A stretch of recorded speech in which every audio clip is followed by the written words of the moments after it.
Got all this working correctly.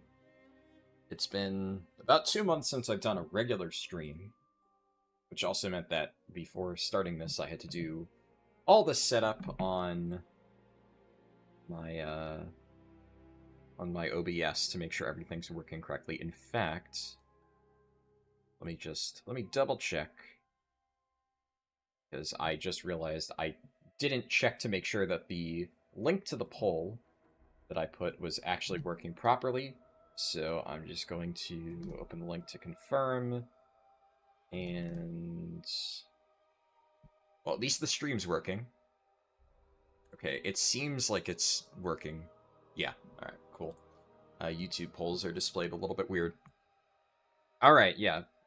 YouTube's good. Twitch is good. Okay, perfect. So, a little bit of a interesting bonus stream.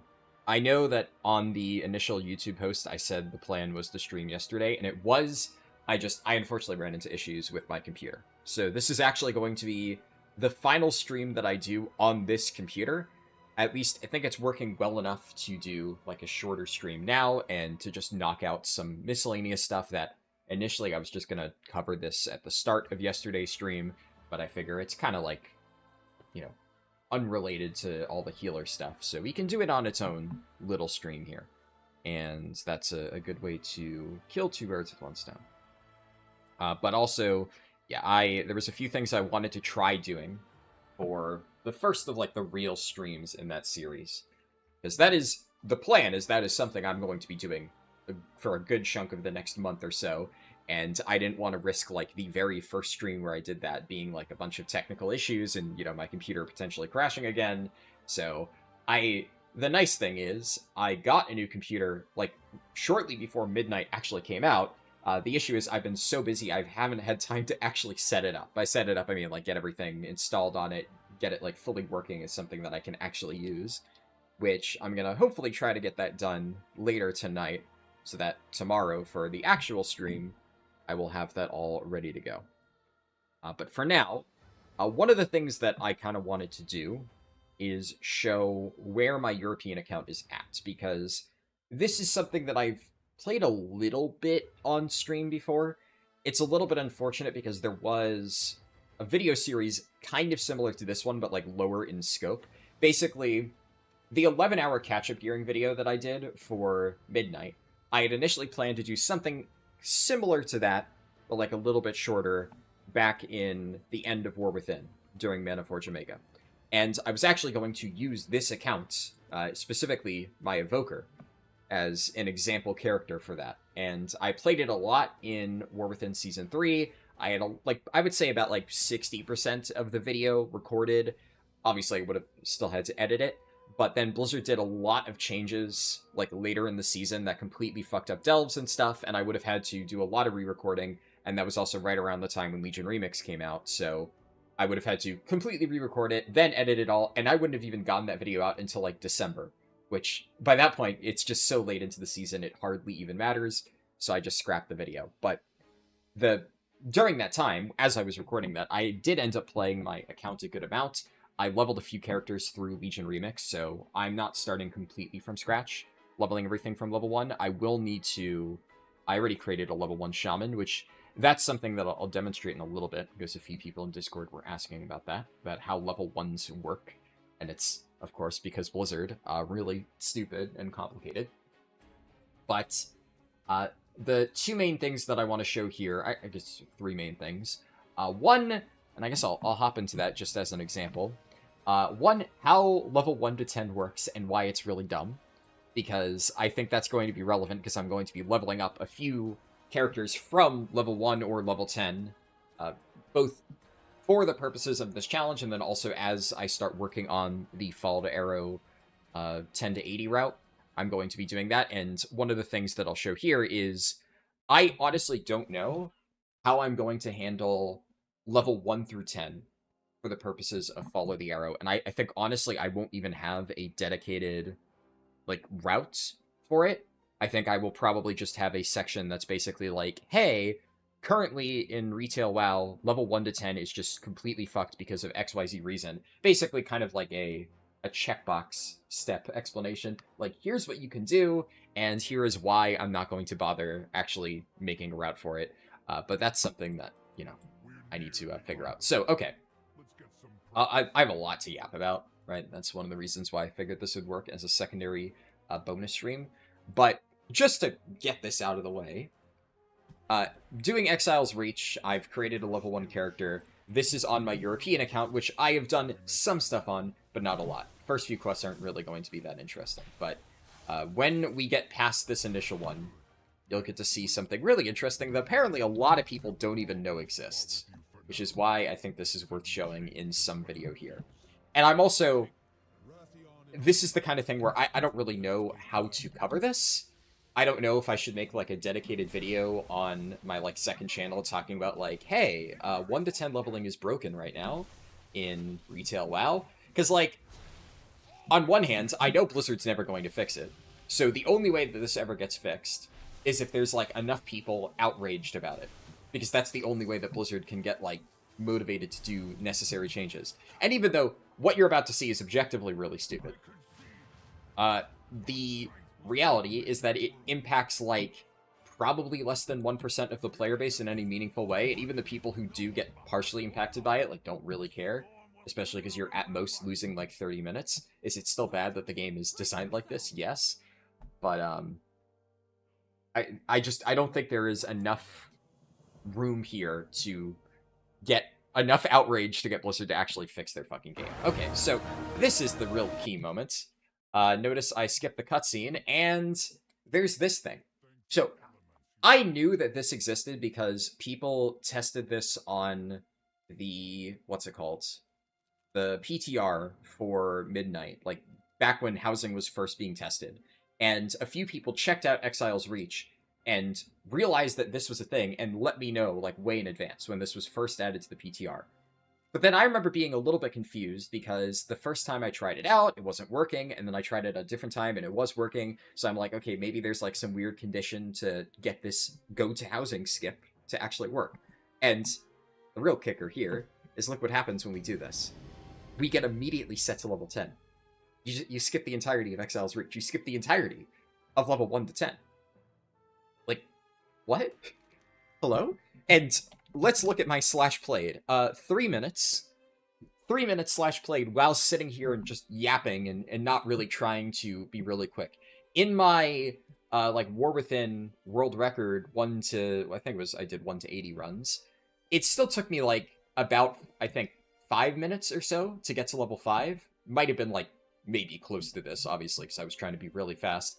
But then the process of getting to level 10, I basically skipped it by using a lot of my Darkman Fair quest items to just get a big chunk of experience early on. But now you just skip that, right? So the issue with this is, obviously, on one hand, you could just argue, like, well, people can make allied races, right? So is it that big of a deal that anybody can just skip the entirety of Exile's Reach and make an allied, and like, effectively get a level 10 if they could just make an allied race? Like, technically, in both cases, you're starting at level 10. Why is one substantially different than another? Obviously, one reason is just speedrun integrity, right? Like, how do I do level 1 to 80 speedruns anymore? Because if this is a thing, like, is there a category now, level 1 to 80, no Exile's Reach skip? And obviously, World of Warcraft speedrunning is just not big enough to where that really matters. Effectively, I could just kind of do whatever I want, but it just bothers me because my kind of guiding principle with, you know, World of Warcraft speedruns has always been, since there isn't really a competitive scene, is I try to focus on things that anybody can replicate. And the biggest issue with this is that the way that you unlock that skip from level 1 to 10 is you need to not unlock housing. So the moment you do this quest chain, you cannot do the 1 to 10 skip anymore. Ever. It's just done. It's removed from your account. So, on my North American account, I literally cannot do this anymore. It is impossible. But on my European account, if I just leave the housing area and I abandon this quest, I can make another level 1 and do this exact same thing again. Let me just move these because it's just bothering me.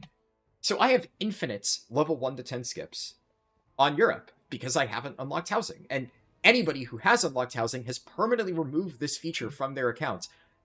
which is crazy. Why does it work like that? It's if this was like a one time ever, like your very first character, okay, then at least it's like a bit of a weird niche thing, and I can understand why like it wouldn't really matter that much. But the fact that you just get permanent skips if you haven't unlocked housing, and you could just make it so this is the thing that your account has, and people who have unlocked a core feature of the game are just shit out of luck, like that's a problem. That is the bigger issue, because I can't even justify really now like doing this on Europe, because it's like, well, even if I theoretically have it, people are going to watch a speedrun where I do that and say, well, why are you able to do that? And when I try to do it, like the thing doesn't pop up. Why do I not have that option?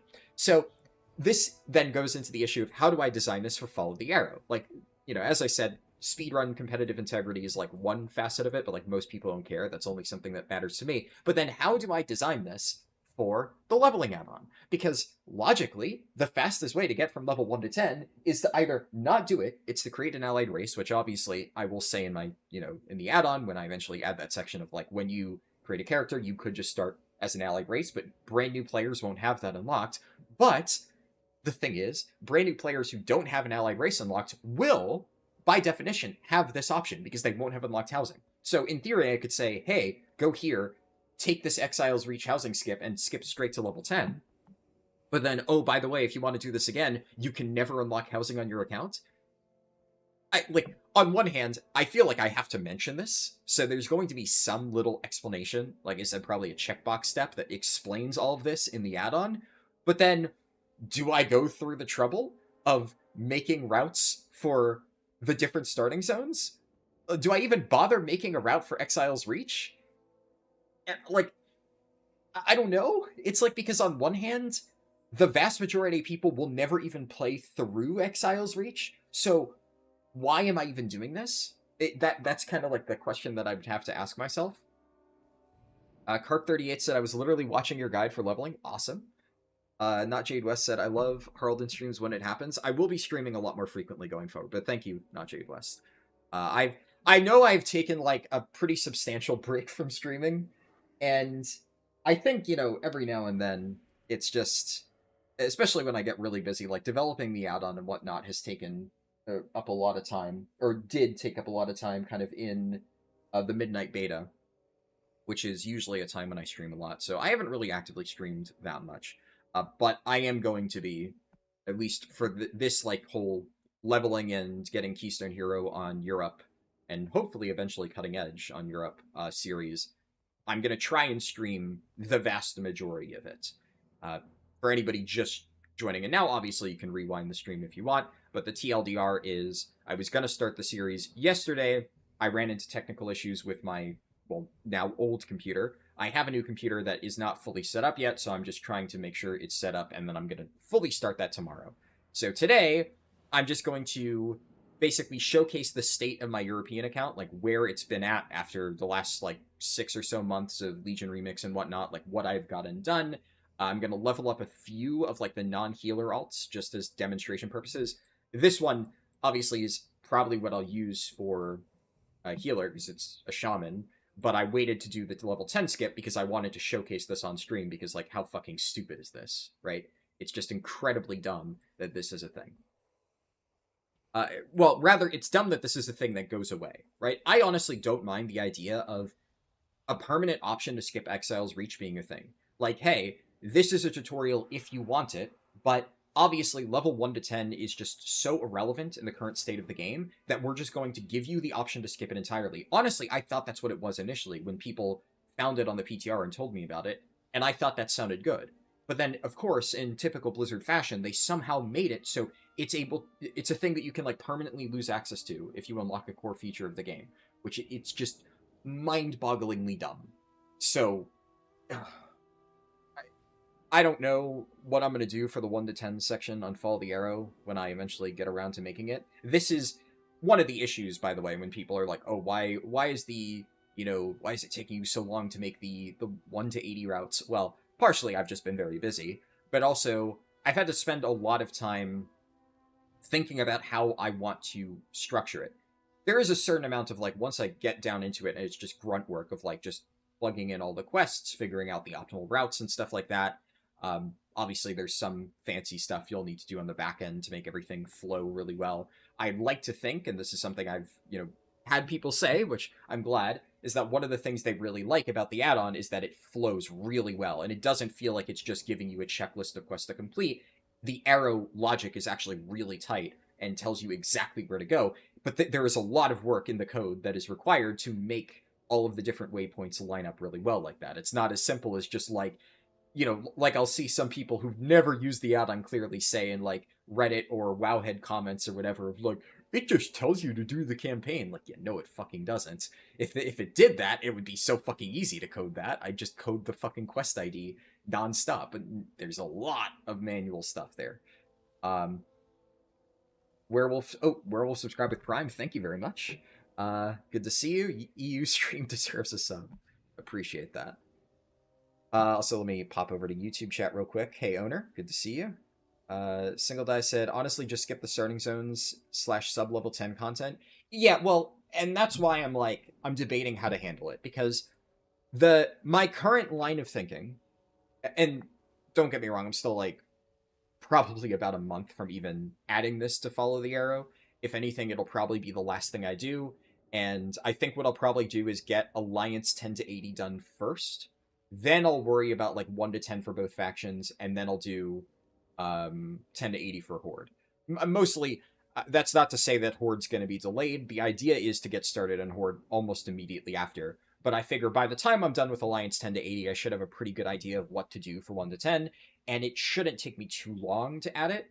My current line of thinking is I'll obviously put in explanations of this is how it works. Obviously, you can make an allied race. You could skip straight to level 10. Another thing, right, is whenever the remix events happen, everybody starts at level 10 in those remix, character creation things. So there's so many situations now in modern WoW where you can just skip to level 10. And especially with this new Exile's Reach thing that just lets you skip to level 10. So it just feels so pointless to even include a guide for Exile's Reach. So the other thing, right, is I don't know. This is probably fair to say. I think if somebody needs a guide for Exile's Reach, this just might not be the game for them, honestly. The entire point of that zone is that it's a very, very hand-holdy tutorial. If you need, a very detailed add-on to guide you through the hand-holding tutorial, I don't know what else could be done. So I do think that that's probably a fair thing to say of hey, you can skip it if you want. The add-on will not support Exile's Reach. And what could I really even do for Exile's Reach to optimize it? It's not a fast area anyways. It's literally half of it is just extremely slow quests that are teaching you basic game mechanics. So what would the add-on do there in any meaningful way? Especially because a lot of the side quests that you can even pick up are debatably actually efficient. Do you even want to do them? I don't know. There's a reason why I never do Exile's Reach for speedruns. It's just not good. And then the irony, though, is I've actually already fully coded Northshire Valley, because when I was doing my Hello World test for the add-on, I used Northshire Valley, because I'm okay, I want to pick a simplified, easy questing experience that will allow me to make sure I have the fundamentals of the add-on working. So I actually already have that entire thing coded. And it also helps because Northshire Valley is the speedrun starting zone for 1 to 80 runs, assuming you're not doing now this new Exile's Reach skip. So what I might do, maybe, is since I already have Northshire Valley, I can add that in, and then I can say at this point, you would just continue on to Elwyn Forest, which will obviously be part of the 10 to 80 Alliance. That's one of the zones in that route. So that would be effectively the end of the 1 to 10 journey, because the thing, obviously, with the human starting zone is that it gets you to level 5-ish, but Elwyn Forest can be started at level 5. So even in my 1 to 80 speedrun in War Within, I did Northshire Valley, I went to Elwyn Forest, I did a few quests there, went to Darkwind Fair, turned in my Darkwind Fair stuff, and then just continued leveling in Elwyn with flying after I did the initial quests around Goldshire. So even though technically it is something that people want to go and start at level 10 if they're not a human, you can start it at level 5, and it is still just as fast. It is still part of the eventual route. So what I might just end up doing is that, make a human route, and then maybe, since I did technically use it for my previous Horde 1 to 80 record, I could add the Undead starting zone and have that as like a way to get you up to level 5, because like Undead is the speedrun race. And then it's just like, all right, well, you have two options of, if you want something to follow, these are the fastest Horde and Alliance respective zones. You can also choose Exile's Reach, which for the other races would be an option. There will be no guide for it, though many of you will just be able to click a button and skip to level 10, or you could just make an allied race.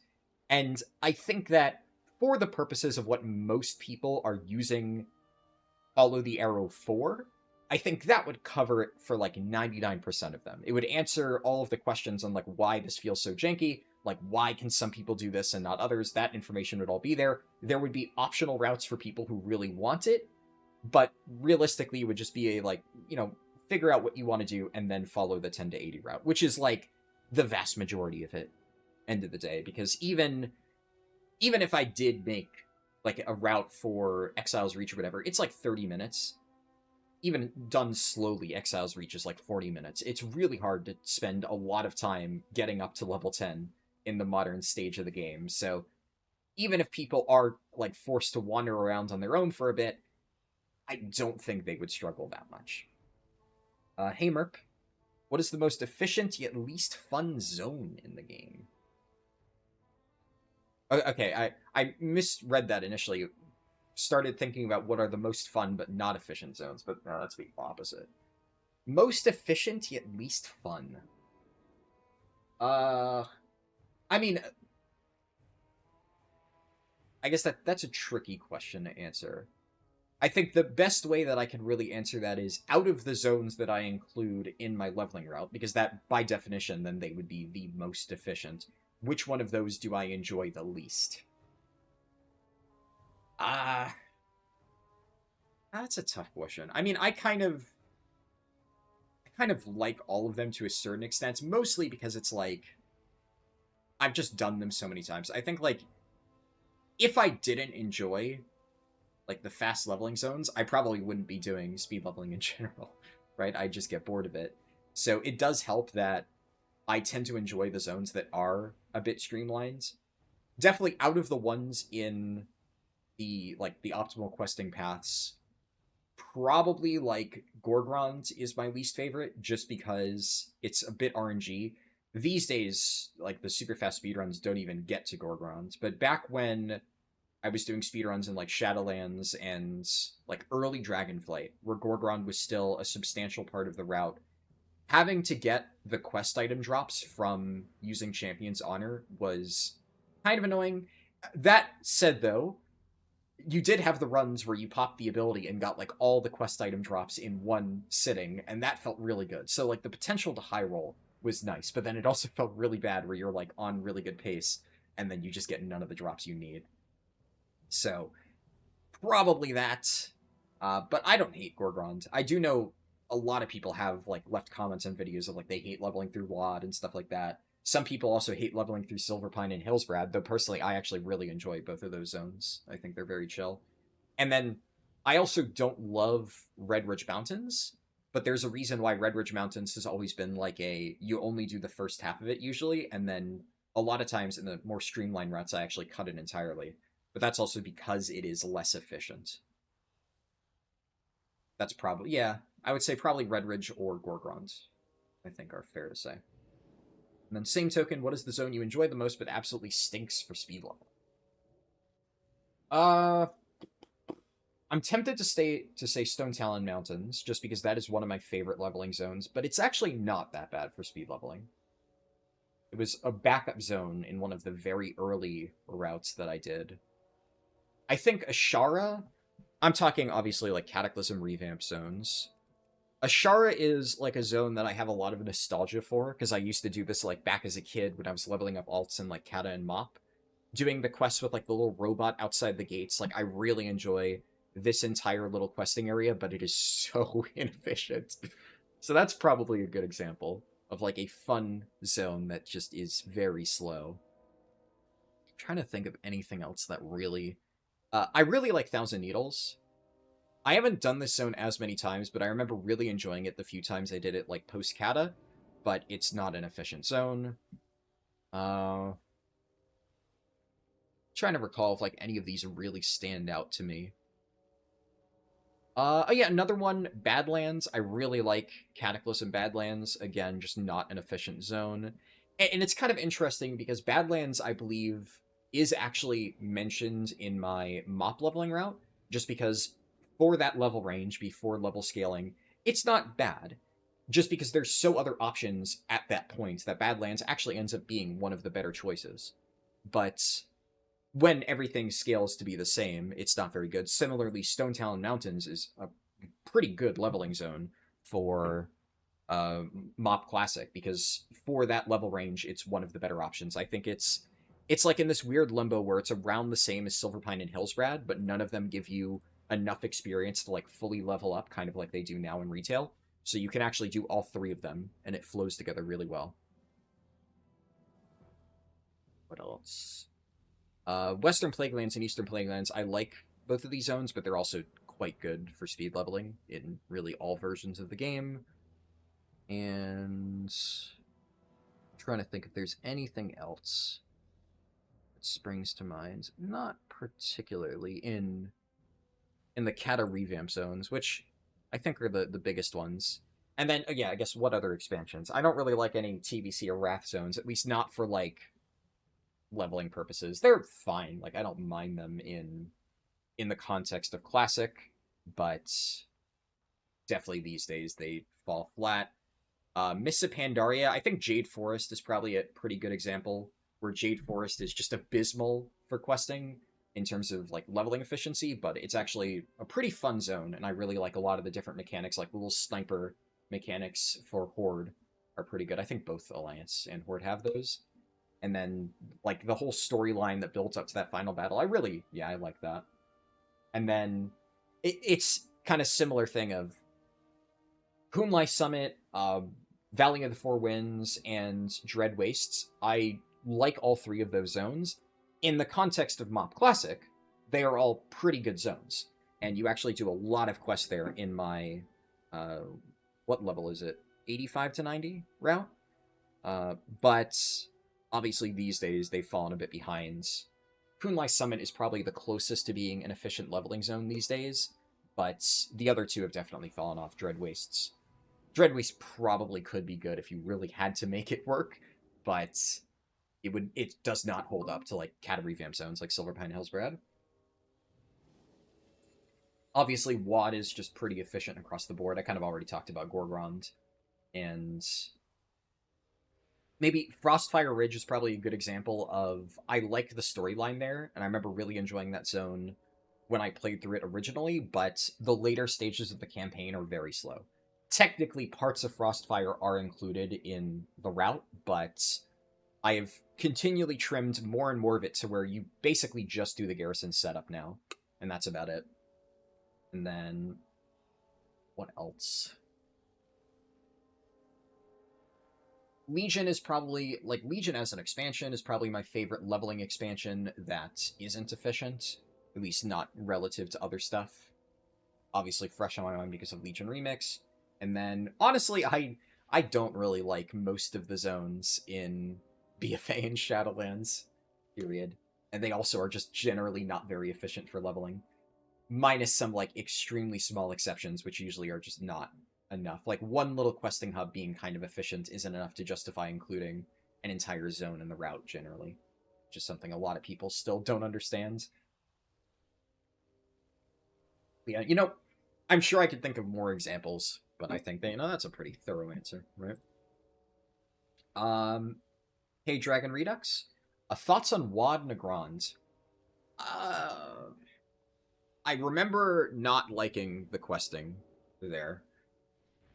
My recollection, I will admit, I have not done the zone many times, because back in original WAD, you almost always hit level, I think it was 100 back then. Yeah, it was 100 because then Legion was 110 and then BFA was 120. You almost hit level 100 like every single time before you even set foot in a Grand. I think I did like some of the bonus objectives, like the docks one here. There was one, like a spirit one up here, and then Hemet Nesingwary. And sometimes if I fell slightly short, I remember doing those bonus objectives, and then I was done with Nagrand. So on one hand, I almost never ever did this zone. I did do it like once the first time I was leveling through, but then also there's a reason why I almost never leveled through this zone, and still don't. It's not a very good zone, I don't think.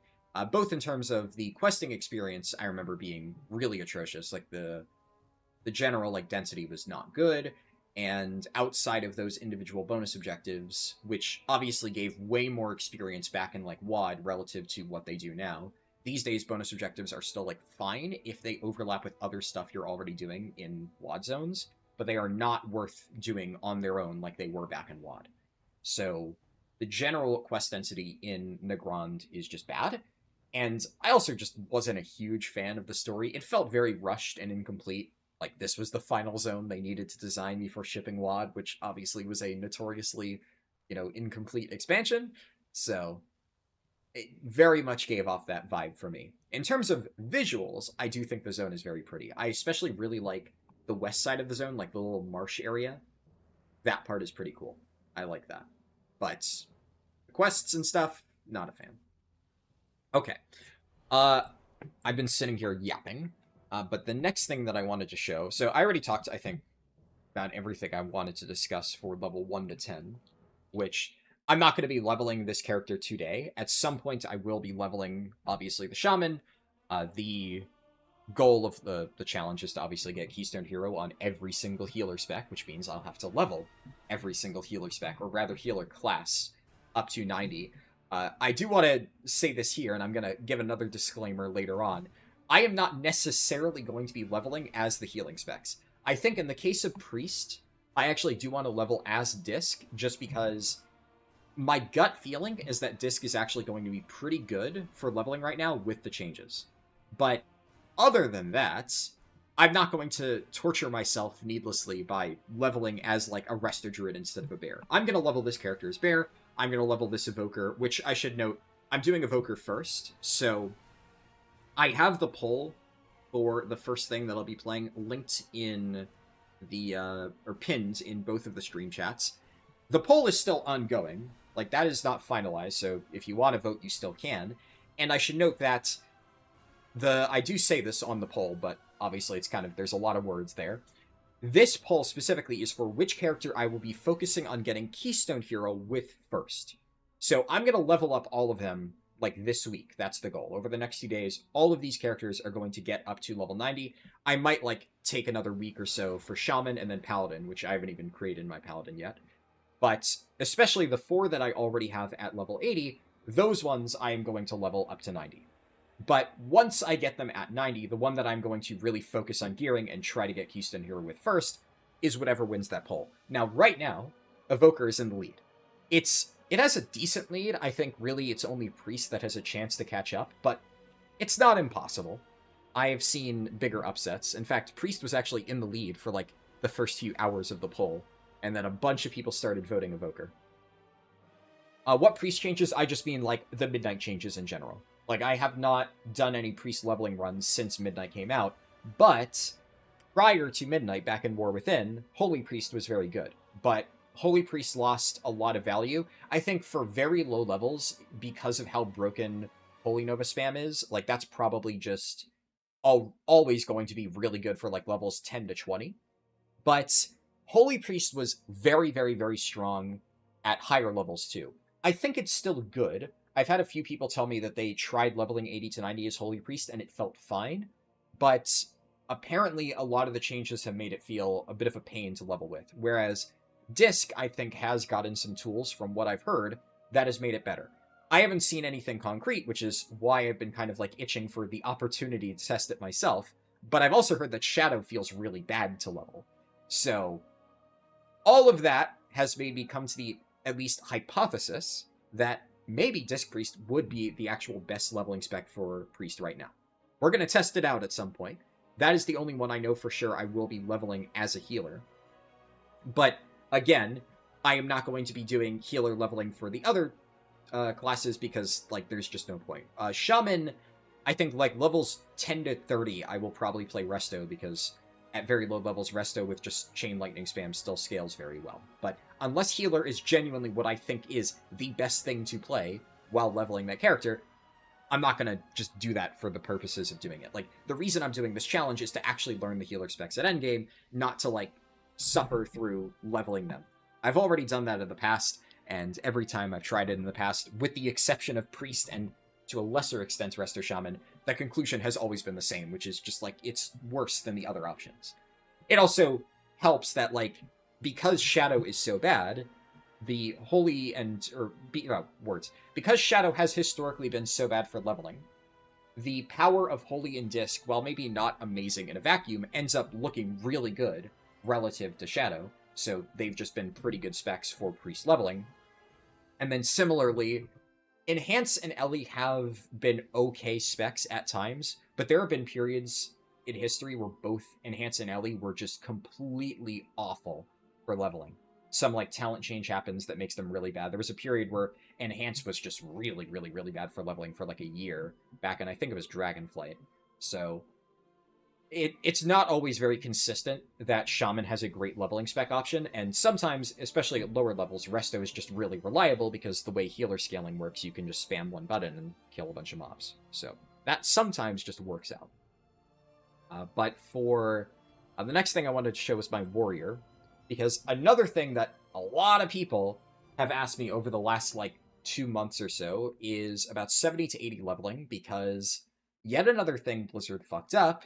Apparently, you can't enable Chromie Time at level 70. If you're already in Chromie Time, you can turn it back on, or you can keep it on.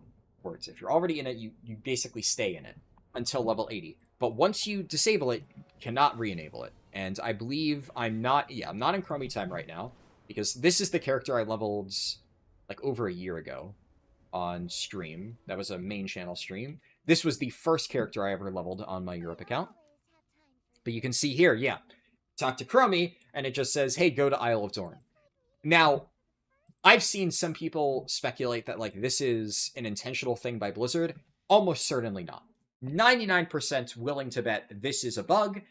If Chromie Time works from 70 to 80 for people who still have it enabled, then it is probably expected to work for everybody from those levels. Because there was a time prior to midnight where Chromie Time did not work from 70 to 80. So they, at some point, probably around the time that Midnight launched, made it so Chromie Time scaled up to level 80. That was a decision that they made to add to the game. But then Chromie's still bugged here. There's no way that they increased Chromie Time, but then forgot to allow, or intentionally decided to not allow people from 70 to 80 to not enable it. So this is just a bug. And the unfortunate reality, kind of what I said before about, like, what do I do for the 1 to 10 stuff? Like, years and years ago, back in Dragonflight, I used to make videos talking about, like, these different bugs. And, like, every few months, I'd be like, hey, here's a bunch of things that are still broken with leveling. And for people who have been around since then and remember, basically none of it ever got fixed. So many bugs that were introduced at the start of Dragonflight did not get fixed until, like, War Within pre-patch. We went, like, almost 2 full years without critical leveling bugs being addressed. The whole, like, heirloom scaling fiasco, the reason why I can never make an heirloom guide, because they were just broken and you couldn't put enchants on them for, like, a year and a half. They finally fixed that. There's more bugs now. Are they going to fix this? Almost certainly not. If I make a video on this, like, vast majority of people are just not going to care. And I'm just going to be screaming into the void, and I know Blizzard's not going to change it. So that's kind of the unfortunate reality of stuff like this. Like, I'm just exhausted of even trying to, like, draw attention to these issues anymore. I'll at least do this. I'll showcase it on stream, right? But the days where I make, like, a dedicated video talking about, like, hey, this thing is critically broken, Blizzard, please fix, I can't be fucking bothered, because I know they're not going to fix it.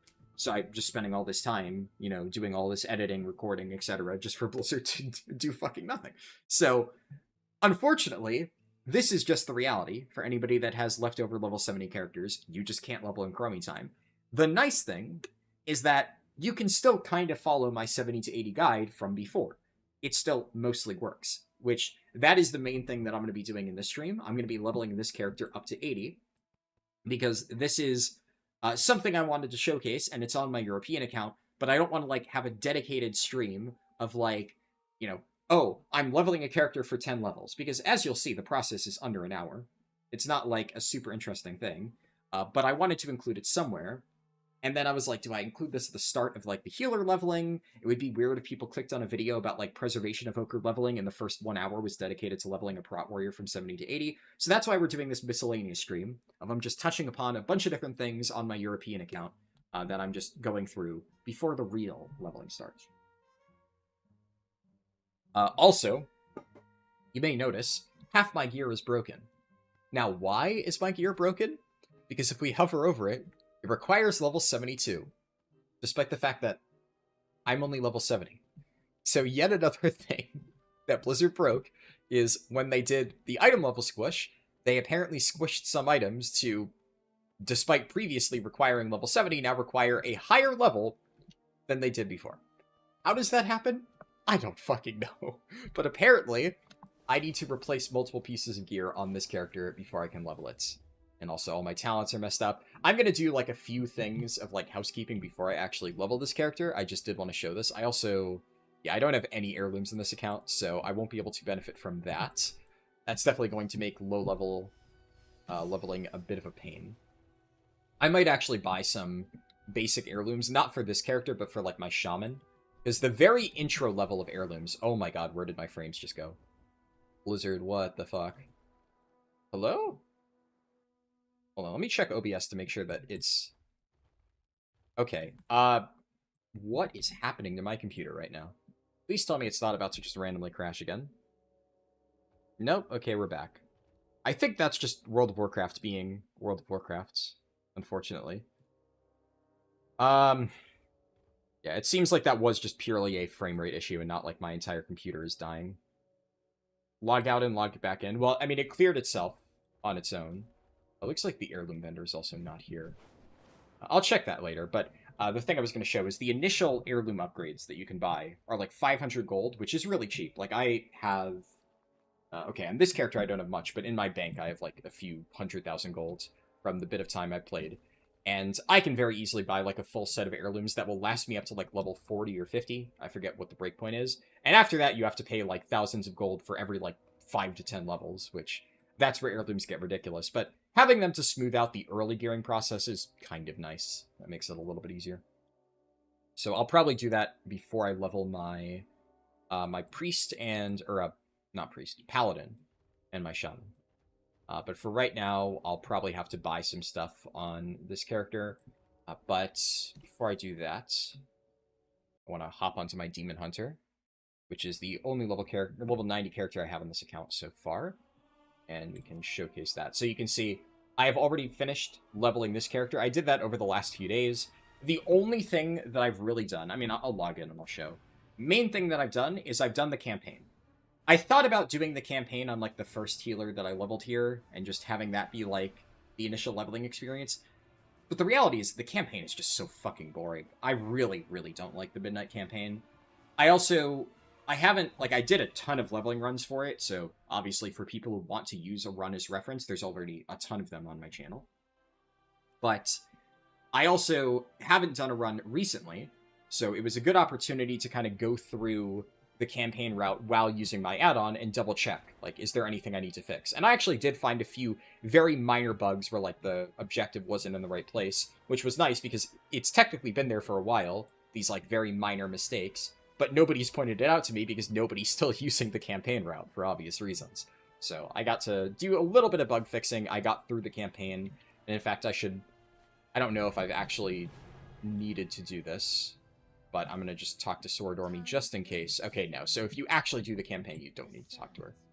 So I already have all that done. I haven't really done anything at max level, though, outside of, like, a few world quests. So my reputation is this. I didn't realize I had so much with Silvermoon Court. One of the main things is, in addition to campaign, I did a lot of these Sojourner quests, because now, if we look at Follow the Arrow, the Sojourner route for Eversong Woods is basically entirely finished. The only questline I'm missing is Paladin Rescue, which is this quest, actually, level 90 quest. So, at some point, I'm going to do this. The problem with Paladin Rescue is, A, it requires level 90, so it won't really matter that much for people leveling, so I didn't think it was that high of a priority to finish ASAP. And also, there's basically 2 different questlines, both Paladin Rescue, one for Horde, started from Salandria, and one for Alliance on Talia. and they have like the exact same names but different quest IDs, and they like interweave. So there's some that are Horde and Alliance only, and then they both converge at like a neutral quest that is shared by both of them, and then it splits up again, and then it converges. So that is like a pain in the ass to where I'd have to basically have one step that handles multiple different quest IDs and then handles like different objectives depending on which quest it is. And that's like, it's possible to do, but that takes like 3 times, if that, as long to code as like a regular quest. So this would be like a 2-hour process of just adding this one quest line in.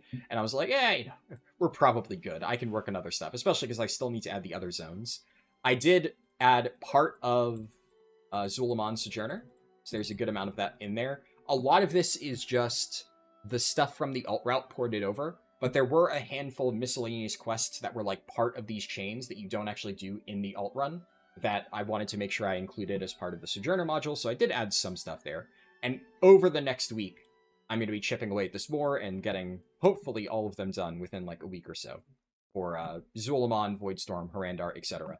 And then once all of that's done, I'll add like Paladin Rescue, and then there's one other Valera quest line that I need to add. Zulak said, hey man, are the Dream Surge events still going on? Oh, good point. That is yet another thing that has been bugged since the start of Midnight, where I still don't know what causes it. Some people can see them, some people can't. Genuinely have no idea what causes it. So some people just can't see it. But yeah, so this has kind of ended up being just about an hour of talking about all the different things that are bugged in Midnight Leveling that Blizzard is almost certainly not going to fix, because there's so many bug things just in the regular endgame right now, and they are constantly trying to release new content updates instead of actually polishing the existing game. So anytime that happens, new expansions, something in like old content breaks, write it off. Yeah, you're just not going to be able to experience that for at least half a year until finally somebody makes a big stink out of it and it like catches on in the community, and then yeah, I don't know. Maybe, you know what I could possibly do, and I don't even know if I'm going to do this because I've made videos like that before, is I could just make one video discussing all of these different issues, and maybe like at least enough people care about one of them to where like it riles up, you know, the community to where Blizzard actually fixes something. But any of these individual issues in a vacuum, Blizzard would never do anything about, so who fucking knows. You show the fits of your alts. I don't know if you do mogs, but they seem flashy. On this account, I have like no transmogs. This is the only set. I think this is the only transmog I've actually done, and it's just the leveling leather set. So, I mean, I have a lot of transmogs on my main account, but I'm not going to log over to my North American account just to show transmogs. If whenever I'm next playing my North American account on stream, TBD on when that is, but whenever that happens, if you happen to be in chat, you can ask me to show my mogs, and I'll do that. But I have like 0 appearances on Europe, so I haven't really made anything. Hello, Yum Emerald. Zulak said, professional leveling is still worth it. Yeah. Yeah, so that's what I was going to show, actually, at like towards the end of the stream. I should also note, by the way, this is not going to be a terribly long stream. It's probably only going to be a few hours. I'm just going to basically showcase the state of all of my characters on this account, get them like ready for leveling, and then we'll stop, and then tomorrow that will, like, all the prep work that I would have done, like the first 3 hours of the stream, will effectively have already done that. But that's the plan. And one of the things I'm going to do towards the end is I'm going to level that warrior that I just showed from 70 to 80, specifically to showcase that. Because you're absolutely right that professional leveling is still very worth it. And it's a bit unfortunate that Blizzard fixed that, because obviously, yeah, like the Dream Surge event was really powerful. And that made it so you could get all the way up to like 78 with just professional leveling. So because Blizzard broke it, a lot of people have been saying, oh, this no longer works, Dream Surges don't work. But everything else about the guide still works. The, I guess, other small thing is Blizzard heavily nerfed Delves, so Delves are really bad for leveling now, which is really unfortunate. There is still a very, very efficient way to get the rest of the experience, which, again, I'll show today. And I've been saying that in my Discord. The TLDR is Isle of Dorn side quests, but I know that can be hard to understand of, like, which side quest do you do.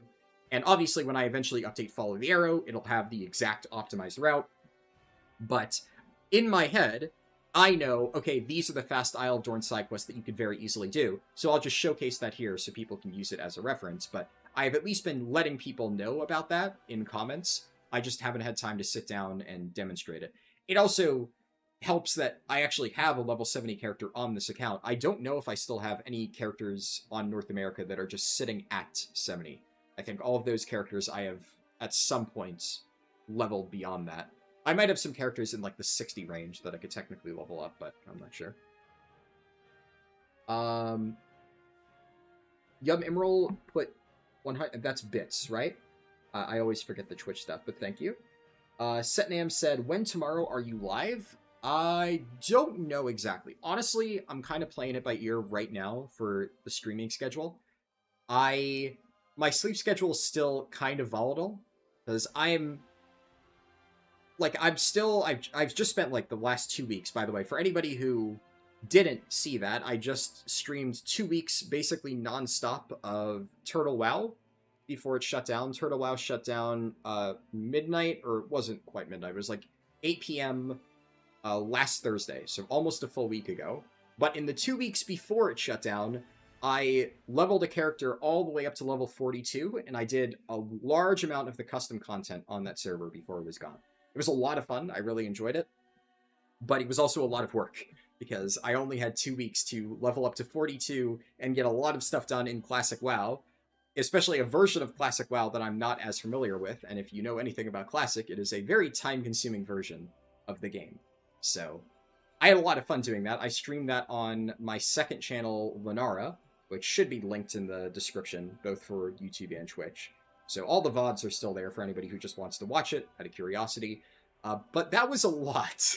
And I am still, like, kind of recovering from the lack of sleep that I got during those 2 weeks. So I've been sleeping for, like, 12 hours the last few days. So, like, I wanted to start streaming a little bit earlier today, but then I just kind of woke up at, like, 11 a.m. So, we'll see. I'll see how I'm feeling. But I'm gonna try to start, like, earlier in the day. Like, it's not gonna be a demon hour stream. It's either gonna be, like, if I happen to wake up in the morning, and it's, like, 10 a.m. Eastern, and I'm fully wide awake, ready to go, I'll stream then. So, really depends. But it shouldn't be any later than, like, 2 or 3 in the afternoon. I don't really think I'll wake up that much later past then. Pretty much around the time when this stream started is, like, the absolute latest time that I'll start streaming tomorrow. Especially because I want to do a lot of leveling tomorrow. But what was I going to show on this character? Right, yeah, so because I did a lot of side quests, I have actually gotten a lot of reputation. Actually, I didn't even realize until today, actually looking at it, that I'm almost already at the champion item from Saltharel's Soiree. So that's really nice. I did the Saltharel's weekly, because that was also this weekly, the whatever the one you get from Leatrix. That one was Saltharel's, so I went and did this. It took me like 30 minutes, 2 birds, 1 stone. I also got a lot of reputation, which obviously did pay off. And then I did a decent amount of stuff to get rep with the Singularity, because obviously at this level, which I'm very close to now, you get Crucible of Erratic Energies, and Crucible is very, very, very, very good. So having that for all of my healer alts is going to be nice. And I mean, this is why I included it in my catch-up gearing guide. It's so easy to get reputation with these factions, even on a fresh character. I haven't made that much progress towards delves yet. So I've done up to tier 3 delves just while leveling. And you can see I've only gotten Valera to, like, level 4, so haven't done a whole lot there. So I'm going to do most of that, with the healers. I thought about trying to make some progress on it on my Demon Hunter, but I was like, yeah, you know, that's the kind of thing that I'd like to show on stream, the initial delve unlock progress, because I also can't even show that on my North American account now. But, like, reputation farming, doing side quests and whatnot, that's, you know, so easy to do, right? And a lot of times you'll want to do it while leveling anyway. And I think most people already know, especially if they watched my super awesome detailed catch-up gearing guide, they would already know that a lot of these are pretty nice to have, because this is, each time I get this unlocked, so a little bit more rep, which I can very easily get this week, and all my healers will be starting off with a champion helmet, completely for free. So that is very nice.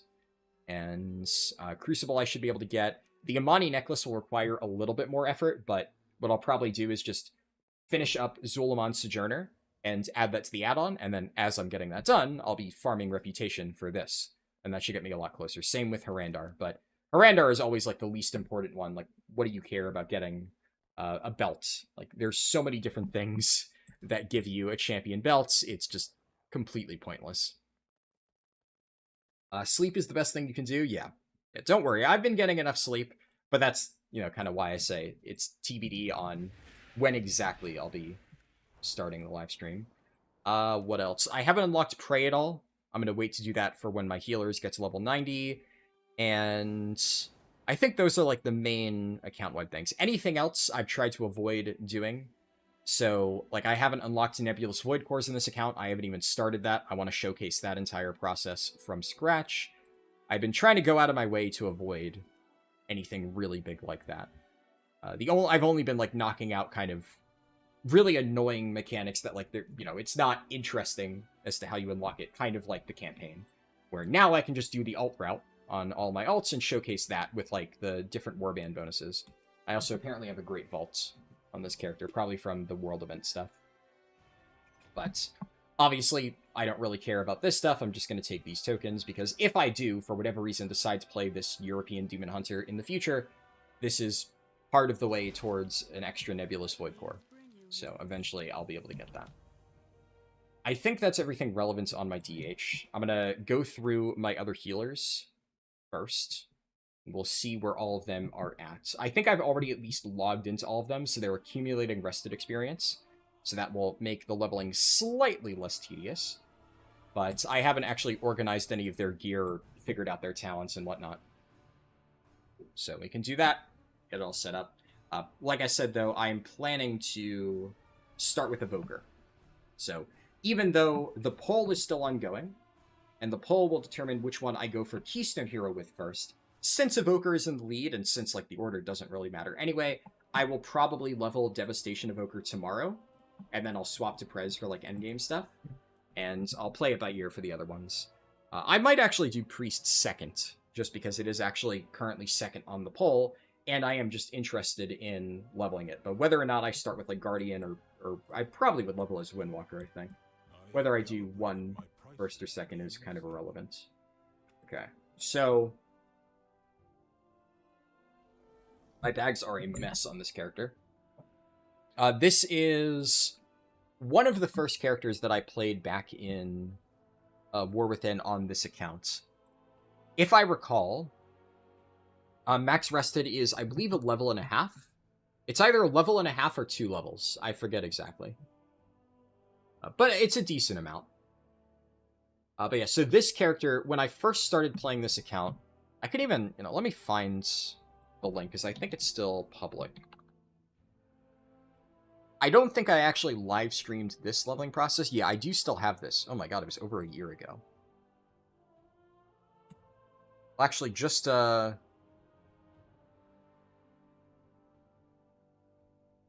make it easier to find, here, I'll throw this link here in both chats. For anybody who didn't see this over a year ago, which I'd imagine there's a decent amount of people who missed that. So that was the first time I actually created this account. That was... when was this? It was May 2nd. Oh, wow, it was actually literally the same month. So almost exactly a year ago is when I started my European account. So, right, I remember. You, obviously, when you pre-order or purchase War Within or whatever, you get a free level 70 boost. So I used my free level 70 boost on this character, and then on that stream that I just linked, I level up my warrior from 1 to 70, and that was the live stream. I'm going to level that character up from 70 to 80 later today on this particular stream, and then at some point off stream, I leveled that monk that I used my 70 boost on to 80. And then I played my warrior and my monk a little bit throughout, what's it called? Throughout War Within. In my free time, I, like, chipped away at some of my European characters. And then when I pre-ordered Midnight on this account, I got a free boost that I used on my Evoker. And then during Season 3, I played my Evoker quite a bit, because that was the whole, like, I was going to make a video series, and then Blizzard nerfed stuff, and I just scrapped the series, unfortunately.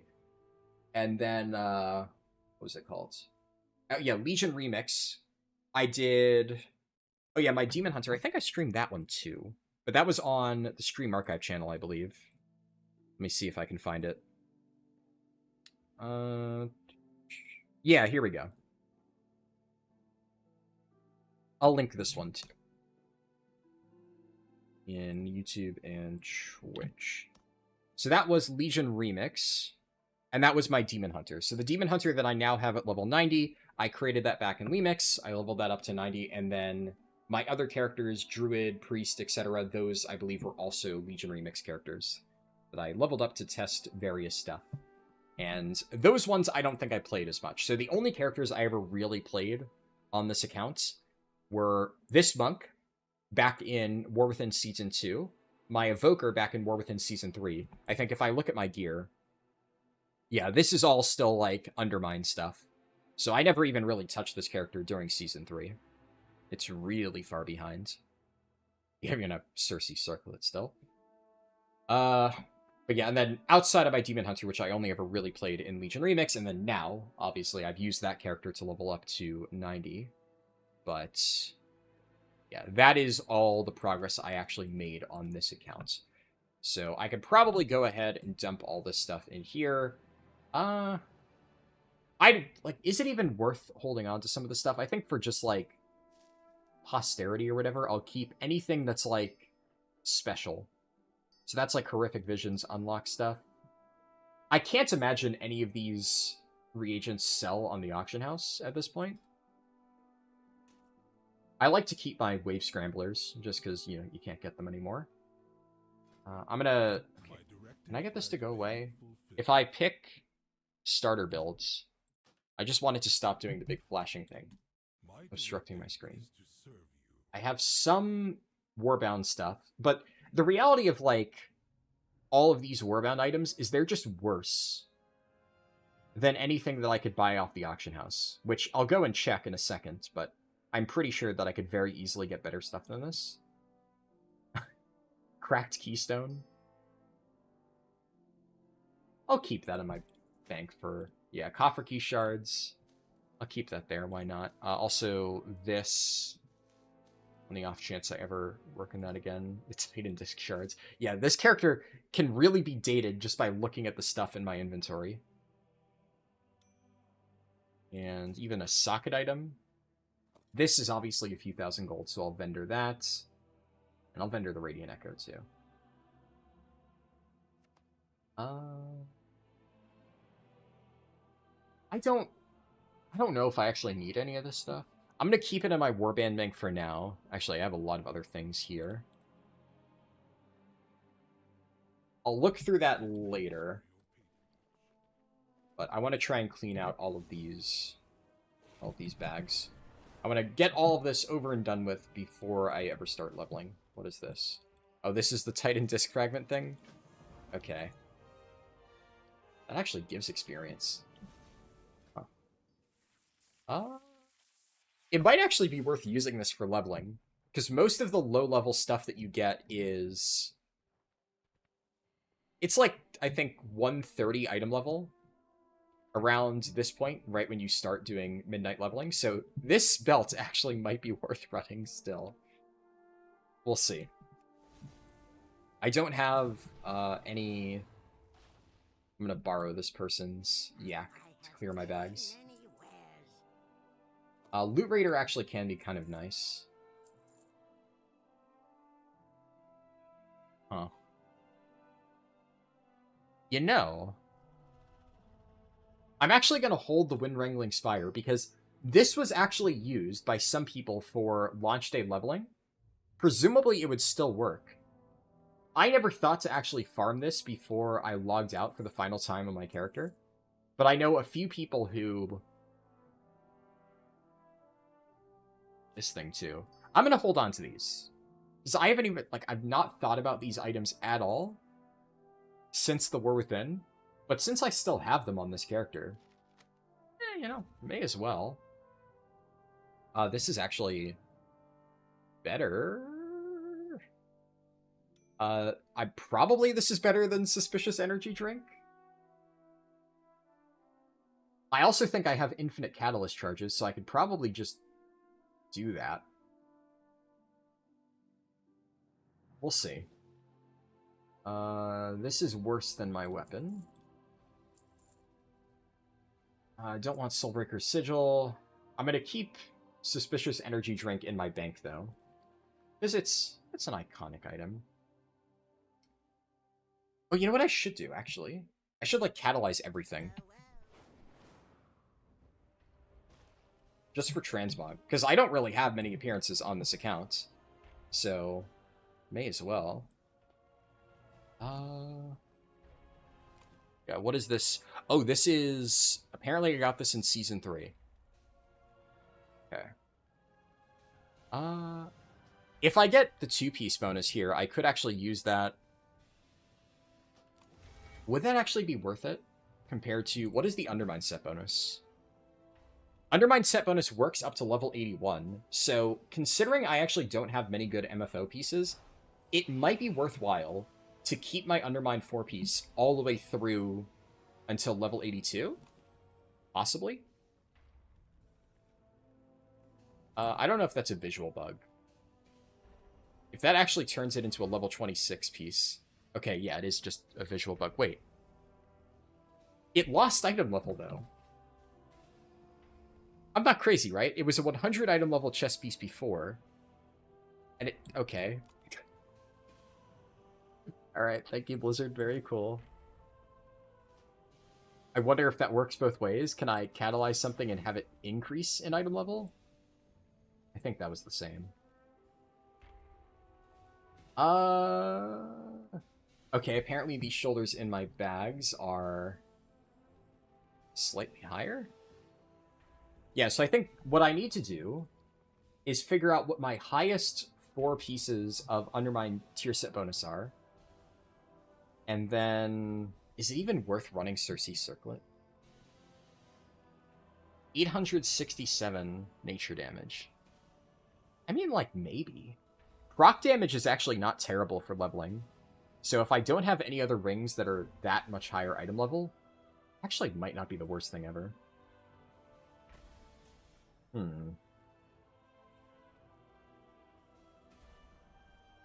I'm going to throw out anything that's just lower. Funhouse Lens. Man. It has been a hot minute since I've considered running one of these trinkets. This is just, I think, worse. Roughly worse than Essence Gorger. And I don't think using 2 on-use stat trinkets for leveling would be worthwhile. Windwalker's still Haste Mastery, right? Let me double check in Wowhead. I'm fairly certain that is the case.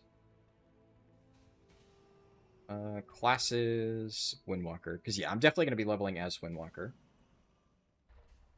And it is... Okay, Shadowpan wants crit, but for leveling, I'm definitely going to take Conduit.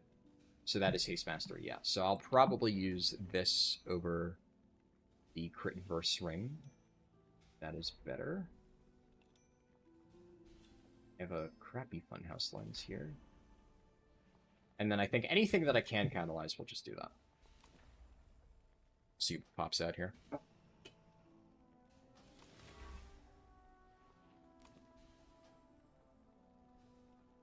That turned into 92 item level, so that didn't change. Didn't change either. This is...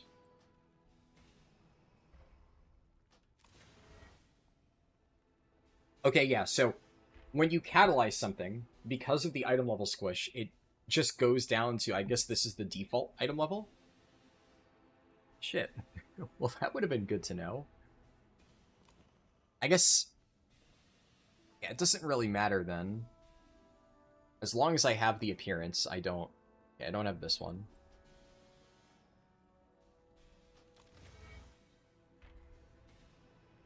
And I probably don't want to catalyze this then. Because that would... Yeah, that would lower it. I'll lob that then. That is slightly higher item level, but then, again, if I catalyze it, I think it goes down.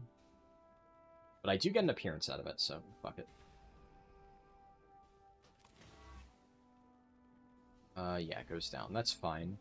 I have this chest piece, which, if I have items that are of a higher item level than one of these other slots, I could use this over chest. Though high haste is good stats. Do I care about that? No. Chuck it. What's that for the appearance?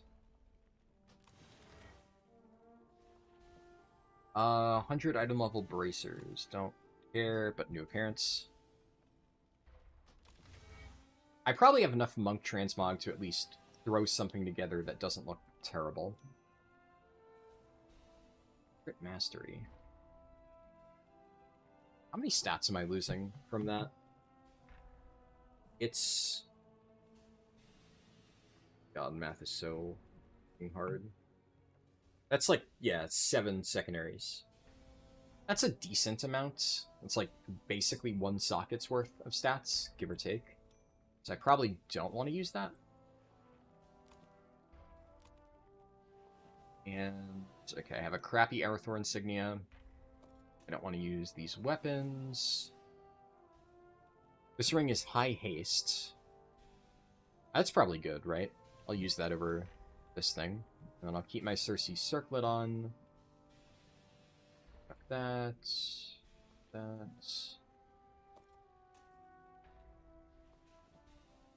Stats. Crit over mastery, no, that's fine. Not much. And rat thing toxin. Remember that trinket. Yeah, I think this is a very minuscule difference. At that point, I'd rather have the higher haste for leveling. Okay. Let me double check, make sure there's no transmog that I can get.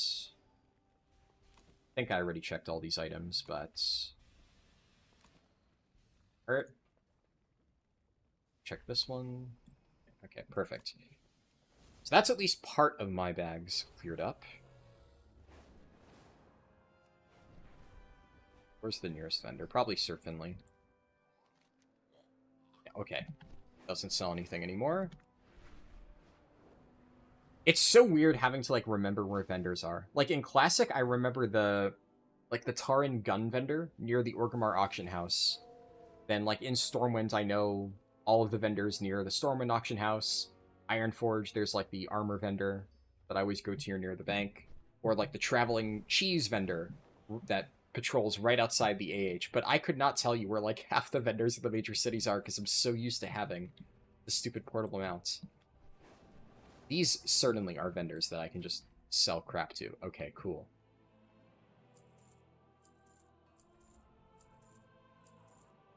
Just clear all of this out. This stuff, I'll throw that in my warband bank and that just in the regular bank. And I'm also going to check the AH prices for all this, like, random junk. I don't think it's worth anything, but also I care a lot more about gold in Europe than I do here. Yeah, I should check. So I have, for tier pieces, I definitely keep my shoulders and helmets. And then I have... Okay, chest piece is my worst one. And I have this decent stat chest piece, so I use this.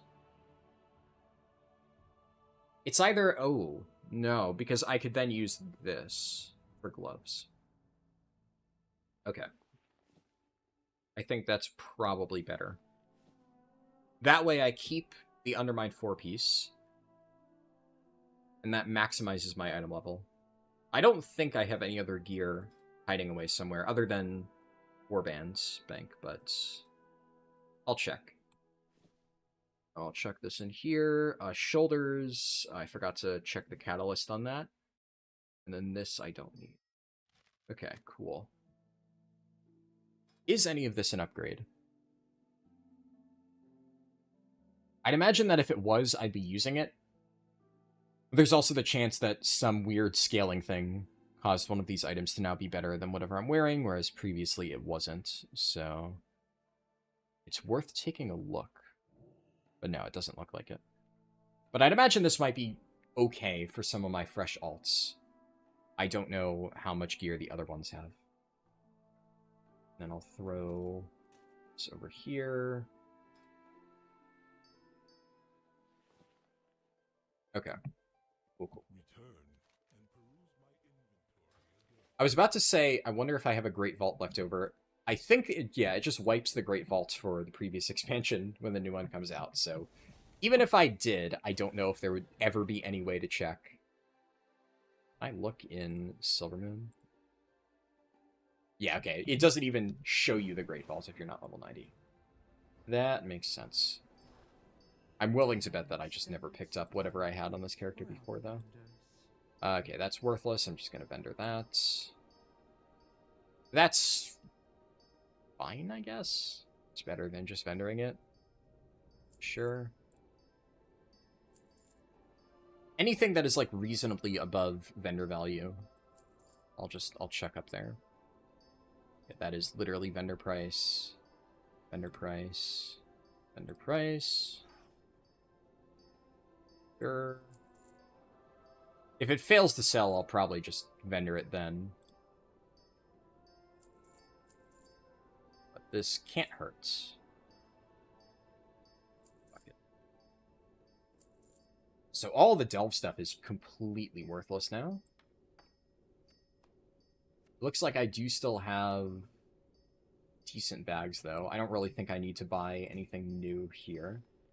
If I'm going to buy new bags on one of my characters, I'd probably just buy, like, the larger ones, invest a little bit, if it's something I'm going to be playing long-term, but if I already have, what are these, 30 slots, then yeah, it's not that big of a deal. You can't catalyze these, okay.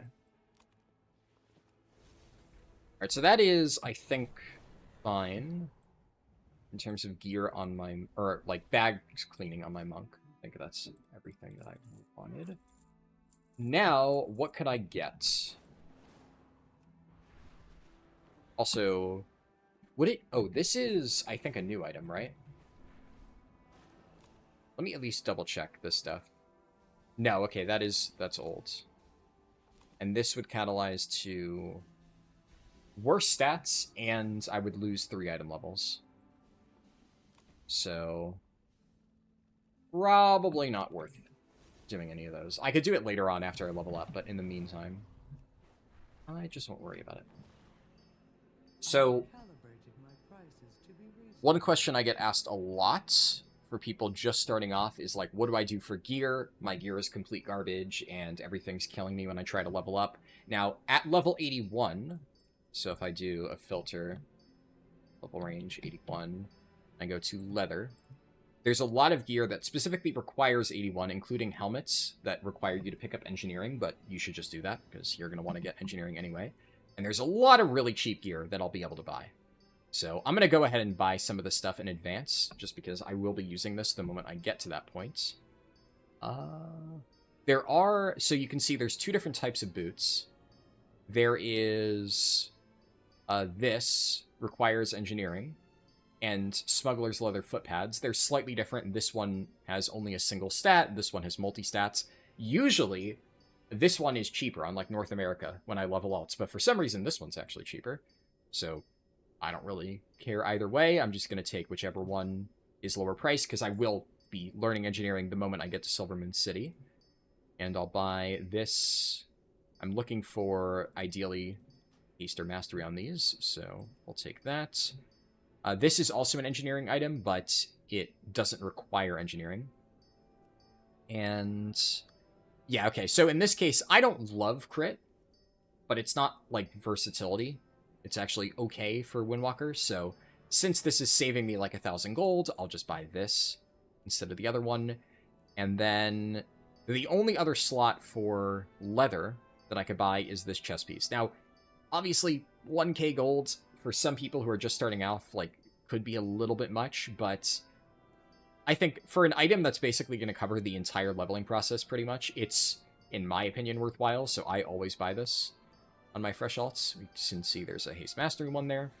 The other nice thing about this is, I'll do this in a moment, but you can enchant your gear. So some really cheap enchants that cost like 50 gold could be actually pretty good. Now, if you're constantly getting gear upgrades, then it's not worth dropping an enchant on it, but getting like Mark of the World Soul or whatever it is, like the lower quality version of that, for really cheap, and putting that on a chest piece that you're going to use all the way up until level 90, that's actually pretty substantial value for like leveling efficiency, in my opinion, at least. And I think that's like the big thing here. So many people are always worried about like, what should I invest gold into, et cetera, et cetera. Like, it's really personal preference. While obviously I think that this is worth doing, some people will tell you that they think this is a waste of gold and they don't want to spend any gold on anything while leveling up. And you're never going to convince those people that this is worth their time. So, yeah, I'll buy that. Anything that doesn't have verse. Hello, Leia Wolfie? What is that? A big wall of... Oh, cheers. I see. Thank you for stopping by the stream. So if I really wanted to save gold, I could buy, like, the lower quality rings. In this case, I do have at least a decent amount of gold on Europe, and I have, like, I think 300k-ish in my Warband bank. Now, I am going to be leveling up a lot of characters.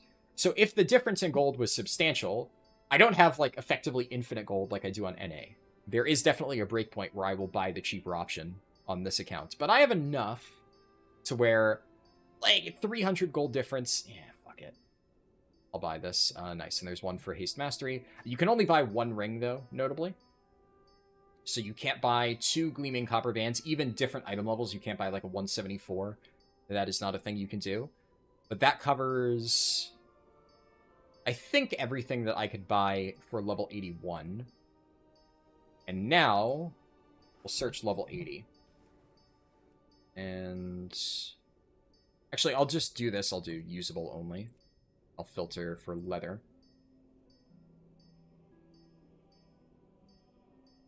Hey, Wolfie said, "Hiya, I absolutely love your content. Thank you." And then, wow, a lot of cheers. I'm glad that you find it helpful. Who wouldn't buy the one ring? True. Yeah, so like this stuff, also. Technically, I could spend thousands of gold, but this is my breakpoint, right? Like, I am not going to spend all of this gold on some very marginal upgrades.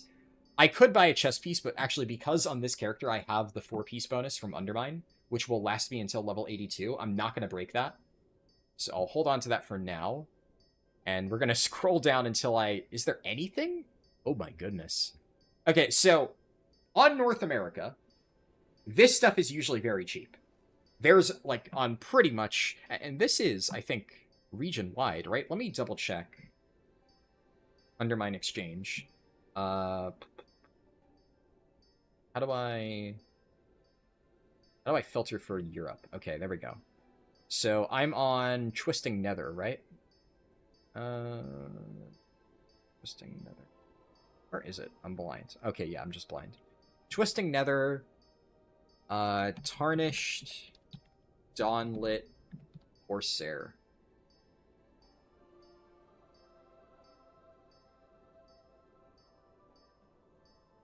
And...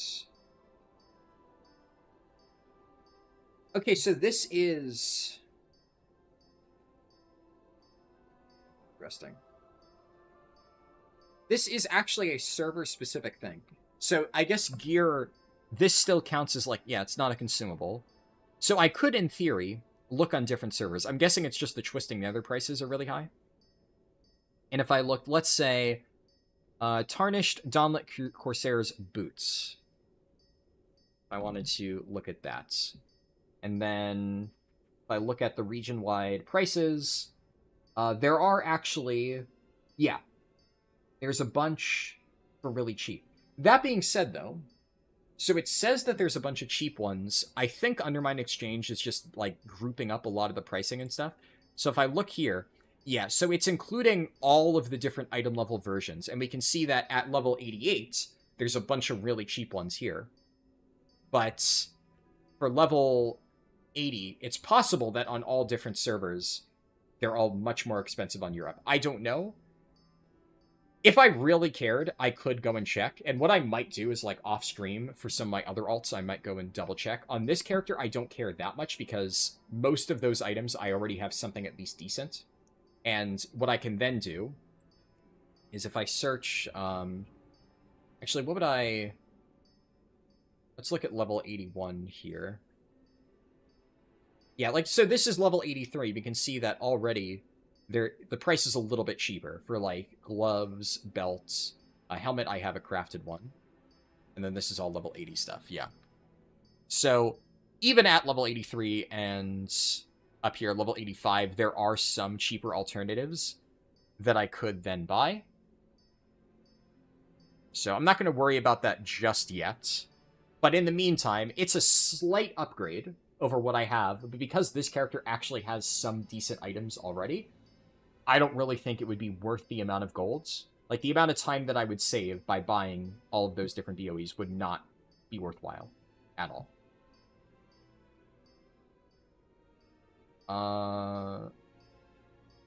You made that mistake on your warrior, didn't see the unique tag? Yeah, I guess at the very least you could just relist it, presumably. The gear is server-wide? Yeah. Well, so I'm used to BOEs, like, you know, raid BOEs being server-specific. And then, you know, I just don't even think about leveling gear as the same thing. But technically, yeah, it is a piece of gear in the same vein as, like, a raid BOE is. So it does make sense that it would be server-specific. I wasn't thinking along that line of logic. So in theory, yes, later on I could go and check. I could also look at miscellaneous here. So there could be trinkets. Oh, I forgot to sort usable only. Obviously, these are MFO BOEs. There are some rings. The nice thing about buying a BOE ring, and on some of my characters, I might even be willing to pay, like, 3k gold for this. It's technically closer to 4k. Is because it has a socket, and gems are actually really good value, you could buy this, enchant it, and put a cheap gem in it, and that's like a big pile of stats that'll last you for a decent chunk of the leveling process. In this case, I actually am curious to see how Circe Circlet will eventually perform, so I don't think I care that much. It wouldn't give me that much value. There's also trinkets down here, though. Interesting that is very cheap. Competitor's Cloak. Better than what I have, though by only 1 agi and a little bit of stamina, so I don't think I care all that much. Yeah, so I think on this character, unless there's like a good weapon for cheap, double check. That's actually not much. Oh, but it's strength and intellect. Okay. That's unfortunate. That's also strength. My weapon is kind of crap, though. These ones are really pricey. There are some agi ones. Pole axe is... So I could either buy 2 cleavers or 1 pole axe. Pole axe would be slightly cheaper. And then... Oh, it has a fixed stat line. Interesting. I did not know that. I think this is probably worth buying for this character, just because my weapon is one of my weaker slots. Like, this, it's just kind of a crap effect. And obviously, weapon is one of your bigger, like, relevant damage components, especially for a melee DPS while leveling. So I could buy this. I could even throw, like, a very cheap enchant on it, and then that would last me probably until, like, level 85 or so, when I get, like, a better weapon from leveling. For 3k gold, especially since I'm not buying anything else for this character outside of, like, enchants and whatnot, that is probably worthwhile. So we'll do that.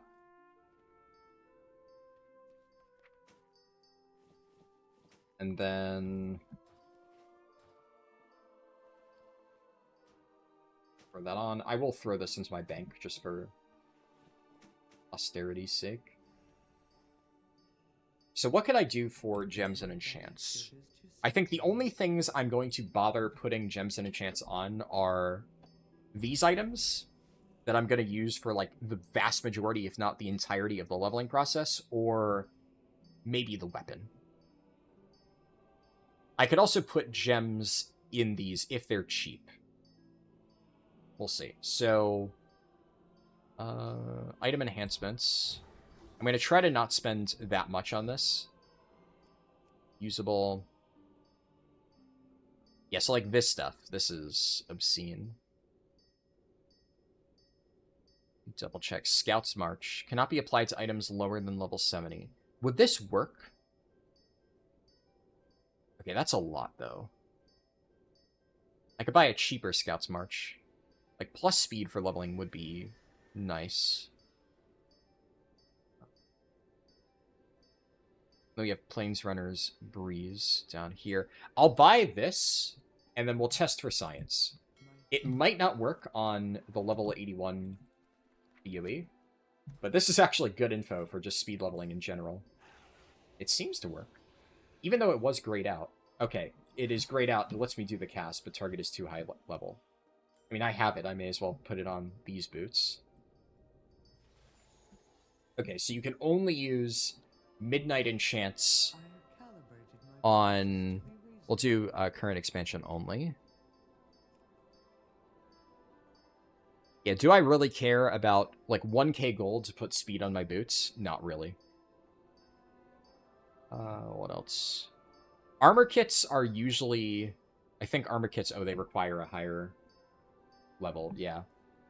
If I uncheck current expansion only, I could put, like, one of these on my pants, but that's, like, 8 agility. I mean, it is absolutely dirt cheap, right? Sure. May as well. What else could I do? Waist, yeah, that's belt buckles. Finger. Okay, yeah, there are a lot of really cheap ones here. Do I have... I don't have enchants on my current rings. Items lower than 120, so I couldn't apply new enchants, but these are very cheap. So that's good. So I could get Thalassian Haste. I'll put this on the ring, the crafted ring that I bought. And then for my current rings, Mastery's cheaper, and I want a balance of it anyway, so I'll just throw these two on. Hands, I think these are all just gathering things, right? Huh. Does that work? What even are these? Glove reinforcements. Huh. Wait, better question, would this work? Hold up. Because I could theoretically put that on my current gloves. I mean, 5 haste is 5 haste. Like, it's something. This is dirt cheap. So, I guess. And then, chest piece. Are any of these worth running? I think for something I'm going to replace very soon, I'm not going to bother with any of that.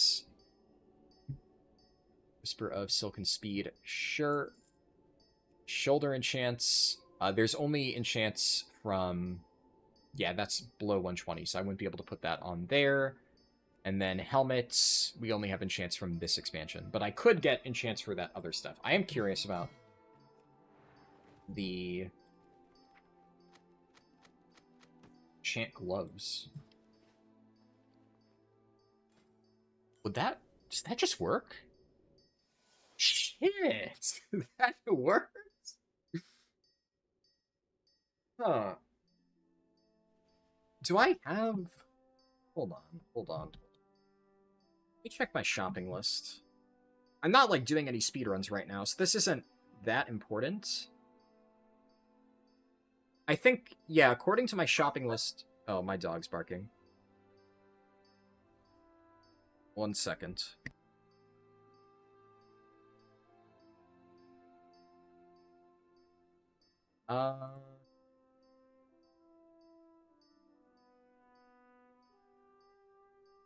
Yeah, apparently I was using primary stat enchants during speedruns, according to my shopping list. I couldn't remember if I had been or not. I do wonder if this is something I could have done during the Midnight pre-patch. I don't know if I caught on to the fact that these enchants worked. I put a lot of special enchants on my gear for leveling. War Within enchants on Midnight gear is weird. You don't think the item levels are correct? Yeah, they definitely did some weird stuff with the squish. We'll see, though. I mean, either way, I'm mostly buying this stuff because it's just, like, 50 golds, right? Especially for that price, I'll just test it for science. May as well. I'm surprised I forgot to ever get enchants on this stuff. I really did not play this monk as much as I thought I did back in War Within. The only character I remember really playing on Europe, though, was my Preservation Evoker, so I guess that makes sense.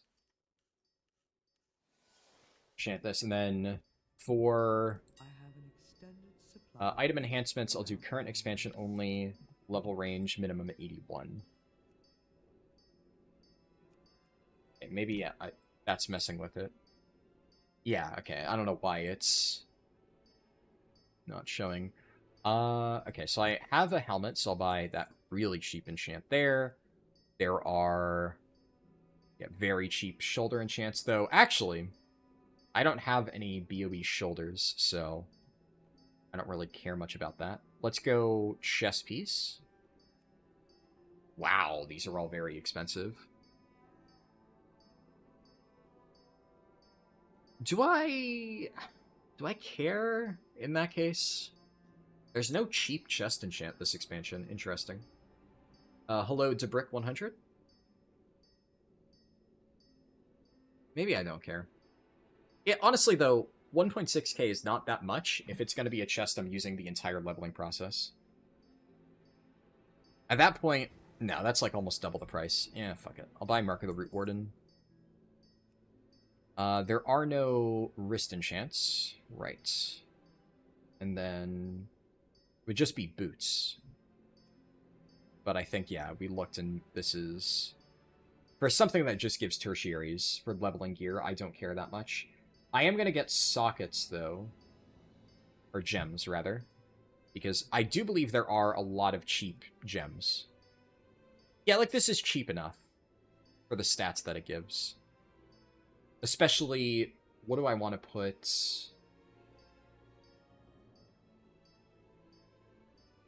Also, this requires item level 80. So it would, in theory, work with my older stuff. Like that belt. I think... Where's the Eversong Diamonds?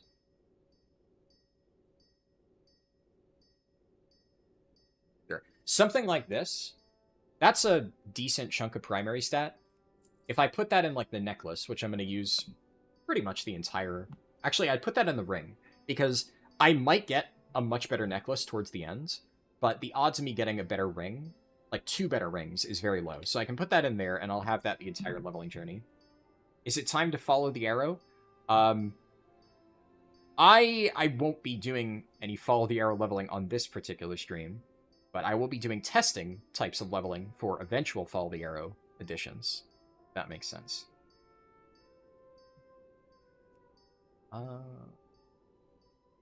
I think for the rest of the gems, I could probably just go... Yeah, because it is, like, significantly more expensive for all these other ones. But this is cheap enough. If I look at this, this is... Are there any combinations I like? Yeah, Mastery Haste. This is cheap enough that I think it's probably worth it. What would I need? So, Quick Amethyst, and I want to buy... 1, 2... and 3, and then the other one I have this one in. Could I hold on? Oh no, what's it called? Yeah, I could add 2 sockets to this ring. If I have a double-socketed ring with War Within gems, or with Midnight gems, that would be significantly better than most other stuff I could get, because the stats from the second gem slot would outweigh any minor item level increase, I think. I mean, it's worth testing.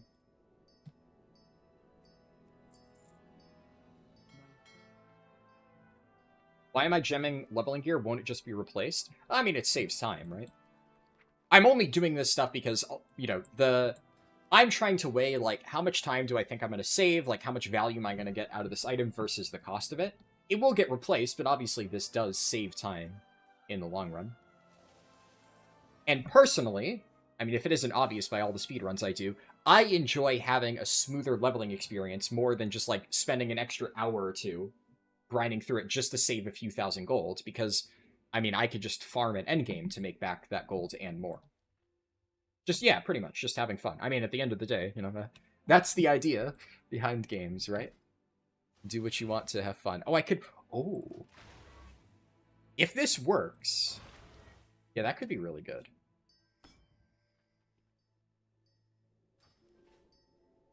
Can I tell that crafter to keep it down? Yeah, they are kind of just slamming nonstop crafts. Here, I'll talk to this auctioneer. Get a little bit further away. Let's gem my necklace. And I'm not doing a speedrun per se in this video. So this stream, this is like kind of a preparation stream. I'm going to be doing a Devastation Evoker 80 to 90 tomorrow. On this stream, I'm basically setting up all my European characters. That way, over the next few days, I can just, boom, blast through them, like, one after another, without having to, like, stop and do all this setup back to back. I am going to be leveling a character from 70 to 80 towards the end of the stream, but it's going to be not like a speed run, just like a demonstration of this is what you can do if you still have leftover level 70 characters. And even, like, these characters that I'm leveling, like, when I level this monk, I'm not that concerned about trying to speedrun it. I will obviously be leveling efficiently, as I always do. I'll be using my add-on, showcasing, like, the changes and optimizations I've made recently.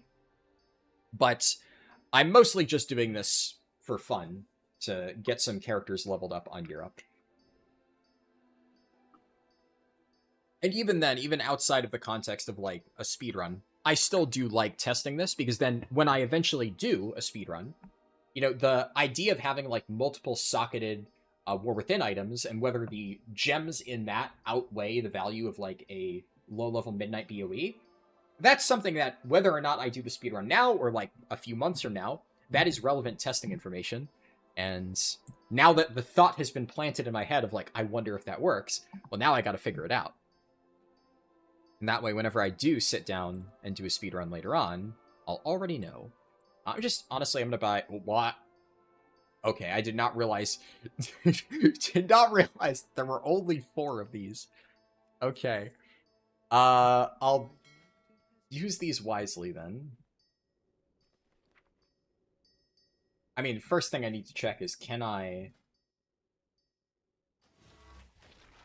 even socket these in a War Within item?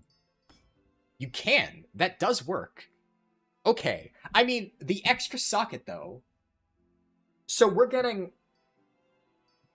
How much item level would this amount of stats be worth? 17 secondaries is kind of a lot. You'd have to get a pretty sizable item level upgrade to outweigh this. Now, then the question becomes, what is... Oh, God. I just realized something. This technically means that the best-in-slot speedrunning jewelry piece is... it's a Mana Forged Omega BOE. Because this is the highest item level BOE ring that you could get. And this is actually, like, comparable to greens that you get from Midnight Leveling, but it can hold a second socket. So, in theory... Look at this double mastery. Oh my god. Yeah, so that would be absolutely disgusting for leveling speedruns. Now, when I did my last speedrun, right, like the Druid speedrun, which is the last one I actually posted, I've leveled a few characters since then, like on my own time. I haven't posted the runs, because, like, if I'm not actually really doing a dedicated, like, sit down in one sitting type of speedrun, I don't think it's that interesting, so I'll record it for, like, B-roll if needed. But I haven't actually done any really dedicated speedruns since that Druid one. But that was using a character that I was already actively playing in War Within, so I already had all this stuff. Like, I think I even had, like, one of these BOE rings, just because I was using it during MFO reclears. But if I were to do, which I probably will at some point, because I always do, like, a fresh character speedrun from level 1, then in theory, because you need BOEs to really optimize that, this would actually be the best possible thing I could get. Now, that being said, for a speedrun, like, spending 39k actually wouldn't be the end of the world, and I'm sure I could find some server where there's, like, a good version of these rings that's really cheap, and I won't need to worry about that for, like, at least another few months, because I don't really have much interest in trying to do another super fast speedrun for that. Definitely, I'm not even going to bother trying to do another really quick 80 to 90 speedrun to, like, beat my druid's time until 12.1. Because they're already doing, like, leveling changes in 12.0.7. They're almost certainly going to do more leveling changes at some point later in the expansion. They always do. So that's usually how I go about it. I do, like, one good speedrun early on. That was the druid run. This time I did it way earlier than normal, but worked out. And then I always do, like, another speedrun kind of in this, like, 2/3 mark of the expansion, when all of the leveling catch-up stuff has been added. Probably they'll bring back Winds of Mysterious Fortune at some point, and I can level during that as well, and try and get, like, a... I mean, sub 2 hours is very doable. But... what's it called? What was my time exactly? It's been so long, I forget. 2 hours, 17 minutes. Yeah, sub 2 hours is, like, so fucking free. It's not even funny. But honestly, I do think that with more buffs, with, like, Winds of Mysterious Fortune, with the buffs they're giving to the Delve quests and whatnot, I think later on in the expansion, it is not inconceivable that, like, sub 1 hour and a half is possible for 80 to 90. So when I do think that is achievable, I will probably do another run. But that's something to consider. I'll probably need to get those super fancy rings. And for necklaces, are usable. Okay, so necklaces... There are the Undermine necks. But, okay, these ones are... yeah, I don't know.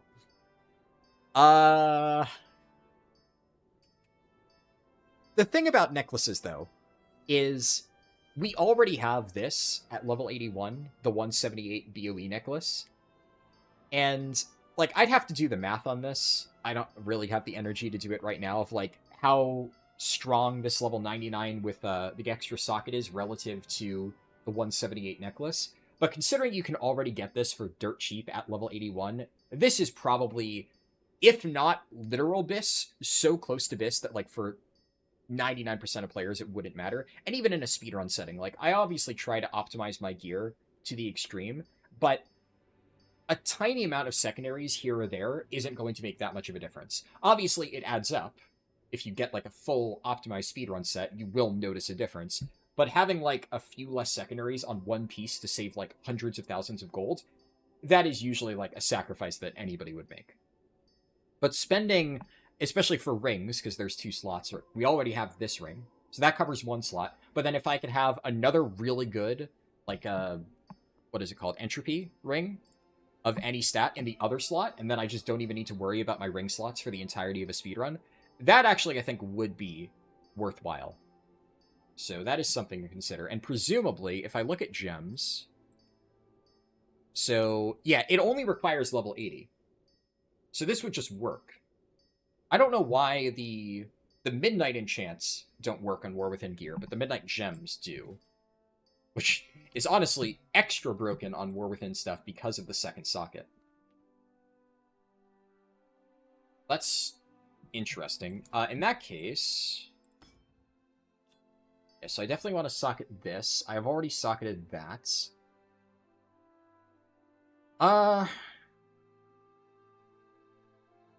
You know what I could do? I'll put this last gem here. And then because I'm going to be using this necklace for longer, I will put a better gem in here. So current expansion, and then we'll put one of these. Yeah, quick amethyst, sure. Spend a little bit more. Why not? We'll splurge slightly on this. I think this is the last thing I even need to buy. Looks like it, yeah. I think that's it. Yeah, I have an armor kit there. No. I'm missing 2 more sockets. Okay. Well, in that case, I'll buy 2 more green gems. Just to be a little cheap. Get a jewel crafter on that server. Yeah, I mean, I think gem prices are... Are gem prices not region-wide? I'm actually not sure about that. Which one was it? It was... I can buy, yeah, this, because Quick Amethyst is now the one I was looking at before, but this is... Buy 2 more of these. Okay, so that was, what, like about 10k gold-ish on this character that I spent? And now I have, like, fully gemmed and enchanted stuff for my current level. So that'll be nice for, like, the early portion. And then I have fully gemmed and enchanted stuff for level 81 onwards. So that'll cover pretty much the entirety of the leveling process. And... Oh, I should also get a weapon enchant. Right, yeah, that would be...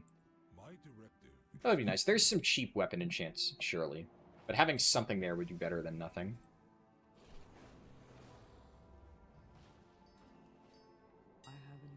What could I buy? Item enhancements. I guess I would just look under weapon, right? And current expansion. World Soul Aegis. I'd probably buy the cheaper one, though. I mean, honestly, this is not a terrible leveling weapon enchant. For, like, speedruns, I'd obviously want the one that gives me the most damage, which... What would I actually want? Are there any good damage proc ones? That's, like, basically single target. That's single target. There's no, like... There's no Frozen Devotion equivalent this expansion. Frozen Devotion is, like, extremely busted. I think out of all of the current expansion enchants, that one felt the strongest. It doesn't scale as well after all the squishes, but back during Dragonflight, I think the strongest, the most I've ever noticed a weapon enchant was leveling, was it back then, 60 to 70 in Dragonflight with Frozen Devotion on my weapon. It would just sometimes proc and erase a mob. Even stronger than, like, old Elemental Force, because old Elemental Force only affected one mob. Frozen Devotion was AoE. That plus File of Glacial Fury just kind of soloed the entire Dragonflight leveling process. But yeah, for 23 golds, honestly, I'm gonna buy like 5 of these. Because by buying multiple of these, now I can put this on my weapon, and then whenever I get a weapon upgrade during the leveling process, I just have an enchant for it. And that's, like, dirt cheap, right? May as well. If I don't use it, I could just give it to one of my alts and reuse it there. And then the most important thing, do I have enough transmog unlocked on Europe to make a set that doesn't look horrific? I actually do like the Undermine set. And since I have a decent amount of those unlocked, I could try to go with that. I have this. Maybe I do that. Maybe I go for the red monk set. Do I have...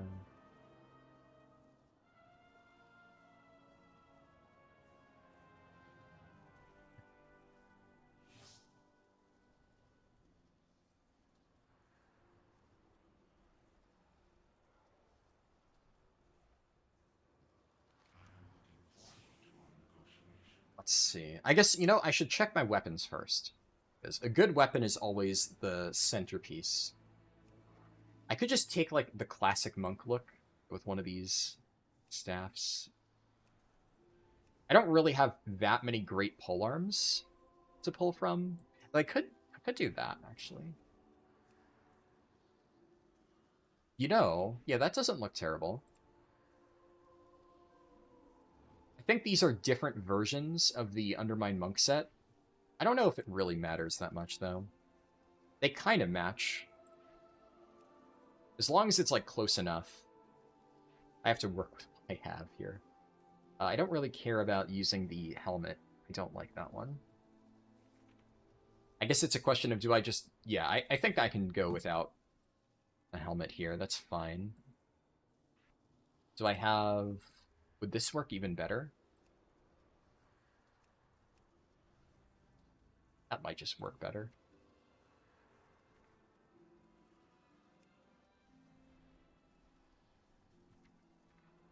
such limited options here.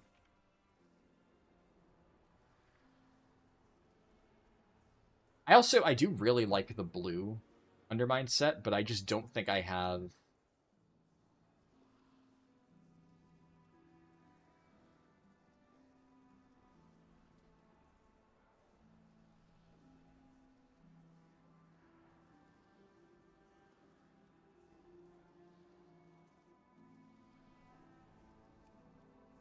I mean, I have to accept that I just only have so much to work with. This is probably fine. It matches the pants anyway. And then, what do I have for this? Do I not have... I do have that. Close enough. And Ageless Serpent's pants. Do I have that unlocked? I might just not. I might not have those pants. But I do have these.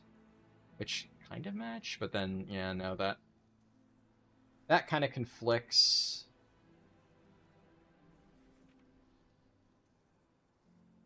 Surely I have something that can make this well. Honestly, maybe I just do that. Maybe I just do the pre-order bundle boots, Blood Elf outfit thing. That kind of looks better, actually. That clashes. And if I'm using this, then maybe I could just go with one of these boots. Yeah, you know what? And cloak. Do I have... That one doesn't look terrible.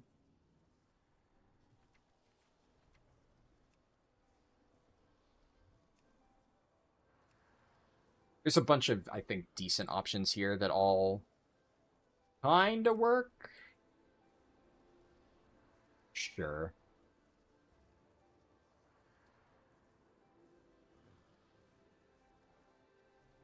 But what about wrist? I think I'll just... Yeah, I'll just hide wrist. Doesn't matter.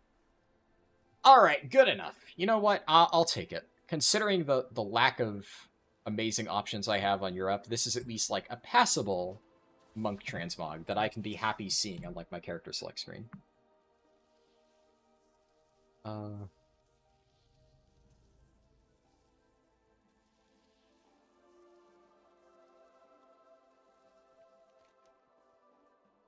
Okay. I think that's it for monk. I should be well set up. I could buy... What I'll probably do is I'll buy consumables on whatever character I level first, which I think is going to be Evoker. And then I'll just send over any leftover consumes for leveling. I think I might even have some still on my Demon Hunter that I haven't used. So I will worry about that later, but I should be all set here. Oh, title. Also. Put a Delver title on. Even in the limited time I played my European account last expansion, I still managed to get a bunch of delves done. Feels fitting. Okay, next character. Let me check. I haven't set up my talents and whatnot, but I'm gonna have to just like find out like what leveling build I used on Windwalker on my North American account and just like copy that over. And I don't want to do that right now. That's the kind of stuff that we could do off stream, because that's like literally just copy a build, import code, paste, and then screenshot my bars on North America and then rearrange them on Europe to like fit my muscle memory. That's like that's boring. But cleaning out my bank, this kind of stuff, I think that's like at least interesting enough to show here, and then it shows where my characters are at, like the process of setting them up before the actual leveling. So yeah, you can see I played my Evoker quite a bit in the ends. I'm really disappointed that I never got to finish that series, because I started doing dungeons in this character. I healed a bunch of heroic pugs. I don't think I ever like pugged AOTC on Europe. I'm like 99% sure I didn't. Yeah, feats of strength. I go to... Yeah, I don't even have a raid one here. I did 1 plus 10, it looks like, towards the very ends. And then I pugged some dungeons. I think, yeah, that's what I did. I pugged up to a plus 10. I did my plus 10 key. And then it was the week after I recorded that when Blizzard did the changes, and then I just kind of lost all motivation to play this character. But like my gear was actually pretty good. I had the Reshi Raps boots on heroic. I had Nexus King's Command and Lumithar's Living Silk, which were both very good Preservation Evoker trinkets. I've like already crafted my weapon. I had Writhing Armor Banding. Like, look at all this. It's like, 4-piece and all that. I actually had made pretty solid progress in this character, which I think is funny. I thought about saying something in the post, but I decided not to, because if you look at the poll that I put up for which healer I do first, Evoker is winning by a pretty large margin. Now, I'm pretty sure some devious motherfuckers saw this poll and thought, ooh, he's trying to learn healers. I know that Preservation Evoker is considered to be one of the hardest healers to play, so wouldn't it be funny if I voted Preservation Evoker first? I'm gonna make him learn Prez before all the other ones. I'm so devious. But here's the thing. Preservation Evoker is like maybe my strongest healer. It's like a tie between this and Resto Shaman, but I played Prez a lot, specifically because I wanted to make sure that I learned how to play the harder healers first back in War Within, and I spent a lot of time figuring out Prez and playing it. So if people vote for Prez first, honestly, I was kind of hoping that would win first, because this is the healer I'm most looking forward to playing again. I actually quite enjoyed it by the end of War Within. I have heard it's changed quite a bit, but the fundamental loop, especially like I did some reading and I talked to some of the healers in my guild, it seems like it's close enough to what we had before in War Within that I'm still probably going to enjoy Preservation, and I think a lot of the muscle memory and stuff that I've built up on it will carry over. So I'm not too concerned about that. I'm just gonna, we'll do starter builds, and that just gets it off my screen. And then, let's see, I can clear... Sure, I'll worry about that later. Clear all this stuff. Interestingly, my Radiant Echoes from Season 3 are not gray items now. But that is... Huh. I'll keep my dinar in my bank. Let's put this here. Some water left over. I'll put this in my bank, and still have large bags, so I don't need to worry about that. I think... Do I care about, like, these mana potions? Probably not. I think I can just clear that. Oh, right, I remember. My very first vault on my Preservation Evoker, I got a fucking Myth Track weapon. I completely forgot about that. So yeah, I was really bummed. I just started pushing M+ this character for the purposes of that video, and then right as I did my first dungeon, got a Myth Track weapon, and the Blizzard did all, like, the delve changes, and I just... still sad. That is probably, like, one of my, like, biggest disappointing, like, having to cancel a video moments. Because I've had to do that a lot over time. Sometimes that just happens. You just don't have time. And, like, sometimes I start working... Like, I have an idea for a concept. Like, oh, this could be pretty cool. And then as I actually start working on it, I realize, I don't think this is as interesting as it sounded in my head. And I think... Oh, wow. Those are actually pretty good Warbound pants. Maybe I'll use that on my monk. We'll see, though. I think... I still have to level Druid, right? So, out of the healers that can wear leather, there's just Monk and Druid. And my Druid is kind of a fresh level 80, because it was a Legion remix character. So I'll have to double check to see what that character has. But I have some okay stuff that I could potentially use left over. And what am I using? I'm using a crit thread. I don't really know Devastation Evoker's stat prio, so I will not worry about that just yet. I have, like, no bank tabs in this character. Huh? Let's buy one. Throw that then there. I'm willing to bet that most of my trinkets... I have healer-specific stuff. So I can't imagine that most of this is gonna be better. But I also don't know what Devastation runs. Item level is probably king, so I don't need to worry about any of that. But any jewelry, necklace, rings, I'll hold on to. Also, yeah, having stuff.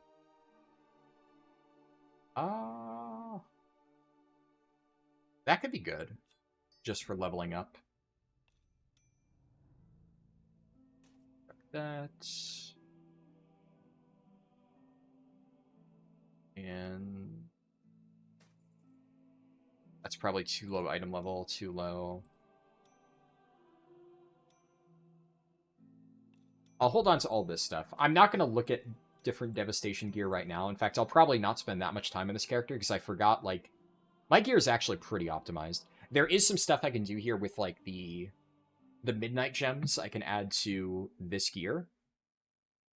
But especially since I'm leveling this tomorrow, maybe I should do that a little bit. At least get the items set up.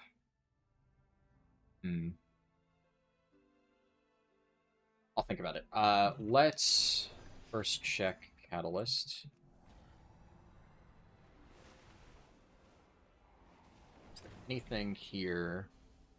I will actually want to use Rescue Wraps while leveling, so I definitely don't want to catalyze that.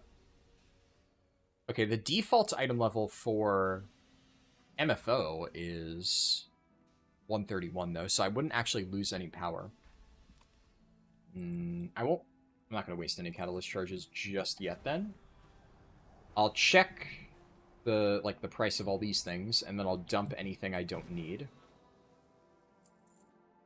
And then I will worry about the rest probably later on. So, what do we have here? That actually has some value. That's Warbound.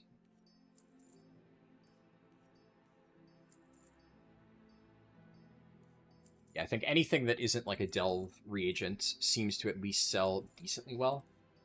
I'm surprised, yeah, like this actually is not terrible value for an old expansion crafting material. I wonder what people are still using it for. It's worthless. That stuff is all worthless. Okay, so this stuff I can throw into my bank. Pile of rusted scrap as well. And then the rest I can just vendor. Also, I think Cinder Nectar has me covered on water, if I need it. I think I could probably buy Light's Potential, so I don't think I'm actually going to need Tempered Potions. Now, I want to hold on to this stuff because you can still use this for 70 to 80 leveling. So what I actually should do is I should take this and give it over to my warrior, because my warrior is about to be leveling through this. I can just lob.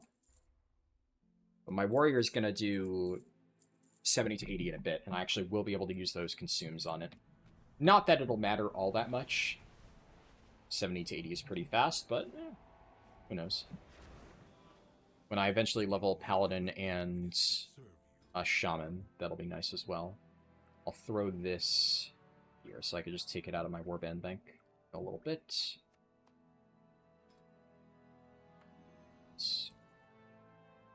Stuff. Yeah, I think I'll circle back to my Evoker. I'll make the Transmog. Fuck it, let's do that here. But I'll pretty much just be doing mostly the same process that I did on my Monk, of, like, buying the different BOEs, socketing them, enchanting them, which, like, now I know what to do. So that shouldn't be that tricky. I already have a lot of gems here, but the jump in stats from War Within to Midnight Gems is actually pretty significant. So I think that'll be worth doing. Actually, I have a Leech Ring, too. That's pretty nice. And I have a decent amount of gem slots here. No extra ones outside of the belts. And all my current stuff is enchanted, so I don't really need to worry about that at all. Technically speaking, it might, like, I would want to put speed on this, but I don't care. I don't care that much. Like, having Leech for leveling is actually not terrible, especially on a non-tank spec. So I will probably do that. Just leave it. And then I'll just worry about getting the enchants on the new midnight items that I buy, putting in the new gem slots, and yeah, same deal pretty much. But for transmog, I think I had a set, right?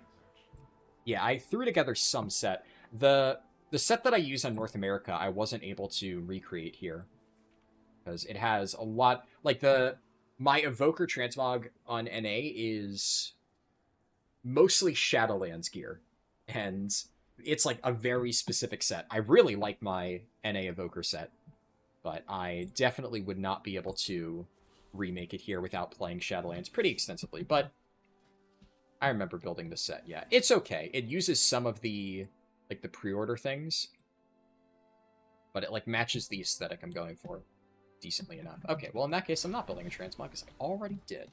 So what is next? I don't think... Yeah, I've barely done anything on Druid and Priest. So we'll see where these characters are at. I'm pretty sure they're like freshly transferred Legion Remix alts that I have not touched at all since that point.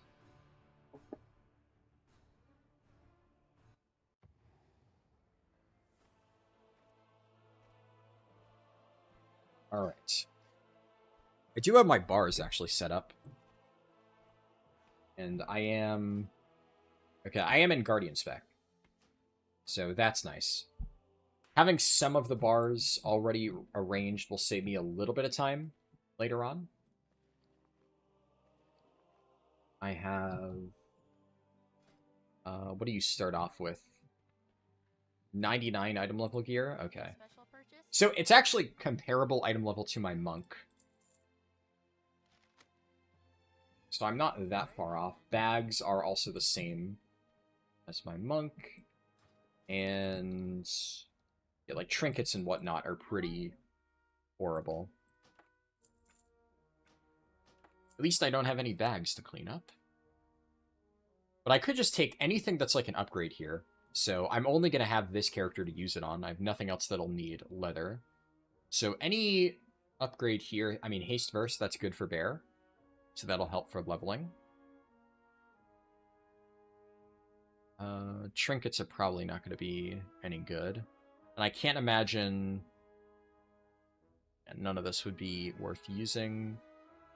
Most of this stuff is probably not going to be good, other than on my fresh level 90 characters. Yeah, this is probably fine. I don't need to use these bags yet. Sure. At least these are a few slots taken care of. And what do I have for rings? Crit Verse, Verse Mastery. Probably prefer the Crit Verse one. I'll keep it in my bags, though, just in case. If I end up needing it. Would you like to purchase something? Very good. What could I buy? I think it would be exactly the same, though, right? Because I just looked at leather before. So, anything usable here, yeah. It's all still the same expensive stuff. It's possible that within, like, the next 24 hours, some cheaper ones get posted. And also, off-stream, I'm probably going to make some alts on, like, other high-pop Europe servers and just see if there's a bunch of cheap greens on one of those that I could buy en masse. But that would take me way too long to do here.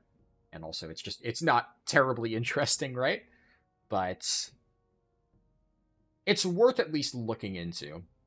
Because if there is a server where I can get, like, multiple leather pieces for, like, a few hundred gold, then that would help both my monk and my druid. So I'm not going to worry about, like, getting anything enchanted or gemmed until that point. Yeah, and I have nothing else to clean up. So I'll figure that out later. The trinkets being just, like, generic stat sticks, like, these are fine, I guess. But that is definitely one of the weak points of, like, freshly boosted / Legion Remix transferred characters. They're all eh. But I don't know if there's any, like, decent immediate trinkets that I could get. I don't know if I even care. I think it's good enough for leveling. It'll just be ever so slightly weaker. We'll check my priest.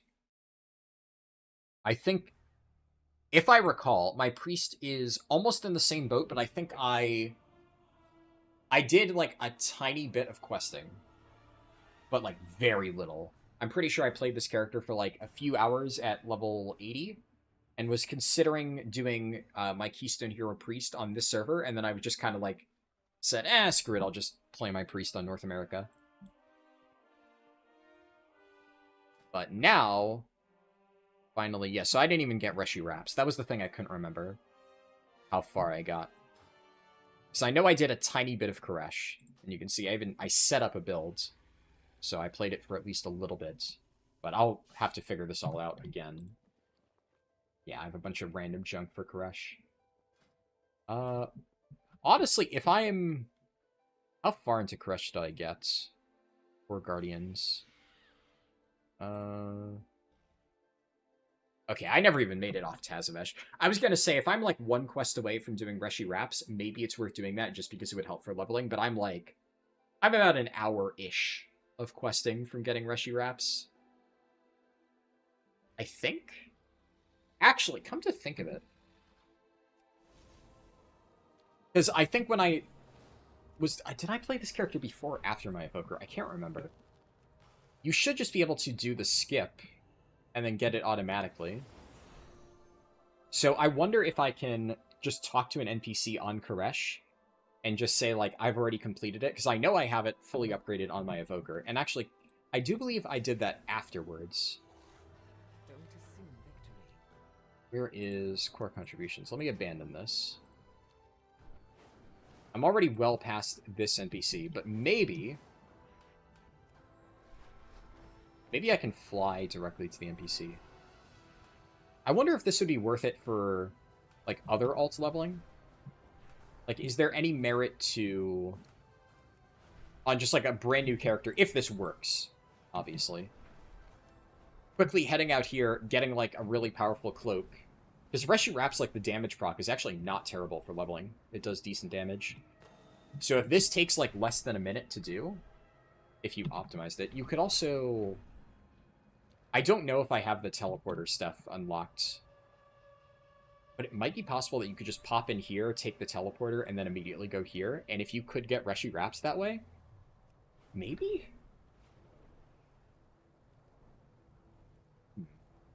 Well, let's see. You can.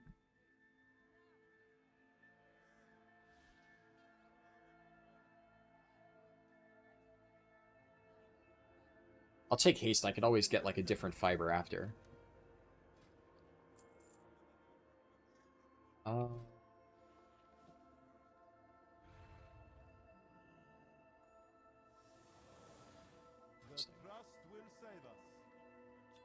It says requires level 85 or below. I'm pretty sure this must have been changed, because I'm pretty sure on launch Reshi Wraps worked all the way up to max level.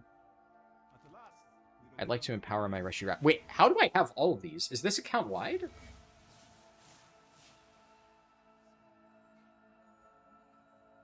Okay, well, this was definitely worth getting. Because, I mean, free 170 cloak. That's a no-brainer. Can I do this on my monk?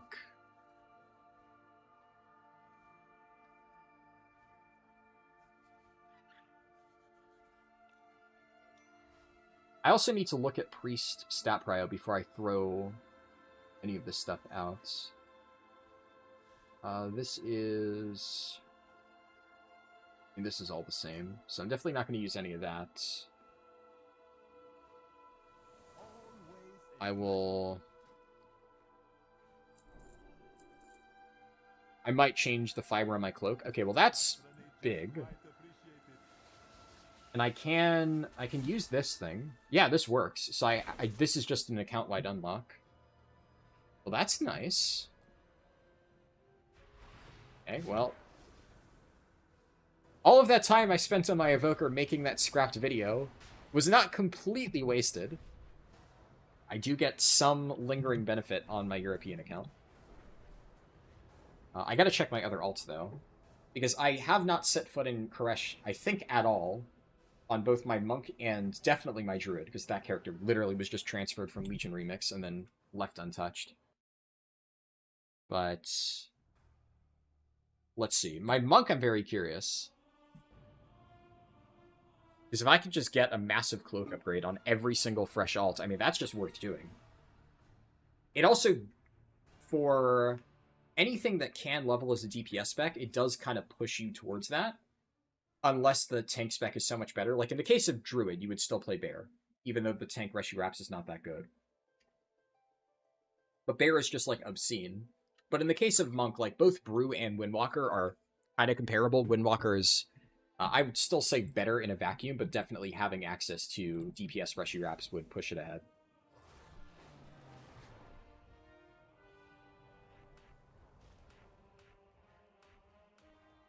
My bars there. Okay, so I have... Do I get anything good off the rep rewards? Just a lot of resonance crystals. Where did this go? I'll keep that in my bags just because, who knows, maybe I want it for transmog in the far future, but I don't care about that.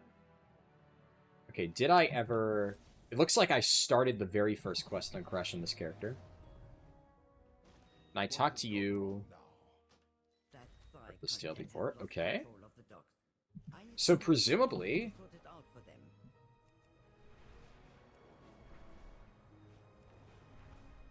Then fly down here. Okay, I don't have the teleporter unlocked. So why do I have it unlocked to my priest, but not my... Monk? Or maybe I can only teleport there, and, like, the other way teleporter doesn't work.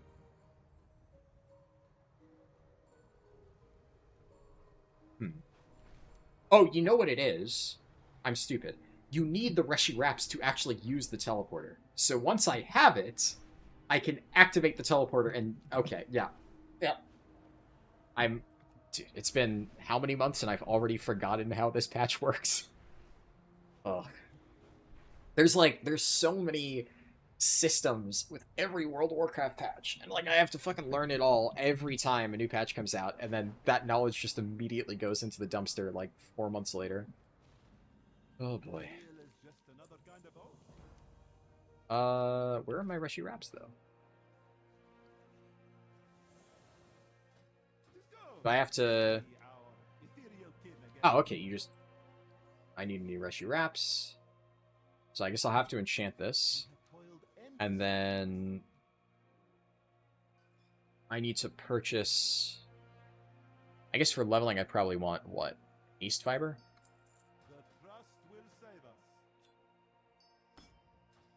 And then... And oh, you can. For some reason... I don't know if they changed this or if my memory really is just that shit. I thought this was character specific. It never really occurred to me that you could just, on a brand new character, even on, like, now, just go here and boom, you're immediately 170 item level cloak. That's really good for leveling. So every fresh alt should probably just do this. Like, that will... The amount of time it takes you after hitting level 80 on an alt to just pop over to Koresh, assuming you did this, obviously, like, if you played this expansion, pop over to Koresh, grab a 170 cloak with a damage proc, throw a thing in here. You'll use this up to level 90. Presumably. It does say requires level 85 or lower, so I do think they changed that. At the very least, you'll use it until probably level 88. Because level 88 is... Maybe level 87 is when, like, the stats will start to outscale. So it'll just be extremely good up to 85, and then, like, a level or two later, you'll start to get some better options, but also, like, who cares? It's still a perfectly serviceable item. So obviously for casual leveling, this is just worthwhile. That's just good. Then the question is, for speedruns, is this worth getting? I don't know. That is a really interesting problem. There's also no way to expedite the process over here. Like, if you could use the teleporter from the start, which obviously you can't because you need the Reshi Wraps to get it in the first place, then that would be pretty good. You can't wormhole to Koresh. I can't remember if there's an upgrade that lets you do that or not. I don't remember. I mean, The irony, the thing that I'm thinking about is I can't do it on this account, because obviously this is my European account. But if on North America, what if I did... There's the... You get a Mana Forge Omega teleport, right? Like, that's a thing. Where is it? Mana Forge Vandals. Like, isn't... You get the teleport? Yeah. At the max renown. So, I have this on my main account. So in theory, on a brand new alt, after hitting level 80, if I use my MFO teleport and then fly here, like, that's not far, because it takes you right there. So you would teleport there, fly here, get your Reshi Wraps, that's ballpark 30 seconds for a 170 item level cloak. Is that worth it? That's tough. You don't even need to do the upgrades here, because there's the command that lets you pull up the upgrade panel anywhere in the world. So if you go here, you talk to this dude, say, I need a new Reshi Wraps, and then buy a fiber, that's a really massive cloak upgrade on a fresh level 80 character. And then while you're doing, like, some sort of flying or roleplay later on, you use a macro to pull up the upgrade panel, and then boom, shoot it up to 170. I guess the question then becomes... is the time that you save by getting the Reshi Wraps, which is ballpark 30 seconds, it may be a little bit more, just because then you have to ask the question of, like, how do you get back to a major city? How convenient would that be? So, I guess it depends on where it ends, because presumably you're hitting level 80. It's tough.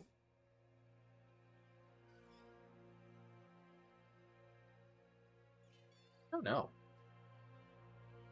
That is a really interesting problem to solve, though. That I will eventually have to make a decision on what I think is better or worse for speedruns. I'm almost tempted to just say that for the purposes of a speedrun, I might just include the Reshi Wraps, just because, like, that's kind of cool, right? You hit, like, in a level 1 to 90 speedrun, you hit level 80, you teleport to Koresh, grab a really powerful cloak, and then fuck off to midnight. Like, it's just cool to include that little gearing detour in a speedrun route. So I think if I'm on the fence, which right now I kind of am, just thinking about it without further testing, I feel like it would probably be comparable in terms of the time saved. Because there are times where DPS Reshi Wraps, especially at lower levels, will just one-shot mobs. So if you have to spend like 3 seconds killing a mob or get a Reshi Wraps proc and just erase it, then definitely if you're leveling as a DPS spec like a Windwalker Monk, that feels like it would save you more time. Every 3 seconds that you save by just randomly proccing this and killing a mob, you know, that would add up to the amount of time it took to get the cloak in the first place.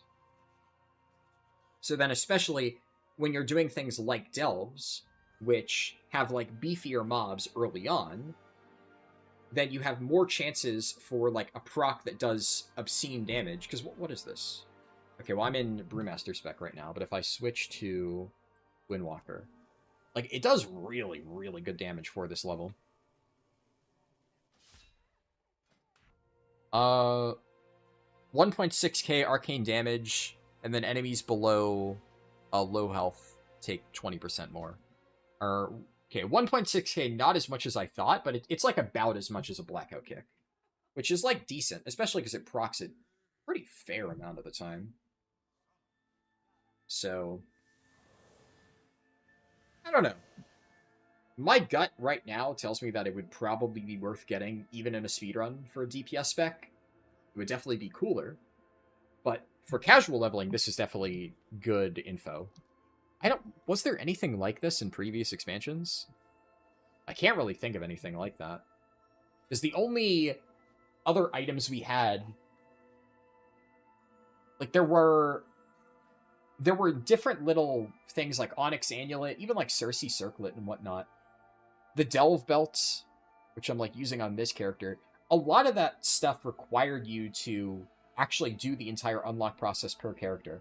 I can't recall any like account-wide progression thing like this where you can literally, on a brand new character that didn't interact with the thing at all, walk in, just grab it, and then walk out.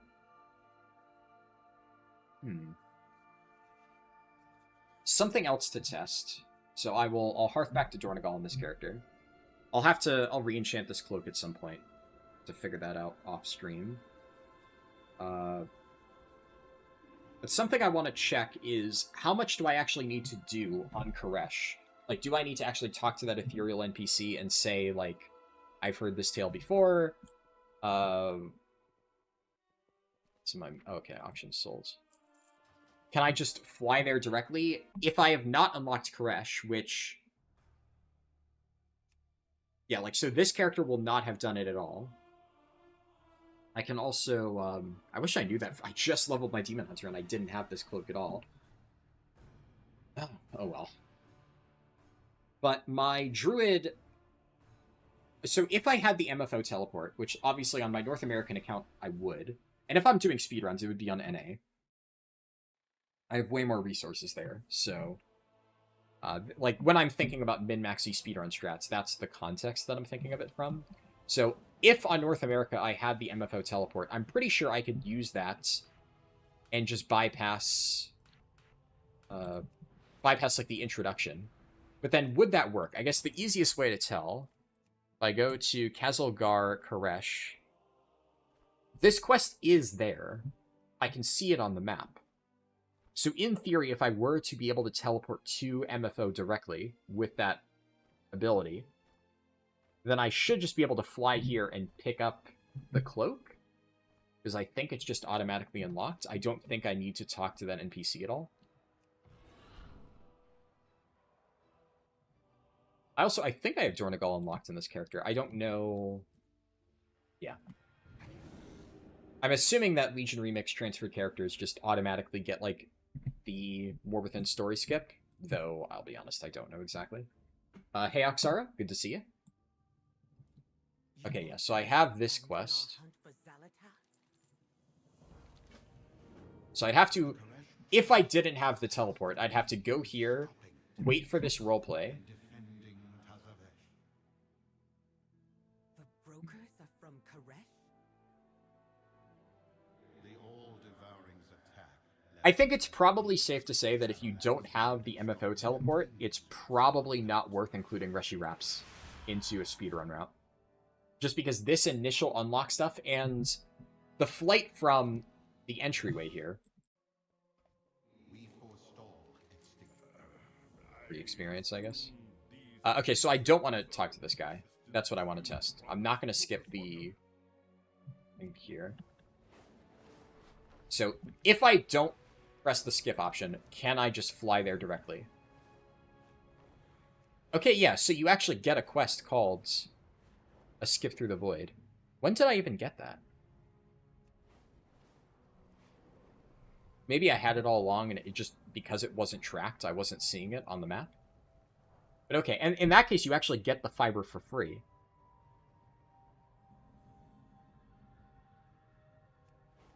I'm going to have to test this more in North America at some point.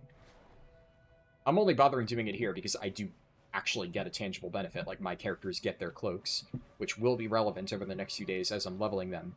But I'm not going to sit here and, like, hypothesize any further after I get this about whether or not this has speedrun viability, because that will require me to do further testing on North America. Because I think, yeah, that entire flight, getting all the way here to there, it's definitely not worth it to do the skip. So you would just pop in here, take the portal, and then fly. For casual leveling, absolutely worth it. For speedruns, probably not, but also, like, who cares? 99% of people don't do actual speedruns, they just try and speed level. So I think for 99% of people, it would still be worth getting that. Like, a 1-minute detour to have an easier time is a very good trade-off. But then for speedruns, I need to figure out whether it's worth it to use the MFO teleport and grab this, whether I care that much. And I also wonder, is this the kind of thing that I even put in Follow the Arrow? Somebody left a comment at one point asking if I was going to add, like, basically a guide at the start of Follow the Arrow for, like, if you're under-geared, what do you do? And, like, what gear to grab. And I kind of think I won't, just because I think most people probably don't level that way, even though most people who are, like, watching this stream or, you know, watch my videos and stuff probably do. But I think you are already in the minority of people who care a lot about leveling and are trying to optimize your character. And, like, Follow the Arrow is definitely intended to be aimed at a much broader audience for people who just want, like, the literally tell me where to go, point the arrow in the direction that I need to follow. And I don't think those people would really care if I had, like, a little gearing thing at the start. Especially because it's not like a one-size-fits-all thing. Depending on your situation, you know, you might want to get more or less gear. Like, I've been going through these alts and trying to determine, like, what should I actually buy? What is worth it? And one person's, you know, 100 gold is a lot different to another person's 100 gold. To some people, it may be, like, 10% of their net worth, and another person, it's just, like, you know, repair money. So, I don't know how important that would be to include. I think it's definitely interesting, which is why I'm even doing this on stream, but there definitely needs to be, like, more widespread applicability for that to be worth including in the add-on. The only, I think, further consideration is, do I even bother making, like, a short second channel video about this? Of, like, things that you can do at level 80 on, like, brand new alts? I don't know. I feel like the people who really care about that will probably find this stream anyway.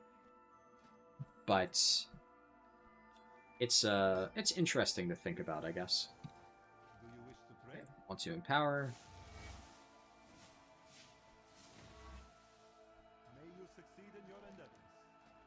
Let's clear that.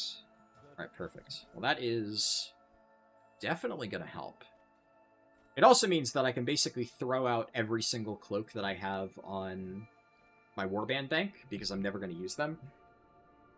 I'll probably catalyze them for the transmog appearances, but I definitely won't actually need to use them, so it doesn't matter all that much.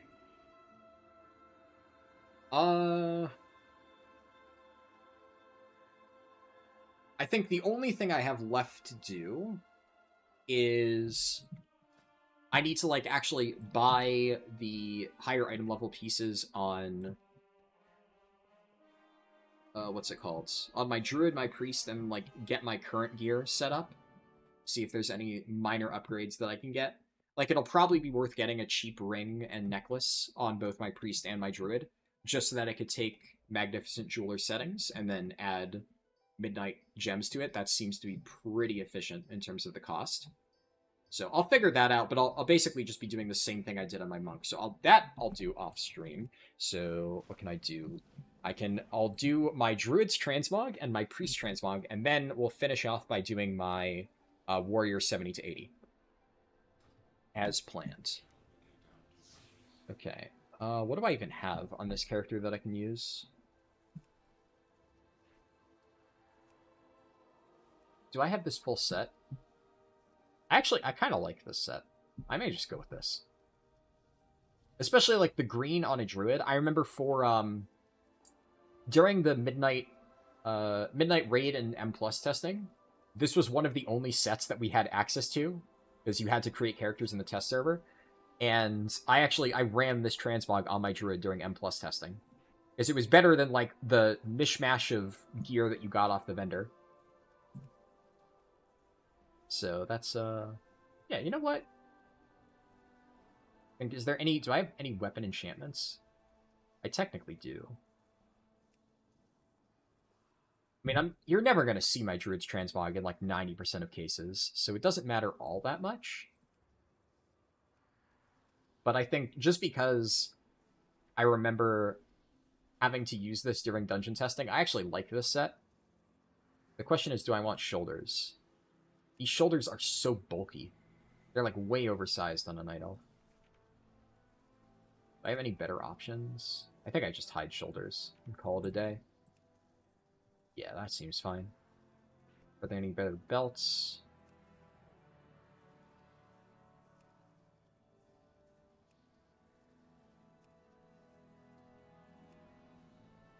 Kinda like that more. Now that green doesn't match at all.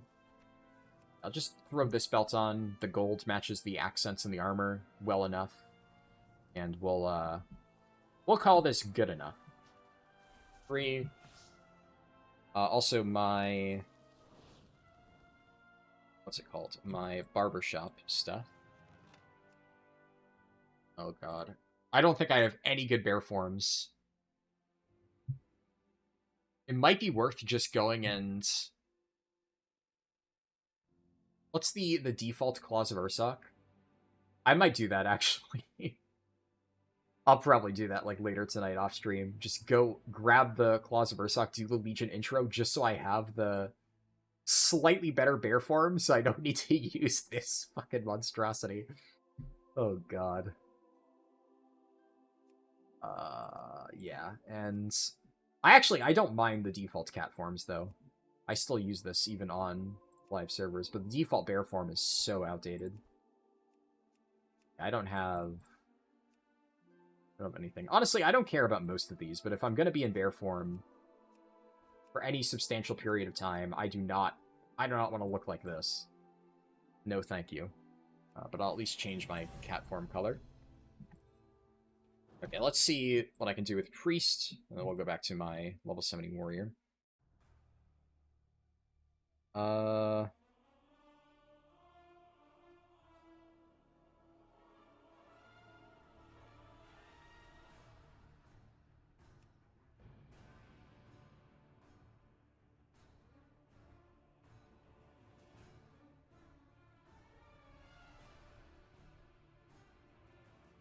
Somebody in my guild Discord posted patch 11 or patch 12.1 might start on August 11th?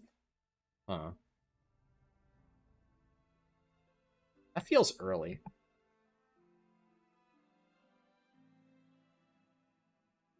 I guess they really want to make sure that it's done before BlizzCon. I guess, honestly, probably better. It's not like I'm going to be doing much this summer anyway. There's, like... I've been trying to think about if there's any big releases, at least that I'm personally interested in this summer. And honestly, one of the main reasons I'm even bothering doing this, like, challenge in the first place is because what else am I going to do? A lot of times they have, like, big classic releases. Like, technically Siege of Orgrimmar is coming out, but I've been kind of, like, a little bit disinterested with MoP Classic anyway. I might check it out. I don't know. But I'm not terribly excited about it. I should also, before I forget, vendor I have many lucky dudes. this stuff. The rest I'll save, just because it might be a stat side grade. Figure that out. But there's, like, so little things going on. Like, last summer we had MoP Classic launching. The summer before we had MoP Remix and Cataclassic launching. And I'm sure if I think back to the summer before that, there was probably something going on. I think that was, like, SOD, right? That was SOD P3, I think. There's always something going on. Except this summer. At least in terms of World of Warcraft, I can't think of any major thing happening. So, honestly, if 12.1 does come out in, like, early August, that might actually work out really well. Because that gives me, like, all of the remainder of May, June, July to get the add-on stuff done. And, like, work on, like, alts for Keystone Hero and stuff. That's, like, 2.5 months-ish of just endless free time. Yeah, honestly, that's kind of an ideal schedule. Alright, yeah, maybe it would be good if it comes out in early August. Okay, what was I doing? I got sidetracked. Transmog. I do not know if I have, like, any good cloth appearances on this account. It's probably whatever ensembles I got during MoP, and actually, I don't even know if I have anything from MoP Remix. Yeah, because I created this account after the fact. I have some cloth appearances, but not many. And yeah, a lot of the appearances I have are just the shared ones. Okay, so I'm probably going to need to do... I have, like, nothing to work with here. I'll just hide helmet. What staves do I have? That could be something, at least. Not many.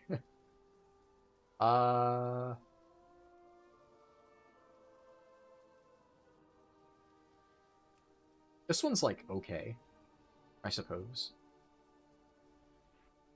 What else? What can I do with this? I could do... How many of the Nightfall appearances do I have? It seems I have some. This is what I'm wearing right now.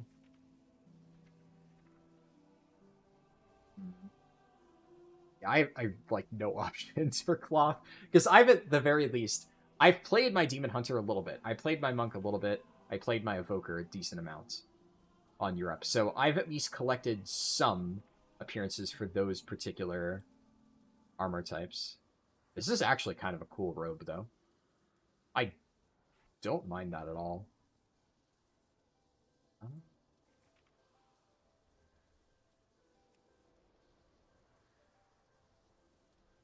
This could work. Is this... I think these are supposed to be part of the same set. Both of these go together fine, though.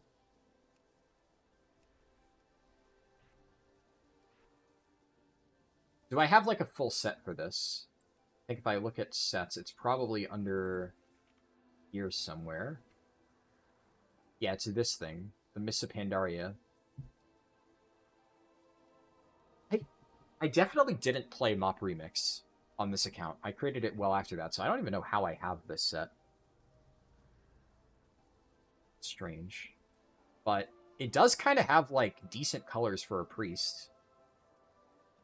And then I just need to build around the rest of it. So, what else? I could also just hide shoulders. That would work. No. It's hard to really make that much go with an older model like this. Unless it was explicitly designed to work with it. I think my best option would just be hide shoulders. And I don't have any equipped item in this slot. I would need to change that. That's fine. I could just hide cloak, but surely I can find something that works. That kind of works. Yeah, that fits. It's good enough. Slightly brighter purple, but honestly, I think it works well enough. And I don't like the orange in the middle there. I don't think it matters. And what else? I don't really want any helmets. I don't care much about that. I like the hood. I don't like the little, like, helmet thingy, especially it clips with my Void Elf hair. If it was just this little hood, I actually wouldn't mind it. That actually goes quite well. Why are they tied together, Blizzard?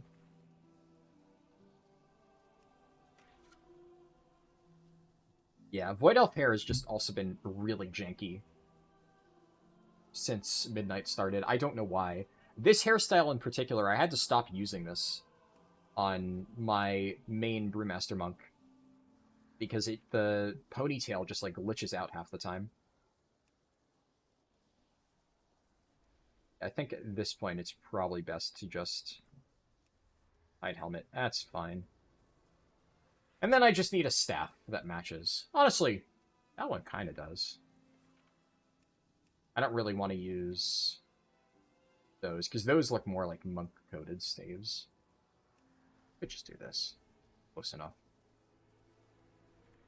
Sure.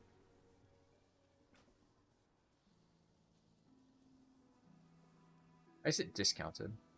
I don't know. Either way. It's decent. I at least like having some custom transmog on my characters.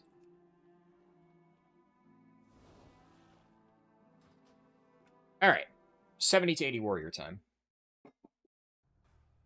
Let's hop back onto this character and figure it out. So, I have my consumables in my bank that I can grab.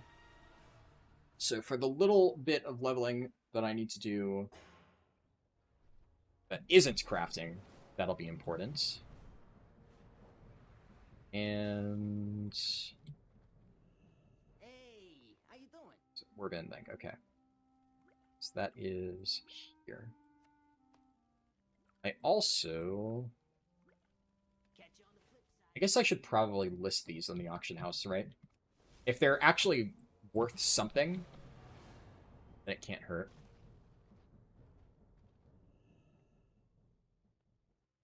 Got the best deals anywheres.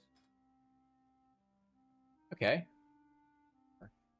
Do 5,000 golds, 1,500, and 1,750. Sure. I'll grab some gold out of my Warband bank, and then I should be able to find some replacements. I have... Okay, if I manage to get... I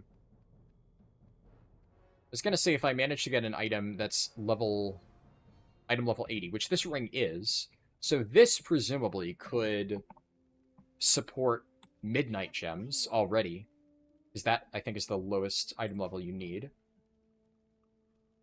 Just send 50k, that way I don't need to constantly worry. So if I manage to get a necklace, this version, at, what would it be, 5 stars? Then I can maybe add multiple sockets to that and get some big gems, which would... That would be nice. Would it matter for 70 to 80 leveling? Probably not. But also, it's good to know for science. Oh crap, Beladar's Bounty is level 80 only. You know what? You know what? I'm gonna just vendor that. I'm gonna... That over there. Figure something out. This is also level 71. I guess I'll hold on to this. By the time that I actually do anything, I'll be higher than 71. But the thing about food items right now is fried bonefish is just so good for pretty much the entire level range after it's usable. Fried bonefish, yeah. So you can use this at level 55, and because of the scaling issue, I'm surprised they never fixed this. I'm glad they never fixed this. There's a reason why going into Midnight, I never talked about how broken fried bonefish was, because I was really worried if they found out about this before Midnight's launch, they would almost certainly fix it. But that's the one blessing and a curse with Blizzard. The moment the expansion launches, they no longer give a shit. They just never fix all of these, like, minuscule things. So, unless somebody makes a big deal out of it, nobody will care that this is extremely overstated for a level 55 food. So it's just now the best food all the way from level 55 to 90 for leveling.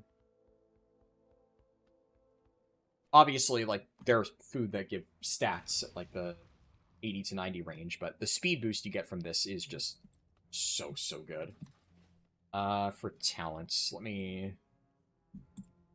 I'll throw on the starter build, and then I'll figure out what I'm missing, what I normally run.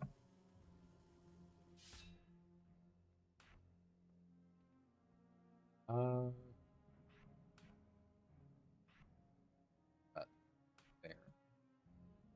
I need... Whirling Blade's good. I don't want Indomitable. Violent Outburst. I don't need Last Stand for leveling. I wonder if... You know, I'm actually curious. Warcraft logs. Are Prot Warriors actually pressing execute now? Because I have not really touched my Prot Warriors since we killed Bellerin.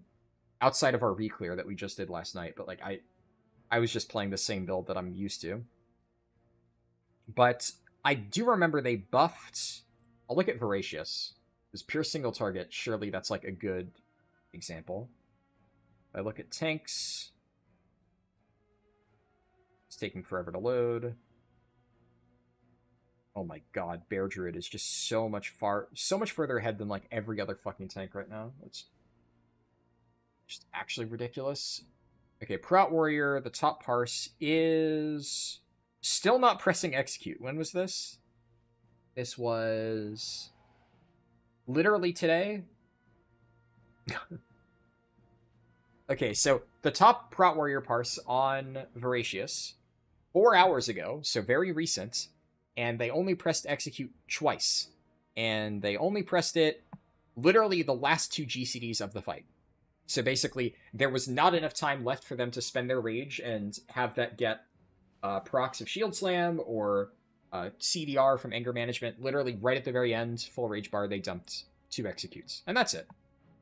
So, yeah, what was it that Blizzard buffed execute by? Like 25% or something like that, and it's still literally not even worth pressing for damage. God, that is depressing. So I definitely won't be taking any of the execute talents while leveling then. Technically, because I don't have Mountain Thane, there's like a case to be made. Also, I don't have the Apex talents, right? So there's a case to be made that on pure single target, maybe it would still be worth pressing execute. But is like sudden death actually worth using then? Over this? Probably not. Because you need to have fucking heavy-handed and like massacre and stuff to actually make multi-target execute even worth jumping rage into. And I just still don't think it is.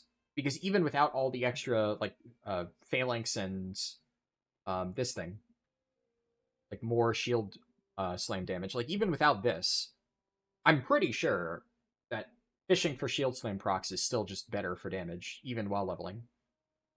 I guess the only thing you could do is take, like, drop Battle-Scarred Veteran for leveling and take maybe, like, Enduring Alacrity and take Heavy-Handed Massacre. So it's, like, it's less of a cost to run that in a leveling environment, but do I care? Not really. I'd also just rather run Tough as Nails, because if I'm doing mass AoE pulls, that would just do more damage. So I could, like, yeah, I could drop Battle-Scarred Veteran, which I'm probably never going to proc while leveling. I could take Tough as Nails, and that just gives me more damage playing the regular Prot Warrior playstyle than if I put 4 talent points into making Execute worth pressing. Which, like, that just makes me so sad. So that should not be the case. That Execute is that bad for Prot Warrior. Execute is, like, the reason that I love Prot Warrior. And it's just, it's so bad right now.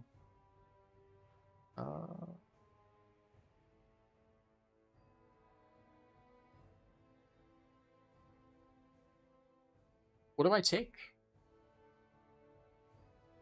Hold on, let me open up logs again. What are people running nowadays? Okay, yeah, taking this is correct. And then, oh, I see. I was wondering, I felt like I had less talent points. It's because, yeah, you get more class tree talent points as you level up further, right? So I'm supposed to be able to have enough talent points to take this later on. But right now that doesn't matter. So I can either take Battlefield Commander for 3% additional attack power, or I could get 3% one-handed damage and lose. Yeah, I think that's worth it. That seems better. And then the question is, with this single talent point, is it worth it to then, I think instead I just take Champion Spear for extra burst damage? Probably better. I can drop this. I can take Piercing Howl because it's a movement speed ability now. I drop Intervene, Wrecking Throw. I want 5% move speed. Drop Leech for that.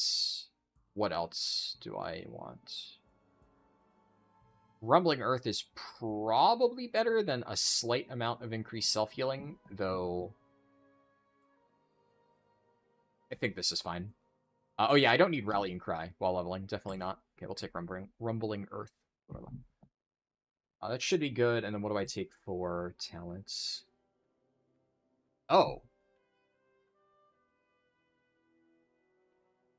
I mean, that would basically make me unkillable, right?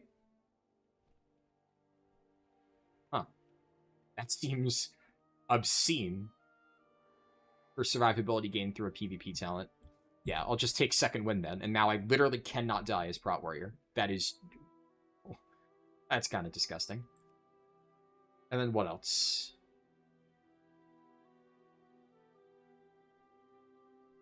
The cooldown is instantly reset. Okay, that's good. I don't think there's anything... That's actually quite good. If there's a situation where I'm using Spell Reflect during leveling, which, like, it actually happens more often than I expect. Bladestorm, Ravager, and Demolish now snare all targets. Okay, that's irrelevant. Morale Killer is still very good. I think it's either Spell Reflect is better or... Dragon Charge is, like, it's okay. But it replaces Heroic Leap, so I think in most cases it ends up being worse. This is sometimes a free reset on Shield Slam, which is just good. But I actually think I like this. The hardest points of leveling, especially I'm thinking, I'm going to be leveling this character in Isle of Dorn, right? There are a few spots in Isle of Dorn where there's a lot of caster mobs, so this actually could be really nice. I could just delete a bunch of stuff by reflecting. Okay, cool. Should be everything I need for talents.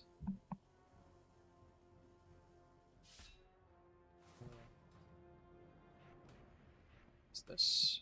Best. There we go. And then I need to replace my gear. And then after I replace my gear, I need to buy materials for crafting leveling. What's the word on the street? In fact, should I even bother replacing any of my gear right now? Because if I'm going to do crafting leveling first, which I can also... Yeah, I need to buy one of these. Or grab one of these. I'll put 2 in my bags. I technically have one ticking down, but I don't really care that much. I already have all my bags covered. Yeah, so I should do crafting leveling first. Ironically, that would definitely get me to level 72, so that I'd be able to use this gear again. But I'd probably still double-check in the auction house to see if there's anything I could buy at a higher item level that would then be cheaper, because I'd have more options available to me. This stuff is all, yeah, this is all requires level 80.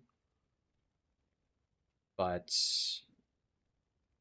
Alright, that should cover everything. Default Druid is Agony? What do you mean, default Druid? Are you trying to level without, like, picking a spec? Is that what default Druid means? Because if that's what you mean, then yeah, that does sound like Agony. I mean, honestly, to me, leveling is any Druid spec other than Bear is Agony. Okay, let me bring up my shopping list. Actually, I already have it open in a tab. Nice. Let me scroll down to War Within Enchanting. Okay, I have my full breakdown here. You break it, you buy So I need Storm Dust. Whatever the cheapest one is. Storm Dust, 156. Then Pink Shard, I'll buy 30.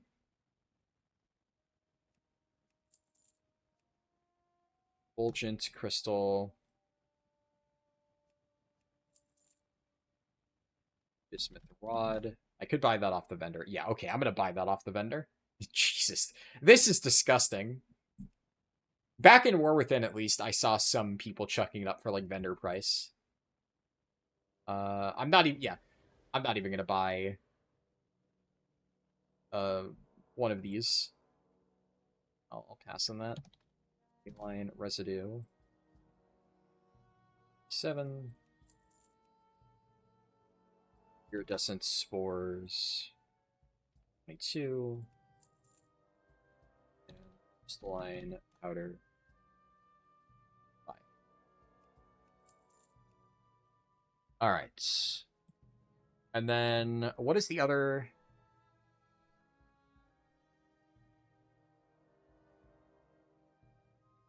Right. I remember I listed this somewhere else. Illusory adornment.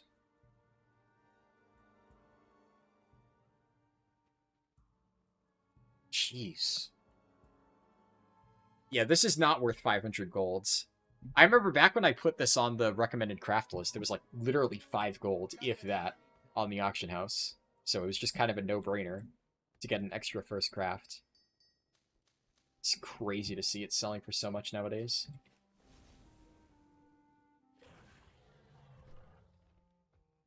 Oh, I see what you mean. Druid with no forms at the barbershop. Okay. I guess I have just been slow at checking YouTube comments. Now I know what you're referring to. Okay, so where do I go? I should have... Oh, I have the War Within quest already in my journal. Alright, cool.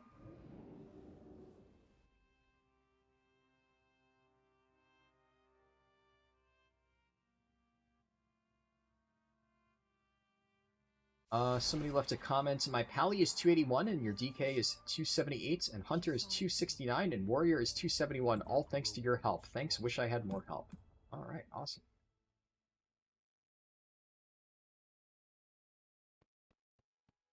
I like how they listed out the item level of all their alts, so that's cute. But it is good to know that the gearing guide helped them. That, like... I'm so torn on, like, the reception of the gearing guide, because it's like... I will admit, like, you know, you always hope that videos get, like, more views than they do. I think it's hard to ever be, like, really satisfied. Other than, like, my Druid 80 to 90 speedrun, like, that one did extremely well. Okay, yeah, I'm happy with that. It's kind of impossible to not be happy with that. But, you know, you're always like, I wish it did a little bit better.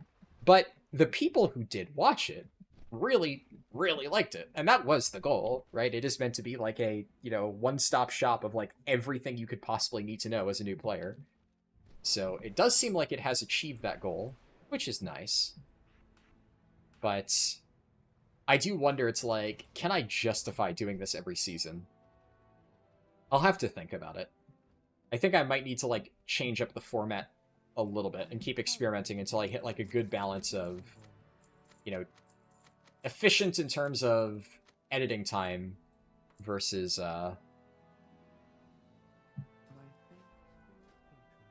what's it called? Blah, blah, blah. Like, conveying the information. Okay, so I need to do enchanting, and then gleaming shatter. And then we just let this tick down for a little bit. I might need to go buy more. If I recall, I do this until... Let me check my shopping list. I do this until skill level 22.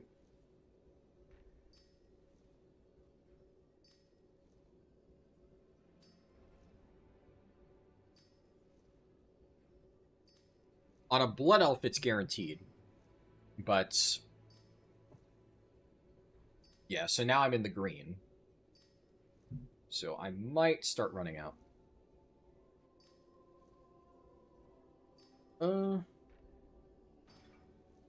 Okay. Surely with 7 shards left, we get there. Only one more? Nice. Okay, cool. Still gonna finish the remaining ones. Okay, damn. All the way up to 25 with Gleaming Shatter. That is actually quite lucky, I think. Okay, this quest wants Storm Dust.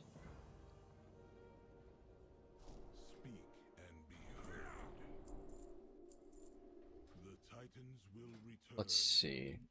I want Runed Bismuth Rod. And then I'll equip this. We got crafting speed, yeah. Alright, perfect. Then first craft bonus. I'll do... I can enchant my gear.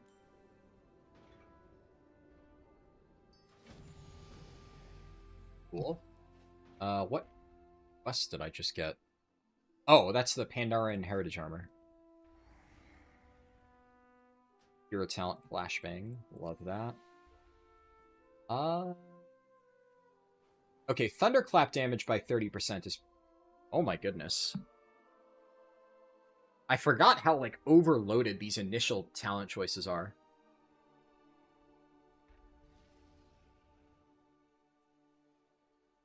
Like, these are all very good. The problem is you'll obviously want to go down here first. Jeez, this is strong.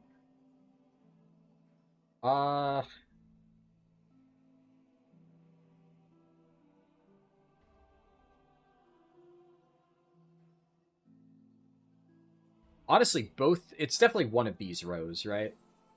Shield slam damage is pretty good, though, but that, yeah. These are okay, but not that important. This is okay, but not that important. Definitely, like, the outside rows. So I have to just decide which one I'd rather go down first.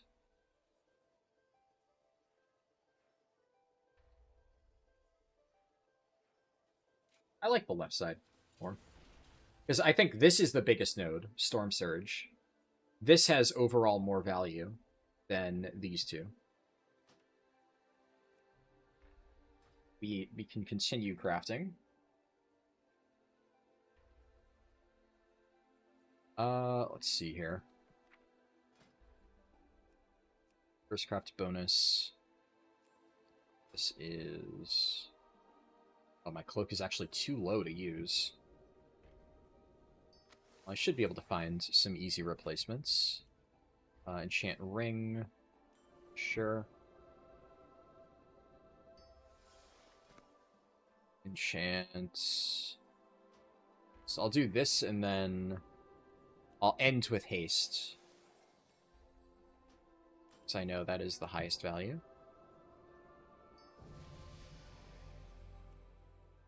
And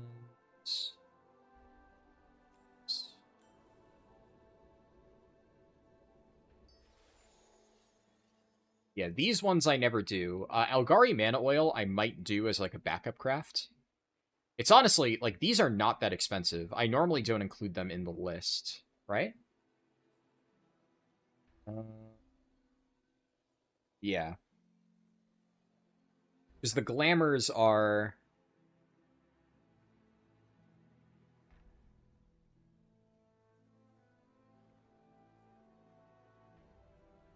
Yeah. The glamours cover the vast majority of the first craft bonuses. So you, generally speaking, don't need to do a lot of the other stuff. Okay, I'm gonna learn any new recipes. Oh, even Lethal Glamour Panda. I'll throw this on my bar, so I need to do that over and over. Whisper of Armored Speed. Do that, and then I'll do this Gleeful Glamour, and then learn the other ones. I think I might be low on Storm Dust, though. Oh, no, I see.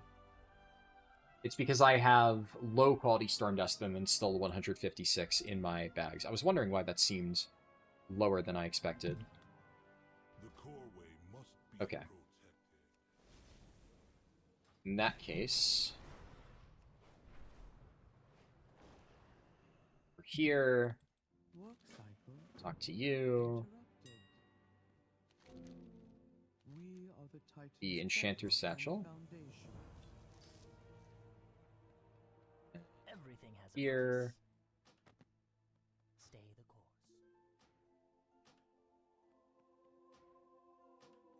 Oh, they still haven't fixed this bug, huh? That's lovely, Blizzard. That gives you experience? Huh. I didn't know that. Okay. 6k is also not insignificant. That's, How much is regular quest XP at this level? Let's double check. I also just realized my potion has just fallen off, so I'll need to refresh that. Not that it really matters all that much.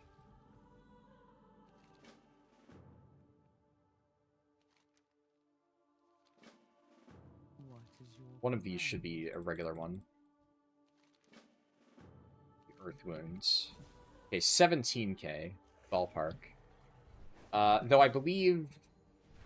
That's a wanted quest, so it's, like, above average. So a better estimate would be if I went to, like, one of these mobs here and checked. Yeah, one of these quests. Not enough memory. Okay, so it's like half, roughly, half a quest's worth of XP. But for a single click for that treasure, that's not bad. I don't recall War Within Treasures giving experience current content. I wonder if they changed that. It also might have just been, like, the scaling on it was so bad before that I just never considered it. That being said, I think I always grabbed it, just kind of instinctively. It has never occurred to me that that gives experience until now. A relog to fix the bug.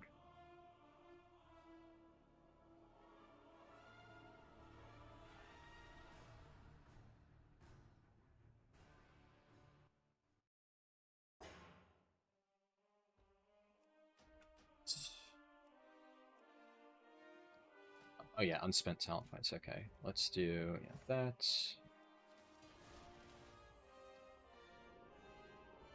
Then, honestly, it's kind of nice not having to go all the way out to the Dream Surge zone anymore.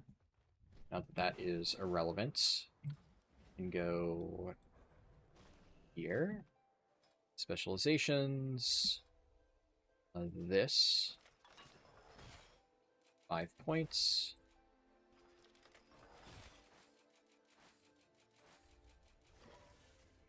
Do all that. Is that exactly enough? Perfect. Okay. And then first craft bonus, and we just go through all the Gleeful Glamours. Oh, shit.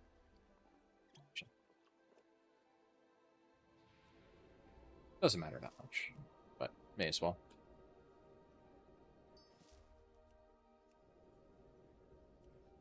I think this covers all of them. I don't know if I'll actually need to make mana oil or anything. This is honestly a lot more experience than I thought it would be, though. I guess I was already partway through 70 to 71. And maybe some people who did this didn't have the 10% potion, so... Also, this would stack with the Warband Mentor thing, so I think a lot of the people who were saying that it only gets you up to 75 now probably didn't have the 25% and the 10% pot. That would make sense.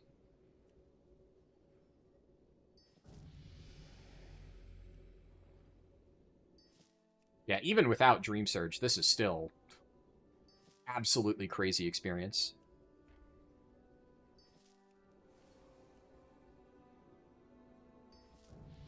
$77.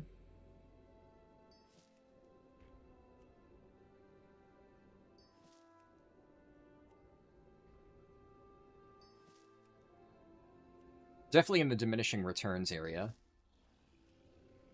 I'm going to buy... I think I can get one more. We'll test. We'll get one more Viridescent Spores and Leyline Residue. Leyline Res.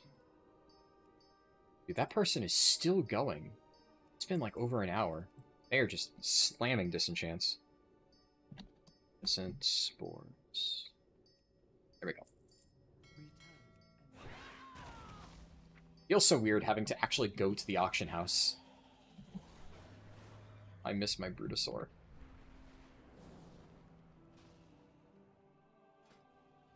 Okay. This is either the final one, or... Okay, yeah, no, so I was actually correct.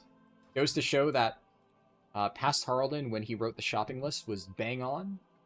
I should have just trusted my past self.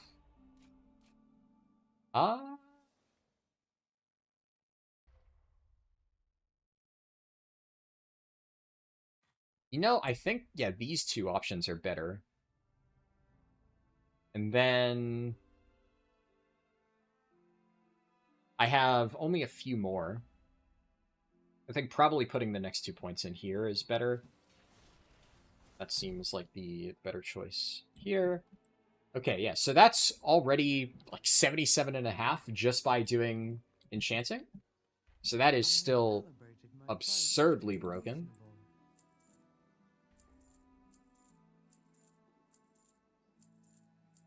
I'll just vendor that. I don't really care. Now, if I go and try and do War Within questing right now, I will probably get rolled, but I think we can buy some really cheap things. I'm not even going to bother doing, like, gems and enchants and whatnot, because this is only 3 levels, and it should be very fast. But I can just do usable and find some cheap stuff. So that is not cheap. Is there anything like... I don't know. I mean, for a weapon... Why is that an intellect greatsword? Okay. Seriously? 2k for a weapon, I think, is fine, just because that's, like, the most important slot. I'm not going to spend that much on anything else, though. Plate, yeah, like, this is... Wow, that is ridiculous. Greens are so expensive here. Holy. And even this, like, this is a slight upgrade, but 400 gold for that? I don't know. It's a fairly minor jump. Maybe I'm not going to buy any greens. My gear is closer to ideal than I thought it would be. It's really... Helmet is the main thing I need. And of course, all the helmets are... This is at least something. Yeah, this is... Okay. For 54 gold, that's a decent jump. My gloves are really bad. Dodge? Fuck. I mean, that... Also, for 100 gold, that's a pretty big upgrade. My belt has lagged behind slightly. Okay, yeah, for only 72 gold, I'll take that. Ding, ding, ding, ding. Pants. Let's see, this is, yeah, 25 gold. A lot of haste versatility stuff, which actually I don't mind. I quite like that. Let's look at rings now. Rings and trinkets. My trinkets are abysmal. Oh my.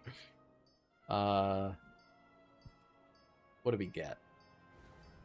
100 gold. Intellect primary stat ring. Goodness.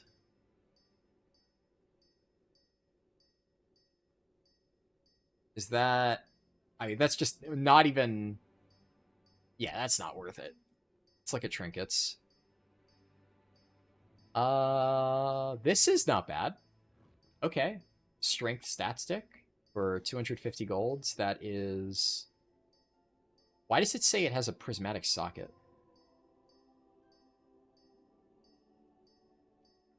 Yeah, it's definitely better than Might of Korgal. Okay. Shields.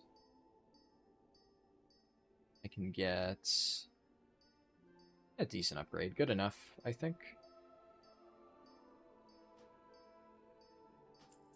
And is there anything else? Cloak.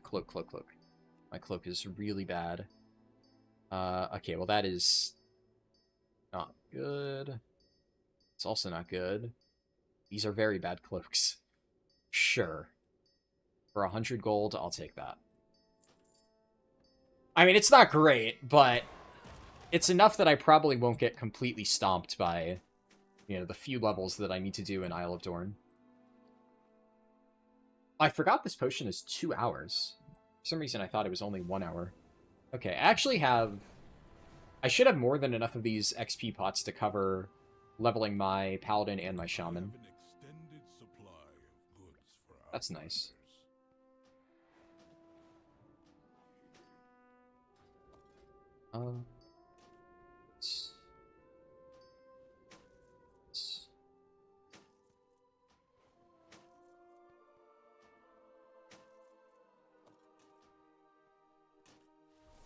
Perfect.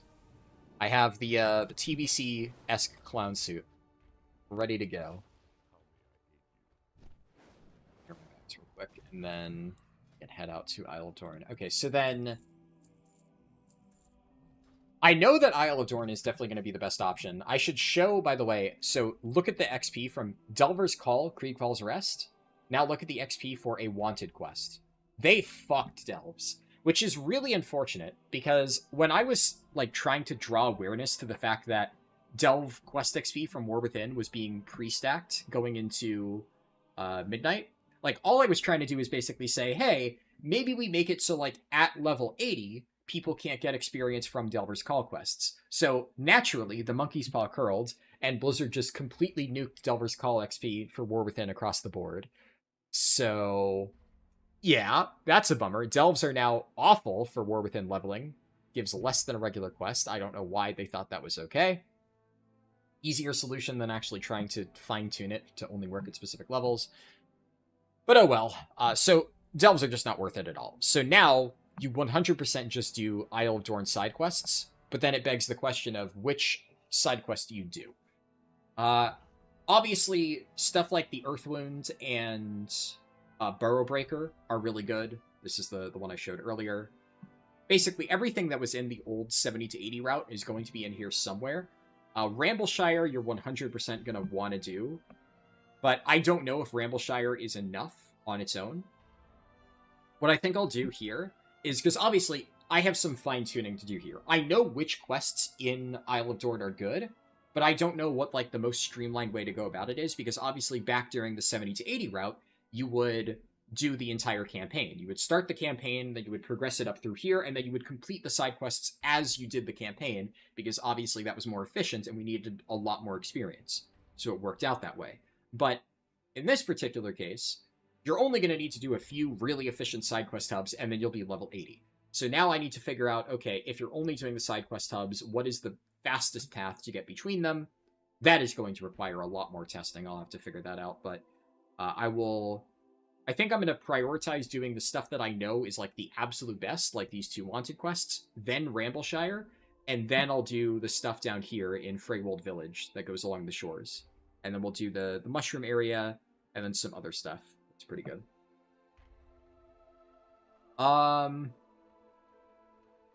It's a pain to level if you don't have a tank spec. True. There are some DPS specs that are quite good. Like, tomorrow, I'm going to be leveling Devastation Evoker from 80 to 90, and Devastation Evoker is actually very strong for leveling. So, even though it's not a tank spec, it's a little bit trickier to play, because you can't just, like, hold W.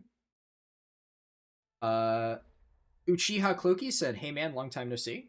Appreciate you stopping by. Yeah, I haven't streamed as much recently, but I will be streaming quite often going forward. There's a Wowhead post about repair bills are becoming increasingly expensive. Oh boy. Werewolf said, different Battlenet accounts, why no Brutosaur mount? Yeah, this is Europe. I'm on my European account right now. And unfortunately, stuff like that is not account-wide. So, if I go to mounts, Bruto, don't have it. It's weird, there are some very specific things that are account-wide. So, like, I have this. I got this years ago. I have, like, this promotional mount, like, this in-game shop mounts. This one, I did actually get the War Within thing. That one I got Miss Pandaria Classic. Yeah, so, like, a lot of the in-game shop mounts you can see here, they are, like, actually, this one I may have... No, yeah, this is a promotional mount. So much of this stuff, I definitely did not even have my European account back then, and when I created it for the first time, it was already here. So, I don't know why some stuff that's account-wide is there, but, like, Pet Journal, you can see similarly a lot of the, like, promotional pets you have, but only some of them. Toy Box is basically completely empty. I only have, like, what I managed to get playing the game. No heirlooms, no appearances, no shared campsites, right? And definitely a lot of the mounts that you would have that would normally be, like, shop mounts. Like, why do I have one shop mount? Like, where is, which one do I know for a fact is a shop mount? Like this, right? Isn't that a shop mount? This, yeah, this is definitely a shop mount. But for some reason, I have this on Europe, but I don't have Brutosaur. I don't know. I have no idea why Blizzard has some stuff that works on both NA and Europe, and some stuff that doesn't. Oh, is what it is. But yeah, that is why I don't have Bruto. Am I going to spend another $100 to get a Brutosaur on Europe? Probably not. Definitely not anytime soon. If I end up, like, actually seriously playing on Europe, like, going forward, maybe. Honestly, I would only do that if I actually plan to try and do, like, speedruns on Europe, because that's the main reason I even use it on North America. And in that case, it is, like, invaluable, just because it accomplishes something that nothing else can. But otherwise, I probably don't care that much. Dragon Redux said, I think the end of Delve XP is better than the quest ironically. Granted, I only did one alt, but you did all the delves and got 70 to 80. It probably would be, yeah. Because I don't think they nerfed end of Delve XP at all. I think the only thing they changed is the Delver's Call quest, because people were pre-stacking it going into midnight. And, like, so, don't get me wrong, delves are not... I was probably a little bit hyperbolic. Delves are not that bad relative to, like, traditional leveling methods. Like, dungeon spamming versus delves in War Within, it's probably still better to do the faster delves, but considering how fast delves used to be, where I did a video on my second channel back during Midnight Pre-Patch, where I did everything you just saw. I did the crafting with Dream Surge bonus up to, like, level 78, and then I did a single delve, and that single delve got me 2 levels. And I, like, overshot by, like, an entire half a level. I way overshot past level 80 after doing one delve. So delves used to be obscenely good for leveling. They were, like, significantly better than the vast majority of questing areas, except kind of Isle of Dorn. But now delves have been nerfed by, like, 90%, at least the Delver's Call quest, which was a big chunk of the overall delve XP. So with that gone, yeah, delves are probably, like, worse. Could I right now go and do, like, a delve and still within, like, 20 to 30 minutes get to level 80? Probably. By, like, running 1 or 2 delves? Maybe. But the point that I'm going to try to prove here is that if you just do a bunch of really efficient quests in Isle of Dorn, it's probably going to end up being better than the amount of time that it takes to do delves at this point after the nerf. They'd probably be, like, more comparable. Like, the difference now between Isle of Dorn questing and delves is probably closer than the difference used to be between Isle of Dorn questing and delves, where it used to just be, like, the best delves were so far ahead of everything else. But it is unfortunate what Blizzard did. Risps Locklarn 100 said, hello, Mr. Harldan. You finally caught a stream. Awesome. Good to have you here. And Werewolf said, are we allowed to donate crafted gear? Depends on what you mean by donate. I will say, look, I'm not going to, like, sit here and be like, please give me stuff on Europe. Like, I hate begging like that. But if people want to, I will not say no. I guess I'll phrase it like that. So I don't know what you're thinking in terms of crafted gear, Werewolf, but if you have, like, greens sitting around that you think might be useful for leveling, like, I would not say no if you wanted to, like, send them to one of my characters so I could use them for my Shaman or Paladin. But, like, I should be able to afford, like, to do decently fast leveling on both characters either way. But I definitely don't have remotely the same level of resources on Europe as North America, obviously. So I would not say no to that.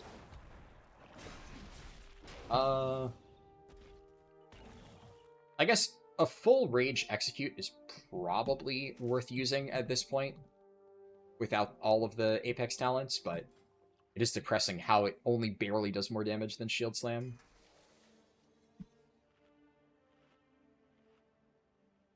Oh, and to be clear, by the way, for this character, don't worry about it. Do not worry about it at all. Like, I'm going to be done leveling this character in, like, 15 minutes. That's the entire point that I was trying to make with, like, this is just really fast. So I already bought some generic greens. I don't care about this at all. Anything that you make for me, like, on my warrior right now, I will replace very soon. And honestly, I'm not even going to level this character up to 90. That we're going to do the healers. The main reason I'm doing this is just because I wanted to demonstrate 70 to 80 leveling because a bunch of people asked about it. And it just so happens that I had this character sitting at level 70 on my European account, so I figured, hey, while I do all the setup for all the healer stuff, I may as well knock this character out, because that'll provide, like, a good example for people to follow.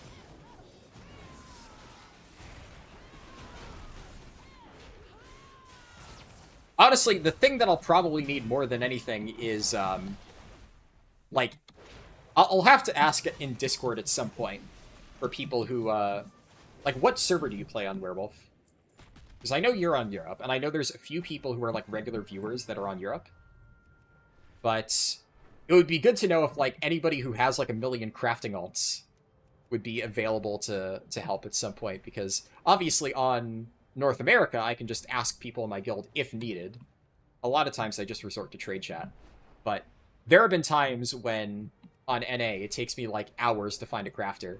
So being able to just, like, ask somebody, hey, could you craft XYZ thing for me, like, at endgame, is usually pretty nice. Around Ragnaros? Oh, yeah, I've heard Ragnaros is a really big raiding server here. I might, like, diversify a little bit and spread out some of my alts. Because right now, I think... I'm pretty sure all of the characters I made on Europe were on Twisting Nether. Just because, like... we were still in the process of getting, like, more server-wide things when I started my European account. Like, it wasn't fully there yet, of, like, everything is super-duper cross-server. Okay, that's nice.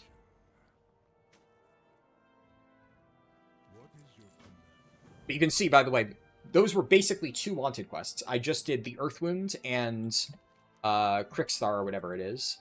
And that alone, like, 1 full level. So these quests are really, really, really good. I'll do that. But yeah, so when I started making all these characters, like my warrior, my monk, etc., I think I was like, you know, Twisting Nether I've heard of is a good server, so I'll just make all my characters there. But nowadays, even on North America, my characters are, like, spread out across a lot of different servers. So I think I'll start doing that. Like, I'll put my shaman and my paladin on different servers. Don't play here. Oh, damn. Wait, why? What's wrong with Ragnaros?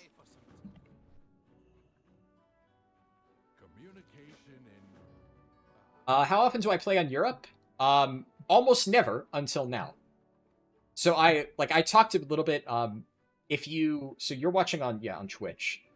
So I think you, like, after the Twitch stream is done, the VOD is still up there for, like, at least a few days, but this is also being multi-streamed onto my YouTube stream archive channel, so you could always go back and check the VOD. But early on, at the start of the stream, I talked about, like, all the different characters I have on Europe and, like, when I created them. And I included links to, I think, 2 of them that I've leveled on here. I don't have many, but 2 of the characters I've leveled on here, I actually streamed the process on YouTube. And those streams are still up there for anybody who wants to watch them. But I haven't really leveled here or played here that often. The TLDR that I could give... oh, Riplock subscribed to Prime. Thank you. What was I saying then? So the main thing that I've used my European account, like, within the last year, I created it for the very first time, like, a little over a year ago. Back in, like, I think late April 2025, and then my first actual stream, which was this character, I streamed the process of leveling this warrior up to level 70. And that was May 2nd. 2025, so a little over a year ago. And then I leveled a few characters here in Legion Remix. I streamed one of those leveling runs. That is still up there on my stream archive channel. And then the main thing that I did on this account is I was in the process of, I don't know, Ripslock, if you've seen, I have a YouTube video I posted recently on my main channel. It's like an 11-hour catch-up gearing video. And the idea behind that is... I didn't realize they changed Champion Spear to have a leap component. That's cool. I haven't really played around with it much. But yeah, so I made an 11-hour catch-up gearing video recently. But initially, I was planning on making something similar to that back in War Within Season 3. And I was actually going to use my European account for that.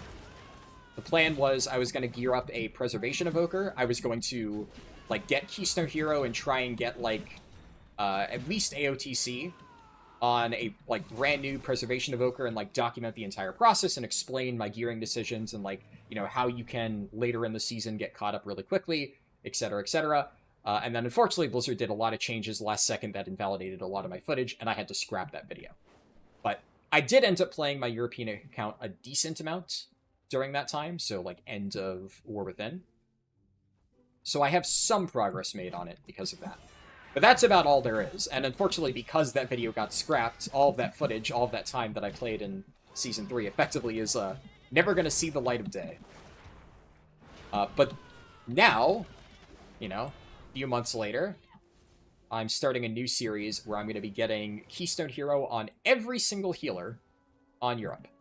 So I have to level up all of the different healer classes up to 90, and I have to get Keystone Hero on every single one of them, and my final goal, now this is a stretch goal, admittedly. I don't know if I will get this done this season. Would be great if I did. Is I would like to try and get Cutting Edge on Europe as well. So I've already gotten Cutting Edge on North America with my main guild where I'm tanking, but I want to try and learn how to heal in a raid environment. Because I've started learning how to heal ever since the start of the War Within. That's when I first made an effort to actually figure it out. I started learning how to play Resto Shaman. And since that point, I've been kind of dabbling with different healers. At this point, I'd say I feel pretty comfortable on Resto Shaman, Disc Priest, and Preservation Evoker. And I've gotten Keystone Hero with all three of those. I think I've gotten Keystone Legend on Prez and Shaman. I don't think I ever pushed that much further with my Disc Priest. But even though, I feel at this point I have a solid understanding of the fundamentals of healing, I still want to push myself further in a dungeon environment, but then also, I can't really say that I truly know how to heal until I've actually really tried doing raids. And although towards the end of the War Within, I started pugging some harder heroic bosses and trying to heal random pugs like that, which honestly is, a decent challenge just because most pug groups are way more chaotic than an actual organized run. But it's very difficult in my position as a tank to be hey, can I heal on this re-clear? It doesn't work like that. One of our DPS players can swap to his healing off spec for a boss, and it's not a big deal because one of our healers can swap to their DPS off spec, and usually there's some flexibility there. We have a few people in my current guild in North America who do that, and it works perfectly fine. They'll play both specs actively. But for tanking, you're the tank, right? And don't get me wrong, I love that. I love tanking. That's not going to change. But it's very difficult to try out different roles without basically finding a new group to try that out in. So I figured my best bet was to just find to basically join a second guild as a healer. And then if I'm already joining a second guild, well then it just makes a lot of sense to do that on Europe, because I'm going to have way more options for raid times, because naturally all European raid times will not conflict with North America. And well, one nice thing is that my schedule is very open. This, at the end of the day, with doing YouTube as a job, you have a lot of schedule flexibility. So it is not something I need to worry about if oh, the time is bad for me. Hey, as long as it doesn't conflict with North American raid times, that is all I give a shit about. I think it's this mob that you have to talk to. It's been so long since I've done this quest. Welcome, Outlander.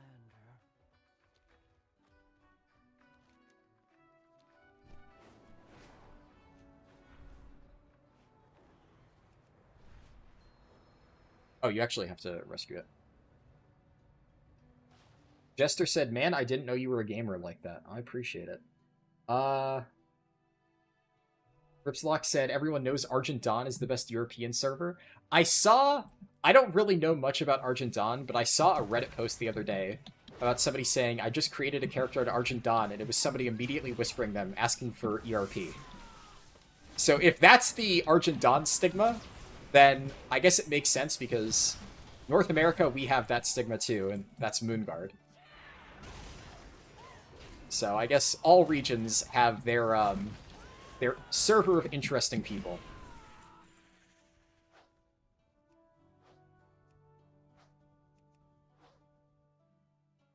Sounds like a good plan? Yeah. I'm hoping it works out. Definitely, so I'm planning on getting, Keystone Hero on...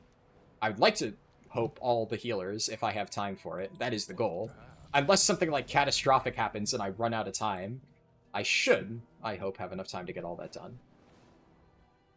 The cutting edge thing, I would like to try and find some guilds that I can join, though I do expect that's going to be a little bit trickier because even though, like, look, I can, like, apply to a guild and be like, hey, obviously, you know, I'm like a Hall of Fame raider in North America and I play tank. It's like, okay, but like, that doesn't mean that you have any experience on a healer.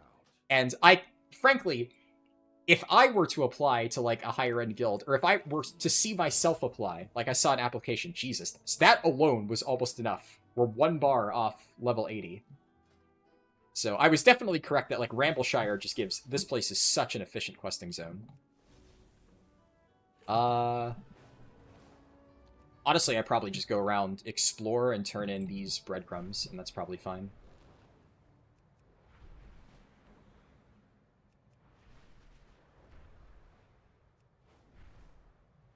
Not top 50, but 56 is where we finished. So top 100 at least. We were so close to top 50, but alas. Nice. All right, yeah, single breadcrumb quest. There we go. So I mean, that was extremely easy. And even if you didn't have the Warband Mentor, like, that's the nice thing about Isle of Dorn, why it's just like such a good recommendation.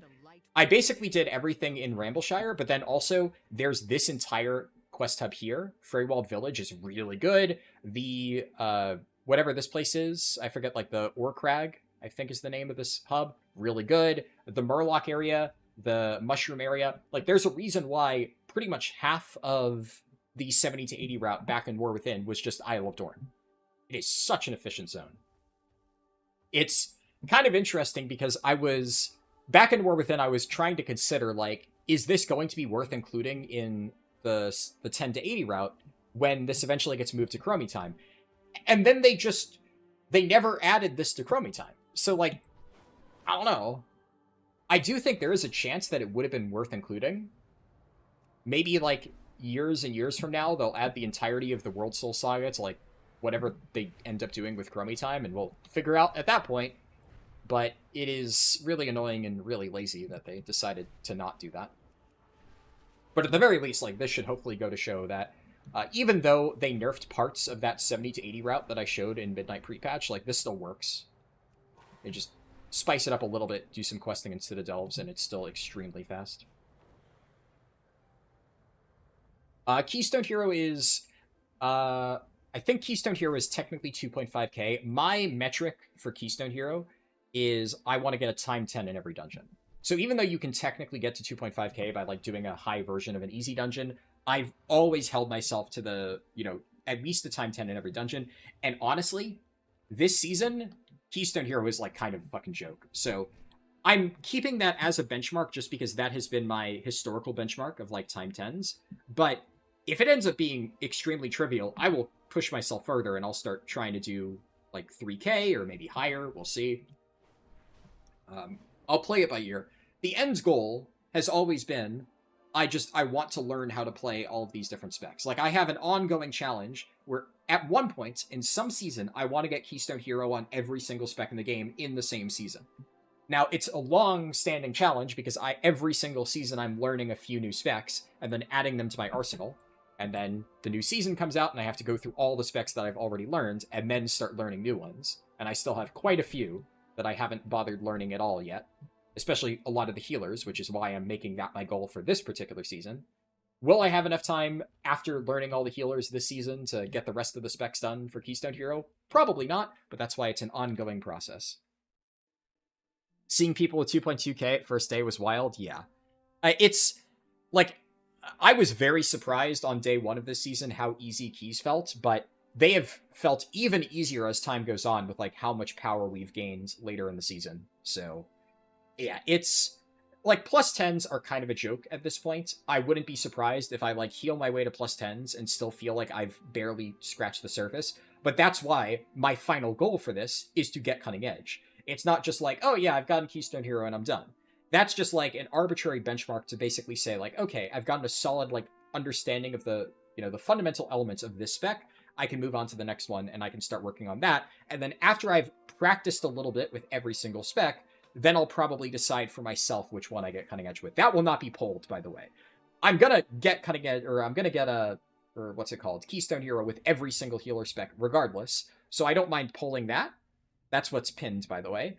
Which one I do first, which right now, I believe it's probably still Evoker in the lead. Yeah, still Evoker in the lead. Priest is catching up slightly. But I don't mind polling that, just because, like, I'm going to do it all anyway. So whichever one people want to see first, I don't mind. But at a certain point, when I decide, okay, I'm going to try to, like, apply for a European guild and see if I can heal Cutting Edge on Europe, at that point, I will pick the spec that I like the most. I will probably, like, one of the reasons why I'm trying to do all of them at once is because, just like with tanking, with healing, it really helps to have multiple different specs under your belt, because I've known a few one-trick healers, and I'm going to be honest, it really does hold you back. It's very, very unfortunate when I see somebody who is, like, a one-trick Resto Shaman, and Shaman is just not good at all that tier, and they just end up being, like, kind of on the bench for half the bosses, because, yeah, like, a lot of times you need specific healers to end up like killing the boss, especially early on in Prog. So late Prog, like, do I think it really matters that much? Probably not. But if I'm going to try and learn healer, I'm going to do it right. And I want to make sure that I have a lot of different healers as an option that I can play at a pretty comparable level. And that way I can, like, apply to a guild and say, hey, look, I'm still new to it, but I'm willing to flex to whatever healer you need, and I will do my best to learn it. And I'd like to think at this point, you know, even outside of my, like, obvious, like, Hall of Fame tanking experience, you know, outside of that, I do hope that I have showed that I have the ability to learn stuff pretty quickly, even in, like, a difficult environment. So, like, I tanked on 3 different specs for Prog this tier. 4 if you include Guardian Druid, which I played for heroic splits, but obviously Guardian Druid's already a spec that I'm very familiar with. So technically I played 4 different tanks. The only 2 tank specs I didn't play at all for Raid this tier is Vengeance and Paladin, which, you know, weren't very good this tier. Evoker, oh no. I like Evoker. That's the funny thing. I'm convinced that the reason why Evoker's winning is because people think, like, aha, we're going to make him start with the harder healer first. Little do they know, Evoker is maybe my most experienced healer. I would say it's, like, probably tied with Resto Shaman, but Resto Shaman has also been substantially changed from what I've heard going into Midnight. I have a decent understanding of what is different, so I think it wouldn't take me too long to get the hang of it once again whenever I end up playing it. But Preservation Evoker, I know has changed a little bit, but if anything, it's gotten simpler. So I actually think I will do very well on Prez. Obviously, it'll be challenging, but it was challenging when I learned it back in War Within, and I still really, really enjoyed it. So we'll see.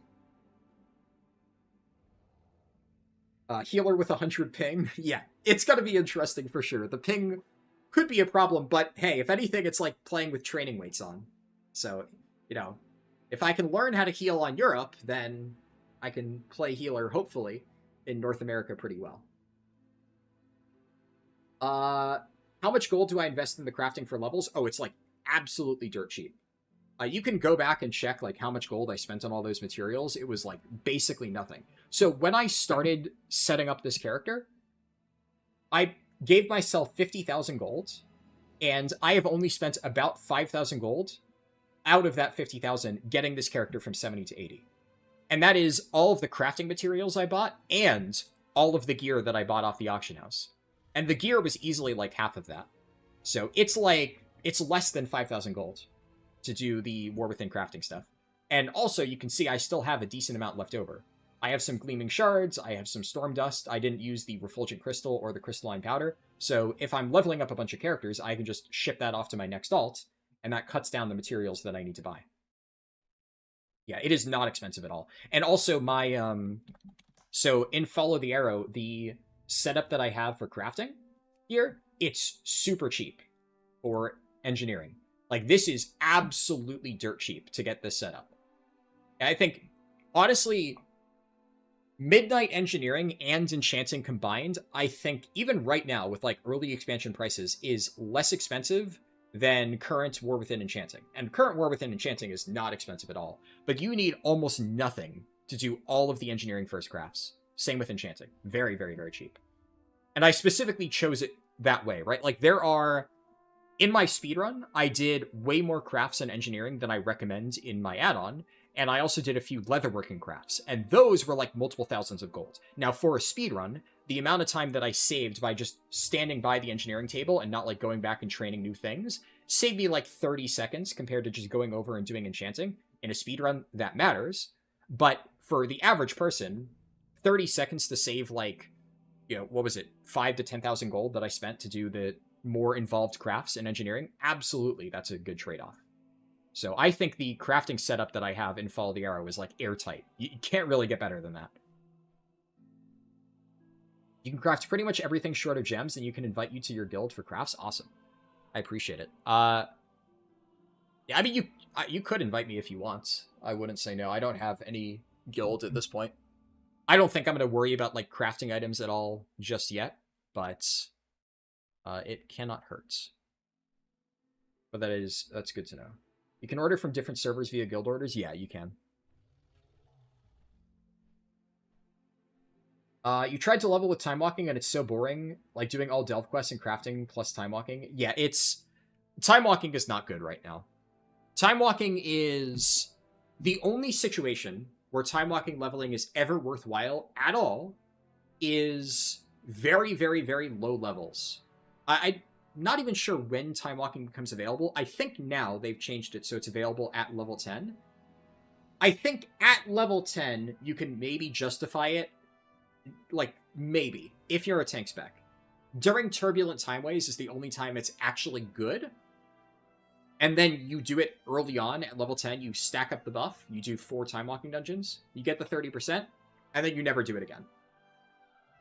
For 70 to 80, there is 0 chance time walking is faster than anything I just showed. It's just slow. Right? The crafting is obviously very good. Even delves would be faster than time walking. But definitely, like, Isle of Dorn side quest, as you just saw, extremely efficient. So you would just do that instead. And then for Midnight, there's just 0 chance. Absolutely 0 chance it's better than any of the leveling options.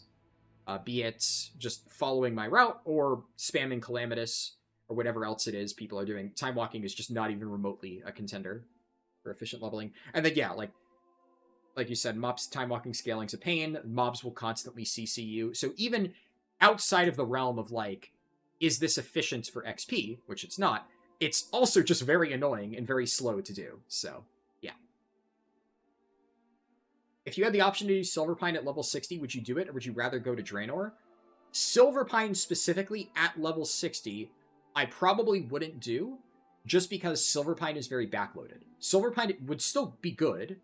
The problem with doing it at level 60 is that by the time that you got to, like, the really efficient parts of Silverpine, you'd probably already be level 70, at which point you should go to Isle of Dorn. So, generally speaking, my rule of thumb for, like, later stages of the leveling process is start with the very beginning of the guide, because the best zones are up front, and Silverpine is still better than Draenor when taken, like, at its, like, entire questline's efficiency. But it starts off slow, and then it speeds up a ton at the end, and there's, like, amazing quest density. But you need to actually get to the end part to really make Silverpine pop off. I would say, if you have Hillsbred Foothills as an option, that is definitely very good, even just right off the jump. The early quests in Hillsbred are really good, and then once you get to Terran Mill, there's also really great quest density. But Hillsbrad it's definitely a little bit faster towards the end, but there's also, like, some RP kind of mixed in the later sections, so it kind of averages out to be pretty consistently fast the entire way through. Similar would be, like, Loch Modan is just really fast no matter what level you do it on. Duskwood is pretty fast no matter what level you do it. I'd say if you have to choose one or the other, Loch Modan's probably faster, but they're both really good. So definitely both of those. Even Elwyn Forest, actually. Elwyn Forest is probably still faster than Draenor. It's hard to say, though. Draenor, like, the WoD intro is okay. A WoD intro has kind of fallen off, because back in the day when I used to say that the WoD intro was, like, the most efficient questline in the entire game, that was before Dragon Raiding, right? So WAD intro has remained exactly the same speed ever since my original leveling guides back in like Shadowlands, but every single outdoor zone has gotten significantly faster. Dragon riding saves so much travel time. So WAD intro is now, it's still good, it's still worth doing, but it's no longer the absolute best thing that you can do for leveling, period. It's like average. Average within the context of the speedrunning route. But now I would say Lochmodon is probably like... Lochmodon and Hillsbrad are probably the two fastest zones, and then Duskwood and Silverpine are like a close second, but Silverpine very much backloaded, so something to keep in mind.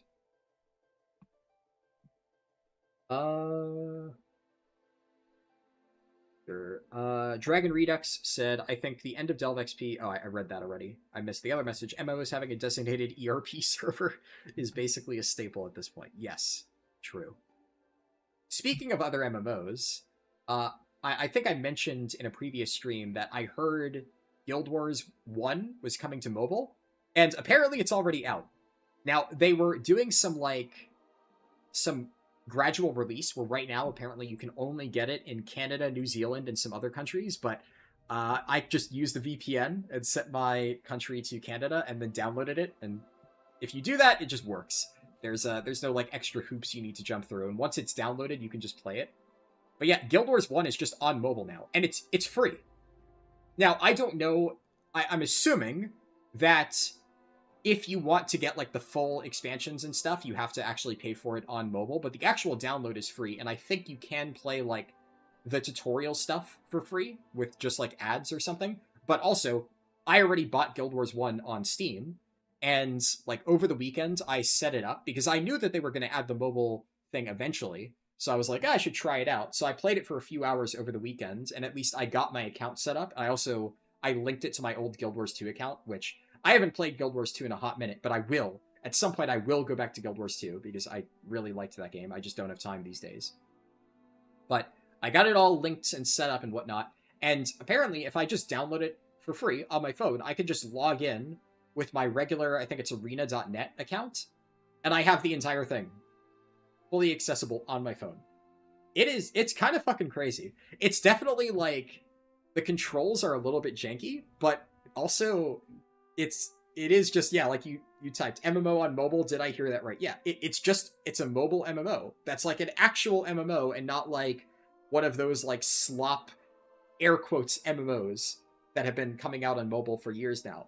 They actually just ported like a 2005 or whenever it came out MMO onto mobile, and it works. And it's pretty fucking cool. I've only just started playing it recently, but I've always been interested in playing Guild Wars 1. But it's just, like, it's so hard to, like, find the time to play something like that. Because, you know, I'm just busy playing all these other games. And then I'll think to myself, like, well, if I'm going to spend the time playing an old MMO from 2005, like, I could use that time to play, like, you know, Guild Wars 2, which I've been meaning to play. So why would I play one instead of the other? But if it's on my phone, well, I desperately need, like, some sort of, like, you know, mobile brain-off game to play as I'm, like, falling asleep. Because I always... Like, I struggle to fall asleep if I'm, like... If, like, a new expansion comes out and I need to, like, shut my brain off and actually force myself to fall asleep. Otherwise, I will just be exhausted and be unable to close my eyes, right? But if I can play something and, like, distract myself long enough for my brain to just, like, switch off, perfect. So this is, like, probably the only thing that I'll ever play on mobile, ever. I have this, and I have, like, Napoleon Total War, and, like, what else will I ever need? So, yeah, I will never have to play a gacha game again to distract myself on my phone, which is kind of nice. It's a good feeling. We are evolving, yeah. It's pretty crazy. If you told me that we would have mobile MMOs, like actual real MMOs ported to mobile like 10 years ago, I'd say you're fucking crazy. But a lot of the games that I used to play as a kid in like the 2010s are just, they're on the phone now. Okay, cool. Which, yeah, it's just, it's fucking wild. Let's see, though. I think... Download Clash Royale. Oh, God. I used to play Clash of Clans, way back in the day. In high school, so I I'll tell this story real quick. I will be ending stream shortly, but now you've got me thinking. I've never played Clash Royale. I've heard a bit about it. Never been super interested. But back in like, I think it was like my freshman year of high school. It was early on. I downloaded Clash of Clans because like everybody was playing Clash of Clans, and I got like kind of into it. It was interesting. I played it a little bit, but I stopped playing it for a while, and then at some point, my dad downloaded Clash of Clans. I don't remember why my dad got into it in the first place. I think he was bored and just needed a mobile game. But then he got like super into Clash of Clans. He joined a guild called Late Night IBMers because what's it called? My dad used to work for IBM. So he was looking for like random guilds. He saw one, something, I think it was Late Night IBMers. And then he applied to join. He was like, oh, I also work at IBM. And they were like, oh, cool. They were like in completely different parts of the country, but they were all like, you know, united by their shared job or whatever. And so he had his like whole group of friends that he met through this like random IBM clan. And then he knew that I had like played it briefly years ago. So he's like, oh, you got to reinstall Clash of Clans. So he got me to re-download it. And then he invited me to join his clan. And it was like around the time that Clan Wars came out.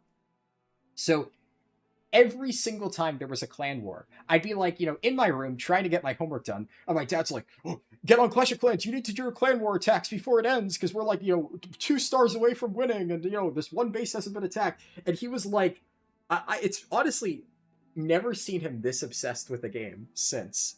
But he was like fixated on Clash of Clans and, you know, winning the clan wars and stuff. And it was like the one time in my life, which is why I always think it was so funny, where my dad was actually encouraging me to play video games instead of doing my homework, because 99% of my life, it's been the opposite. So I distinctly remember that, but also, I got pretty good. I didn't play it, like, that much, just because, like, it was a big time investment, right? Like, you had to either spend a lot of money, or you had to spend so much time, like, raiding and getting upgrades and whatnot, so my dad had like a really high level base and he had dragons and whatnot. But the thing that I recall the most fondly about Clash of Clans is my dad and all the people in his IBM clan, they pretty much thought the only way that you could reliably attack bases was with like either heroes or dragons. I don't know what, I'm sure Clash of Clans is like a million new enemies nowadays, but that was like the main thing that the vast majority of people used. They would just dump a bunch of dragons, have them go across the map and just destroy everything. And that was like the meta pretty much. Or some of the higher level people had their like heroes that they would send and like use that to tank a bunch of like archer swarms or whatever. And those were the 2 strategies I saw all the higher level players use. And I was like, well, that's lame. I also wasn't high enough level to get dragons, but there was something where you could like gift clan members a unit. I think it was like you had to request units from your clan and they could gift you enough units to fit within like the size of your clan base. I don't remember exactly how it worked. I just remember that a big thing that like they were always saying is like, make sure that you like request units so we can give you dragons. And like every single time there was a clan wars thing, my dad was like always saying like, make sure you request so I can craft a dragon to like give it to your clan base or whatever. And you would like drop it down on like the attack and it summoned an extra dragon or something like that. So for the clan wars, there was like a spread of different levels. So like the high levels would always attack like the other high level bases. I was like in the middle, like kind of upper middle of like the level within our clan. And then there were a bunch of like really low level players. And for the low level players, if you dropped like a single dragon, it would just rampage across like their entire base and destroy them. So that was the strategy they used that. Like, a single dragon could solo an entire low-level base. But I was at the level where, like, a dragon could very easily get killed if, like, enough towers focused on it, or if you triggered the bomb traps, the ones where, like, the balloons went into the sky and, like, blew it up. Because the low-level bases didn't even have those, so they just couldn't counter it at all. But you could very easily counter dragons if you knew what you were doing. So, most of the time, the other people in our clan around my level would just do that. They would try to copy that strat, drop like the one dragon, and then just send a bunch of units around, and they would get like 1 star at most. So I decided this isn't working. I need to figure out a better strat. So I did research and I looked up different strategies, and I found a strategy called, I'm pretty sure this was the name. I don't know if I've just like made this up or if this was actually what people referred to it as, but Balloonion is the way that I remember it, where you got a bunch of minions and some of the bomber balloons, and you just sent like minions in waves around the around the base to basically act as a smokescreen for traps and all the towers. And then you sent the balloons with like the frenzy elixirs behind them, and the minions soaked up all the damage, and then the balloons just destroyed everything. And the balloons were sitting ducks if they actually got targeted, but the minions were so cheap that you could just spam them. And it completely destroyed so many bases. I got so many like 3-star clears on bases like pretty much at the exact same strength as me, whereas like everybody else in our clan around my level was barely getting 1 star by just doing the dragon strat. And I felt really proud of that because nobody else in our clan was doing that. And I was just like, I figured that out by just researching and doing my own strategy against what my dad was trying to tell me to do, because my dad hadn't done any research. He just listened to the people in his clan who were like, no, dragons are OP. So I did my own research, I figured out my own strat, and it worked really well. And then, of course, obviously all the people in the clan were like, what the fuck is this? I've never seen people actually use minions before. How is this actually working? So, like, of course, however old I was, like, 16-year-old me felt like hot shit because I figured out this thing that nobody else did. So that's my best memory of Clash of Clans. But I did eventually stop playing it because it was so much. And even though, like, those strategies worked, right? Dragons were kind of overpowered, right? Like, you could only get so far doing the Balloonian strats. I couldn't beat any of the higher level bases using that. So unless I wanted to really invest a ton of time into it, and, well, really a ton of money into it, I didn't really think I would enjoy Clash of Clans that much in the long run. But it was fun. I had a good time playing Clash of Clans for like a few years there. You had a clan with your high school friends back in the day. They were awful. Yeah, when I first started playing, that's what I did. I played with a bunch of random friends I had in high school. But most of them stopped playing eventually. You know, they was just random casual people throwing up bases in like whatever format. And like that's another thing. I spent so much time working on my base. Like I can picture my base in my head. I don't remember the exact details, but I have like a vague picture in my brain of like what my base looked like at the end. It was like a diamond shape. So I had like kind of evenly spaced towers. I had like basically an empty gap wall.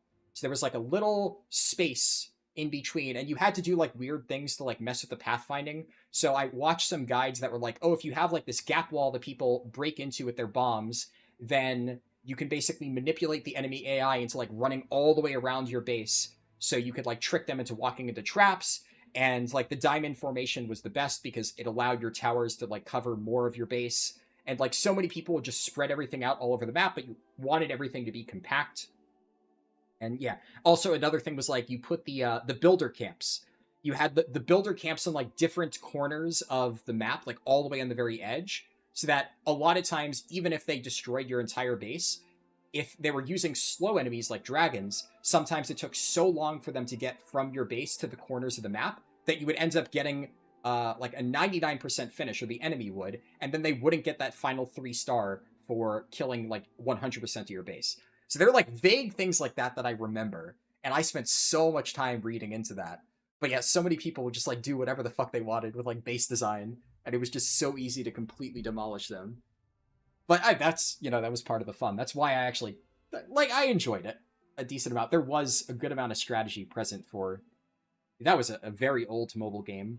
Not many mobile games at that time had that level of complexity to it, so it was fun. 1 attack per 20 hours. Oh yeah, I vaguely remember something like that. Like I had to get my attack done by like a certain time so that like the second one would be up in time. Yeah. Dragons got nerfed because of that. Makes sense. I'd imagine the meta is completely different now, but I distinctly remember the dragon meta being extremely oppressive at the time. Just realized you were missing the war mode 15% bonus. Yeah, definitely always good to double check that. It's definitely worth getting. It doesn't work in sanctuaries, but it's still pretty nice. That sounds real, air only. Yeah, that was another thing, because there were a lot of defenses that only worked on the ground. So that was one of the biggest selling points. It was like if you, I forget what the main towers were. I think it was like the Wizard Tower and what was it? The Wizard Tower and like the Tesla coils and stuff were the biggest threats. So that was kind of the biggest concern with it, is I had to make sure that I found an opening that targeted those towers really quickly, because like I think Wizard was like AoE in the air splash damage or something. So as long as I made sure that I disabled those towers really quickly, usually they didn't have enough defense left to fend off the balloons. But it was like a very fragile strategy, because if one thing went wrong, if my balloons died, I was fucked. Everything had to go really well on like the initial rush to actually make it work. But then if I neutralized their really nasty defensives early on, then you just 100% of the base pretty consistently. Firecrackers? I don't remember those. I don't know if those were a thing when I played. It's a kick in the pants for sure. Yeah, I have forgotten war mode so many times over the years that it's just ingrained in my brain these days. Honestly, it's been a hot minute since I've forgotten war mode. If you go back to my early streams, way back in Shadowlands and stuff, I was forgetting to turn on war mode like every other speedrun. But you do that enough times, eventually you start to remember. So it's one of the first things that I just think about every time I start a new leveling run. Yeah, let's turn on war mode. Raid leader at a young age. Yeah. I mean, I like strategy games like that. Even nowadays, like, one of my favorite games to play is Total War. Which, Clash of Clans was kind of like mobile Total War, in a sense. And now we just have actual Total War games like Empire and Napoleon on mobile. The day that they add Shogun 2 to mobile is the day that I play literally no computer games the rest of my life. I will never be separated from my phone. Which hopefully won't be too long. If they've already made Napoleon for mobile, like, surely they're close to making Shogun 2. Normal pug raid for Ascendant Void Shards, yay or nay? I don't think it's worth it.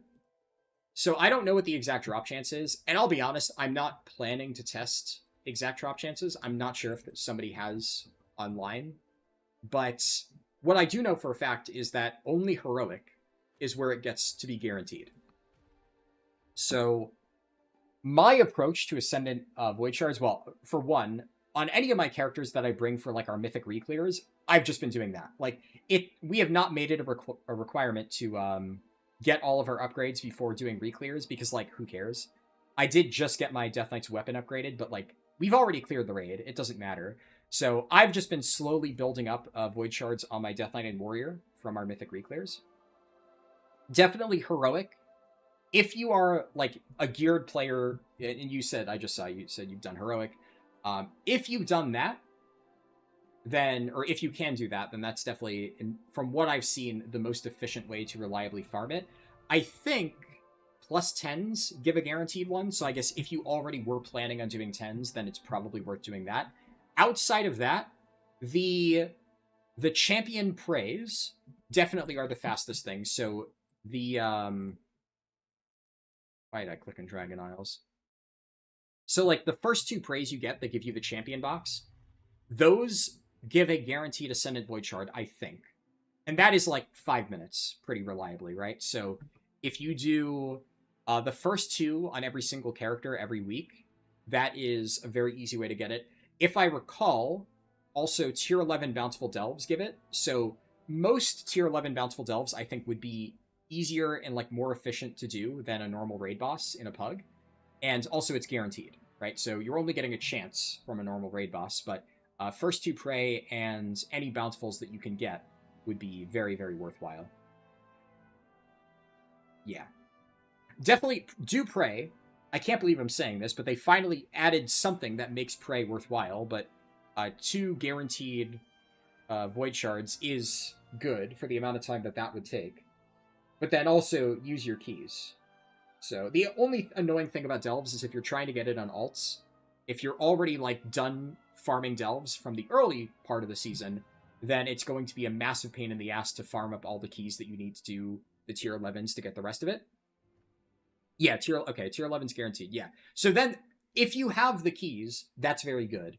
It's just on some of my alts, I don't have any keys left over. So I either need to spend undercoins, or I need to just farm a bunch of keys, which, admittedly, it would not take me very long, just because I've already finished the Delve Renown track. So I already have, obviously on Europe I don't, but on North America I have this, which is the amount of coffer key shards earned from all sources is increased. This is nuts. You like cap super quickly once you have this. but obviously I don't. Most people I know don't have this. I think the highest I know of is somebody in my guild just got to Renown 8 with Delves. And I'm like the only person who's sitting at like Renown 10, so. You have 32 keys. Alright, there you go. You're set. Yeah.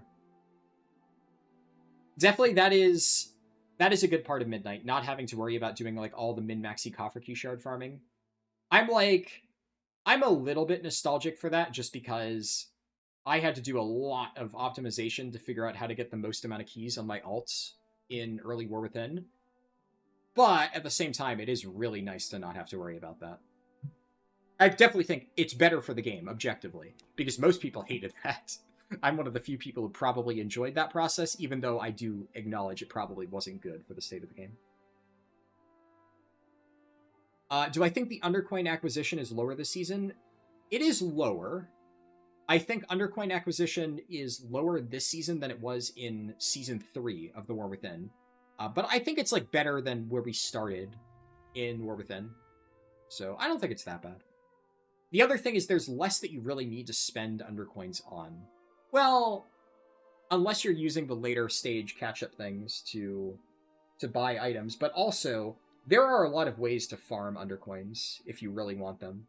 Like, I have a lot of Undercoins on my main account. And I've spent a decent amount. Like, I've bought keys when I need them. I've bought some trinkets for some of my alts. And yeah, it's never gotten to a point where I've run out. It also, I would imagine, depends on how many alts you have, right? Like, I have so many alts, and I do, like, a lot of weekly stuff on those alts, or at least I did before the end of the season. Now I'll be doing that on Europe. But over that time, I've accumulated a lot of Undercoins on those alts, just because I do the really efficient weekly activities. Farming keys is better these days? Yeah, for sure. I will say, though, so I have Raid in like 2 hours or so. I'm not going to stream my Raid. We're only doing, we did Reclear last night. We got up to Lura. We had, what was it? We had a 30% P4 wipe on Lura. So that was unfortunate. We lost a few people. I was really hoping we got it all done in one night, but alas. But we should definitely finish off Lura tonight again.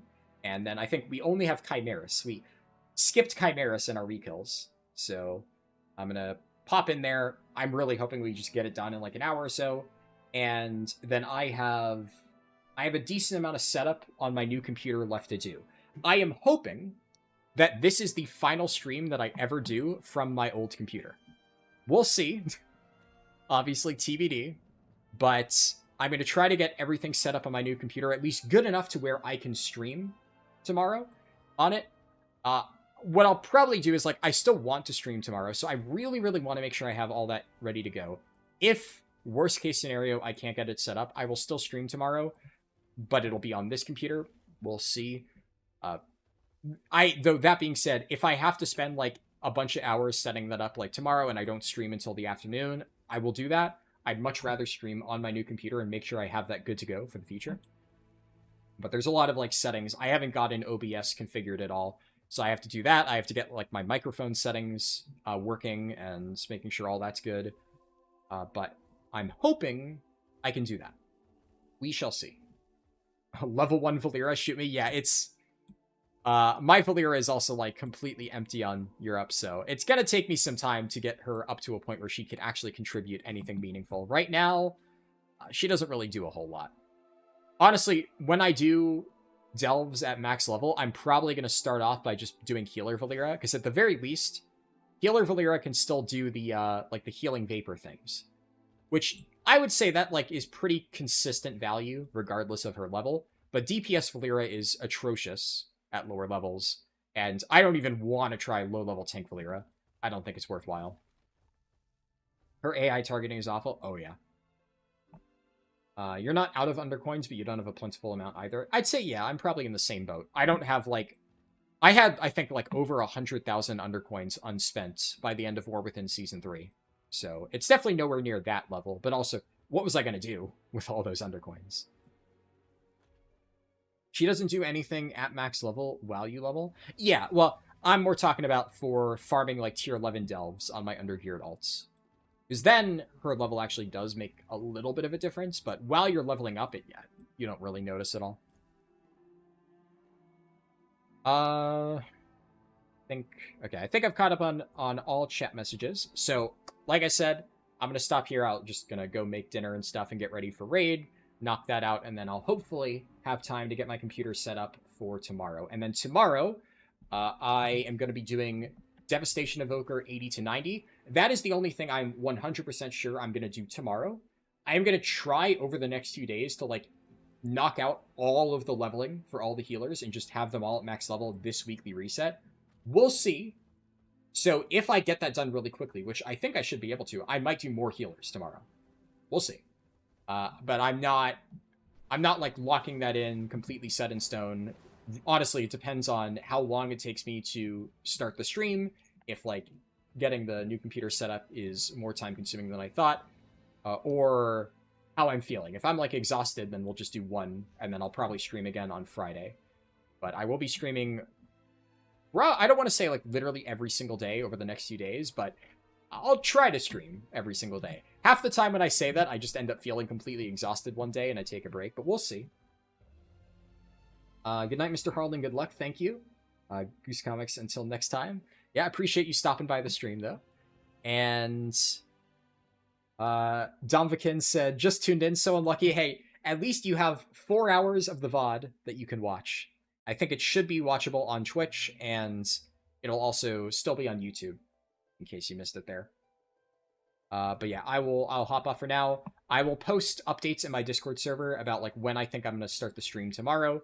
Hopefully it won't take too long, but yeah, I should have... We've done a lot of the setup today, obviously, but any remaining setup for getting all the healers ready to go, I will do that later tonight after my computer's good to go. And then we should be able to just jump straight into the leveling tomorrow, which should be pretty fun. But yep, thank you all for watching, and I will see you tomorrow.